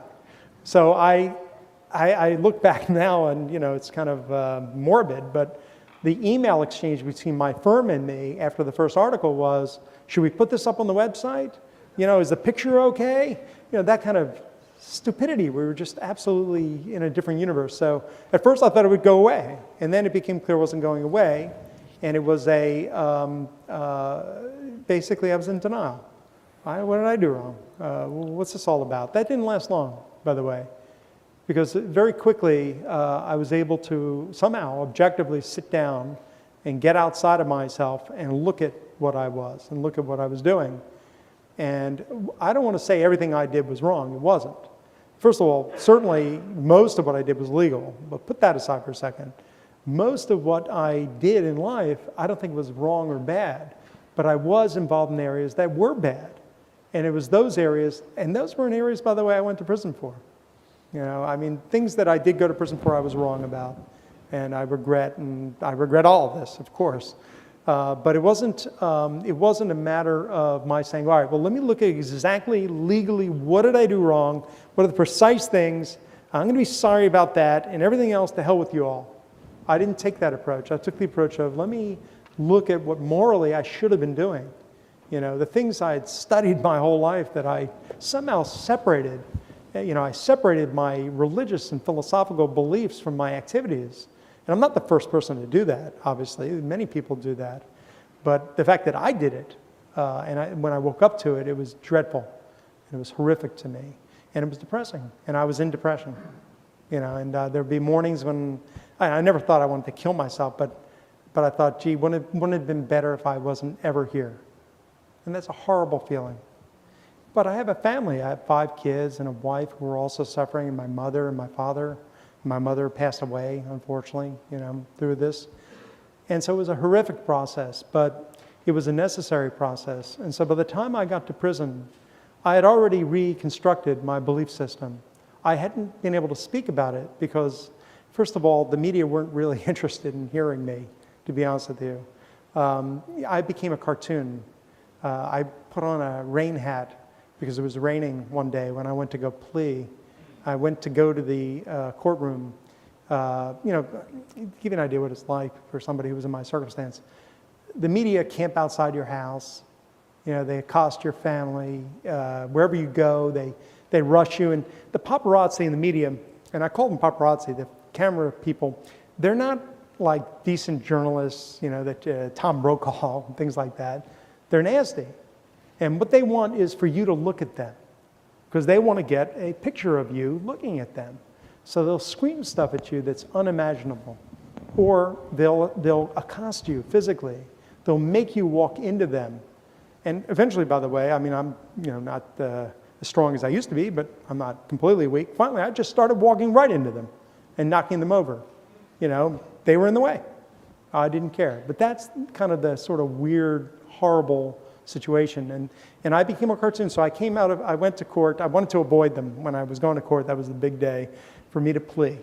And it was January. It was January 4th or something, 6th in D.C. And it was cold. It was raining. I got up early. I left my house in the dark. I wanted to get to court hours before my court appointment time because I wanted to beat the media in there. It was raining, so I grabbed the hat. You know, and look, I'm an Orthodox Jew. We have hats. Okay, yeah, that's just sort of the deal. And so I put on this hat and I put on this raincoat and I left. And my wife was sleeping. She normally would look at me and say, "What are you nuts? What are you wearing? You look like Boris Badenov or something like that." You know, but she was sleeping. And I went out and I walked in and I got in with none of the media there.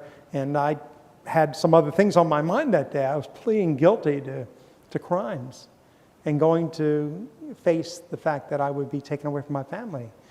So we finished, and I was with the Justice Department and the FBI guys who, by the way, treated me very fairly and very appropriately, never abused me in any way. You know, I know that happens, but they didn't to me. And I put my hat on and my coat on to leave, thinking, all right, we're done. And I walk out, and the media starts screaming at me. You know, are you a gangster? Are you a mafia guy? And I'm looking, who are they talking to?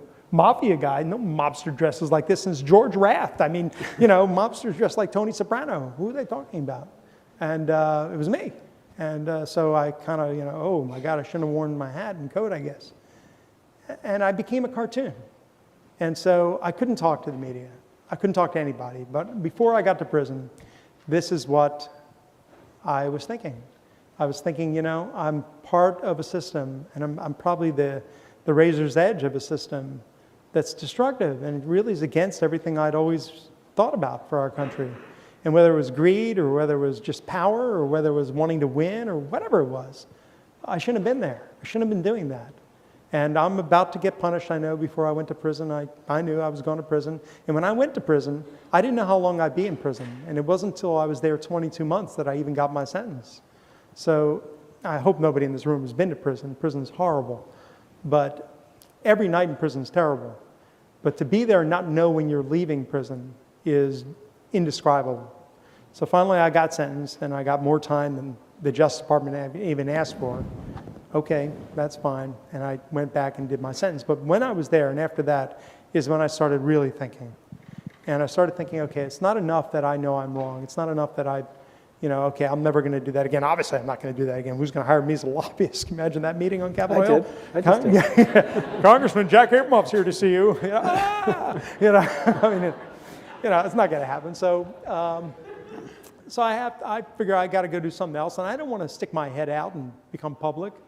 To be honest with you, it doesn't feel good to hear things about yourself like they said about me, and they still say.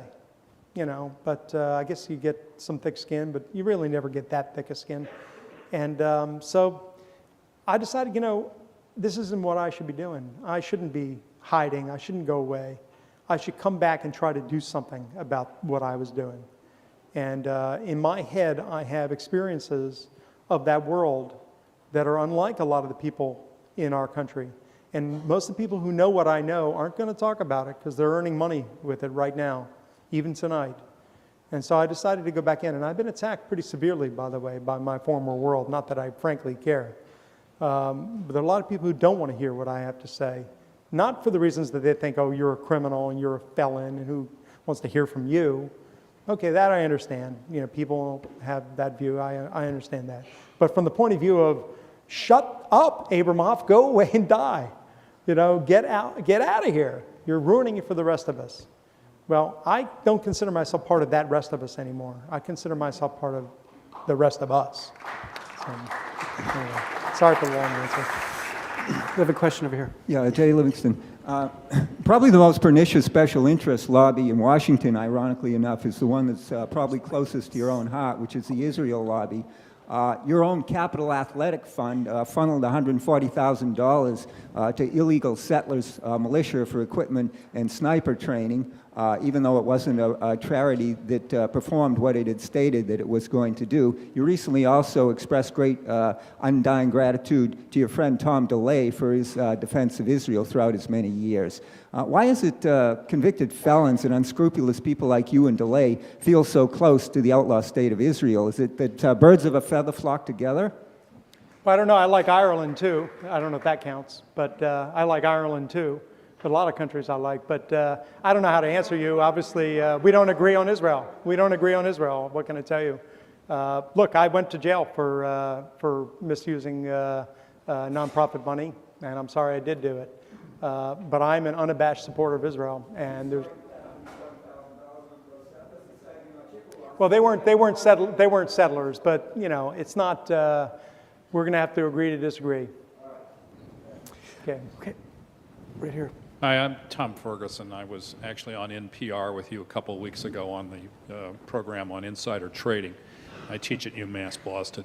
I just want to ask you about the analytics of this. I mean, it's a very interesting discussion, but a lot of folks who've tried to understand the logic of lobbying have had trouble trying to trace it through when they think about exactly how does a congressman or woman price the services they're doing. I ask because when you look at sort of what's paid and for what they get, you get some odd cases like maybe you might sell, I'm going to make it up, 6% of the defense budget one night for $200,000, and then a week later somebody will contribute $1 million and get just a gambling resort or something like that. I mean, could you shed some light on the process under what you might call the, I know you're a libertarian, so you must, in the traditional libertarianism in the United States, they love the price system. You must understand what my question's point is. I'd be quite grateful for any insight you could shed on that. Well, I don't think there's a rational answer to the question. It's a good question. But my experience is that those members of Congress, which was most of them, who are into raising money and trying to not necessarily do what they would consider to be an illegal quid pro quo, but in essence a quid pro quo, they're just trying to get as much money for anything they do, no matter what it is. And so if $1 million is available, they're going to try to get $1 million. If $100,000 is available, they're going to try to do that. So I'm not certain that if I understood the question correctly, but I don't know that there's necessarily a rationale here. It's more of a Congress fears not being reelected and not advancing in the system and not being able to become a committee chairperson. And so money is the oil that makes that engine go, and they're going to try to get whatever they can get. So I don't know that there's necessarily a pricing system. There wasn't with us. I mean, so I'm unaware but of that. Let me push a little bit more on the question. It's a very good question. It's been, it's one of the puzzles at the center of whether money is actually corrupting the system. And one form of it is the price is so low. You in your book talk about the return on investment that you got from lobbying. You said your clients, you got them 80,000, I can't remember the number, some huge percentage return on investment. And the economists would say, well, how's that possible? Why doesn't the system just bid the price up so that the return is something like a market return? Like, why is it so irrational? Why doesn't the government hold out for more, right? So that they demand, that if I'm going to get $1 billion subsidy, which the sugar people get because of the tariffs, $1 billion subsidy, you should have to pay, you lobbyists, more than just, $1 million for that. You should be paying $500 million for that $1 billion subsidy. Why doesn't it work like that? Because they're dealing in stolen goods. Stolen goods. Yeah, I mean, in essence, this isn't a normal business. They're dealing in stolen goods. They're taking things out of the public trust and selling them. So you're not going to get a lot of Duke Cunninghams with a price chart. Too bad. These guys, yeah. Okay, Abby? Hi, I'm Abby Brown. I'm a fellow at the center. I'm wondering if you can walk us through, presumably there are some idealists who get elected to Congress still, who go there with some public interest in mind. Can you walk us through how you go about corrupting them? What's the rhetoric of that conversation? How do you reel them in and so forth? When a member of Congress, a new member of Congress shows up in Washington these days, the first thing they meet is not the lobbyists. They meet their leadership. And their leadership introduces them to the lobbyists in the following way. They say that you're a new member of Congress, and the most important thing for you is to get reelected next time. Because if we lose your seat, then we're going to have to fight and get it back the time after that. So since that's the most important thing, and since most of them, 80% of them, come with debt, the first thing we're going to have you do is you've got to retire your debt. And now we're talking about before the Congress is even convened. We're talking about in December, after the November election. And here's a group of people who are very good at helping you retire your debt. Meet the lobbyists. And that's where it starts. And even if they're the best folks in the world, and they have the greatest aims. And by the way, some of them will say, look, I have just no interest. I'm not going to take any lobbyist money. I'm not going to get involved in that the first year, and maybe in the second year. But when they're there 20 years, even if they think I'm taking the campaign contribution, I'm going to take that $2,000, but I don't sell my vote for $2,000. They're wrong. They sell their vote for a glass of water, not consciously, but they're human beings. And if somebody does something for you and you're a decent person, what is the thing you're going to think in your mind? Gee, that person did something nice for me. Now, you can either be a jerk and just say, I hate them. So if you do something nice for me, I hate you. And a lot of parents complain that sometimes kids act like that. Or you can be a decent person. Well, gee, I can't give him with that, but I'm going to root for him. Or I can't do that, but maybe I could do this. That's how it starts. It is not a moment where somebody walks into Bob Ney and gives them $50,000 in casino chips. That is very rare. What I just described to you is virtually everybody. And it's just a matter of time before they are beholden to the lobbyists at one level or another. David? Mr. Abrams, thank you very much for being here. My name is David Korn. I'm a professor of pathology at the medical school, the Harvard Medical School. There's probably a lot of agreement in this room, certainly, that the root of evil is the money, right? That's what you're saying.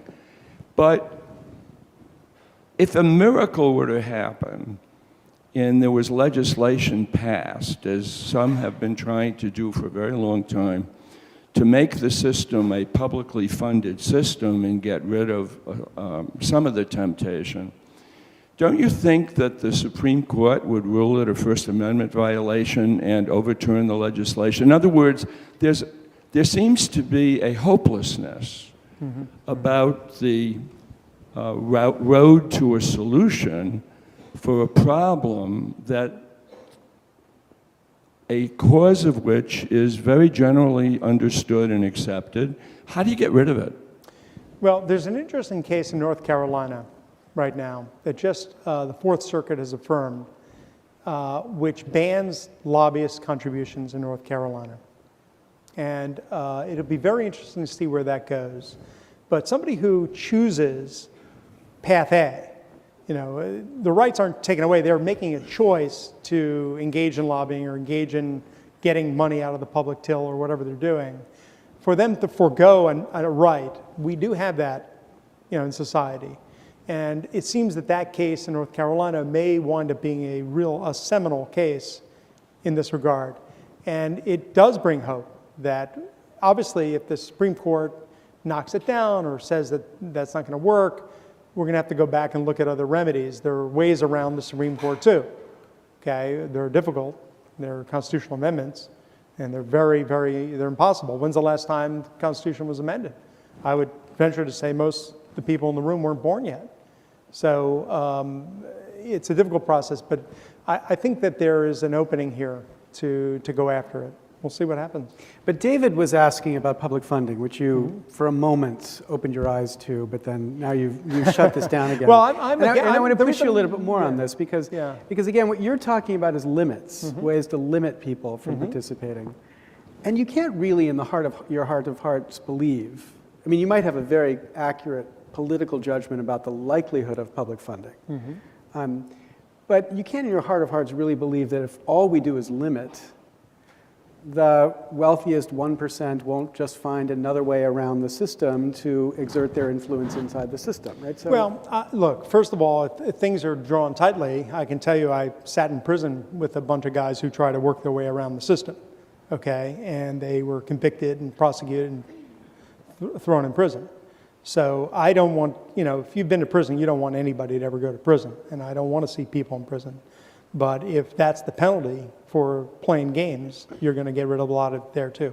But let me tell you why I'm against public funding, among other reasons. First of all, I am a conservative. I am a libertarian type conservative. So who wants to silence a bunch of speakers? Well, I mean, I want to silence if they make a choice. I'm giving them the choice. Nobody's forcing anybody to be a lobbyist. I wasn't forced to be a lobbyist, and if people make a choice, I think that they, like in all things in life, you give up certain things if you choose other things. But in terms of public funding, look, I have a distrust of the government. I have to be honest with you, and needless to say, I have a distrust of the government after what I've been through just in the last period of time. They say that a conservative is a liberal who is mugged. Well, a libertarian is a conservative who was indicted. Okay, and so I lived in complete government control, so maybe that does influence my thinking a little more than others. I don't, and I'm not trying to disparage everybody who works for the government, surely not, but generally I don't like the idea of putting in the hands of people power to make decisions. Right, okay, but then vouchers don't do that. Okay, right? yeah, I said the voucher thing, actually I was much more open to in terms of, from my own philosophical point of view. When I read your book, I thought that was a much more, the Grant and Franklin approach, that would be something much more, I'd be personally as a conservative much more amenable to. And I think it's very important, we talked briefly before, to get this stuff fixed, we're going to have to find something that people on the right and people on the left are going to be able to agree to, and to overcome the kind of bitter political divide that's in this country. It's something that both sides can get a hold of, and I think that might be one way to do it. Thank you. So I'm Jeff Bridges. I'm a student at the Divinity School. Before I was there, though, I worked in politics for about 10 years. And it really just completely sucked my soul dry. And I think you understand. And so coming here and going to Divinity School, and I got involved with Occupy Harvard, and it's really been a redemptive experience for me. And I came here tonight thinking, oh, this is Jack Abramoff. He's writing a book to make money, and now he's trying to sell it to Harvard students. Naturally, that's just what the guy's doing. That's what you do. You write a book. Something bad happens, you write a book. But then when you were talking about your experience of being arrested and reflecting on how you operated as a lobbyist, it really spoke to me, and I believe you. I buy it. I want to know why you're doing what you're doing right now. What do you hope to accomplish with the path you've chosen now? Well, I mean, as I said, what I want to do is I've got some role to play in solving this problem. It's a problem. I've come to recognize it as a problem. I mean, you all recognize it intuitively. I'm ashamed that I didn't, okay, but I didn't. And not only didn't I recognize it, I was in it. And not only was I in it, I might have led it. All right, but okay, that was prelapsarian at this point. So what I'm doing now is, as hard as it is, by the way, it's not easy to sit here and say the things I'm saying to you all. I mean, it's just not. And you're not the only ones I'm saying it to. And I've said it in front of big TV audiences. And I got to believe in the heart of hearts, my family probably wishes I wouldn't say it, although they've been nothing but encouraging, because they also see that this is not a system. Look, none of my kids, I was very political. My wife worked for the Republican National Committee. We were both political junkies. Not one of my children, well, one of my children is joining the college Republicans, but not one of my kids wants anything to do with American politics. Not just because of what happened to us, because they see that it's just utterly hopeless. They think it's utterly hopeless and worthless. So I think just even for them, I want to do something to try to move the ball forward. I'm not going to do it by myself. Frankly, I wish I were back in the position. I wish I came to this while I was where I was. When I sat in prison, when you're in prison, all you're thinking about is, how do I get out of here? How do I get out of here? Even an hour earlier, just please, God, get me out of here. It's just impossible to describe what it's like. 24 hours a day, people screaming. We lived 6 men to a 150 square foot space. It's just a nightmare. So you're thinking every minute, how do I get out of here? So what was I thinking? Of course, I was thinking, darn, why didn't I think of this when I was a lobbyist? I could have had the laws changed, all right, and figured some way to have gotten me out of here if this had happened. Well, obviously, that's silly. But I do often sit back and think, what if I still was in that game? Boy, I could really do some damage if I was in there and it occurred to me what has occurred to me since. Obviously, I'm not there and I can't. So what I can do is I can speak about it and I can tell people what went on. And I wrote about it. And, I have a book out. I have a $44 million restitution order. This book would have to outsell the Bible for me to see any money. And I didn't do it to make money. And the industry anyway, as everybody who writes books knows, is in terrible shape. People aren't making, unless you're, Rawlings or whoever, you're not making a lot of money. I did it because I think it's vital people know. And if they know, maybe they'll get angry. And if they get angry, maybe they'll do something. And maybe this great country, and it is a great country, and a great people will rise up and try to get something changed. That's why I did it. So we have last question. So make it really, really good. A lot of pressure now. Mm-hmm. My name is Howard Melman. You were saying before when telling, when your story broke, how you were in denial and you were just in a different world. And I immediately wondered, do you think that politicians and staffers are equally in denial and in that different world? Yes, they're absolutely. Not only are they not recognizing what is now become clear to me and has been clear to all of you from the beginning, but think about folks who can go around trading on insider information and buying stock on the one hand, and then reading the paper that Rajaratnam gets sent away for 11 years, and they're doing exactly the same thing, if not worse, than he did. And they not only don't feel bad about it, they feel good about it. So, and they don't understand. And these same guys, and by the way, I do talk to congressmen still. They're quiet about it. Obviously, no congressman wants it in the paper. They're talking to me. And they don't get it. Why is it that we're so unpopular? Why is it that 9% approval rating? How is that possible that Obama has a better approval rating than we do? Are you kidding? Are you kidding? That's the world they live in. They don't live in, unfortunately, they totally disassociate themselves from a reality that everybody else intuitively sees. And by the way, as did I in those days. So I understand it, but I feel bad for them in a certain respect, So Jack Abramoff, thank you for coming to Harvard.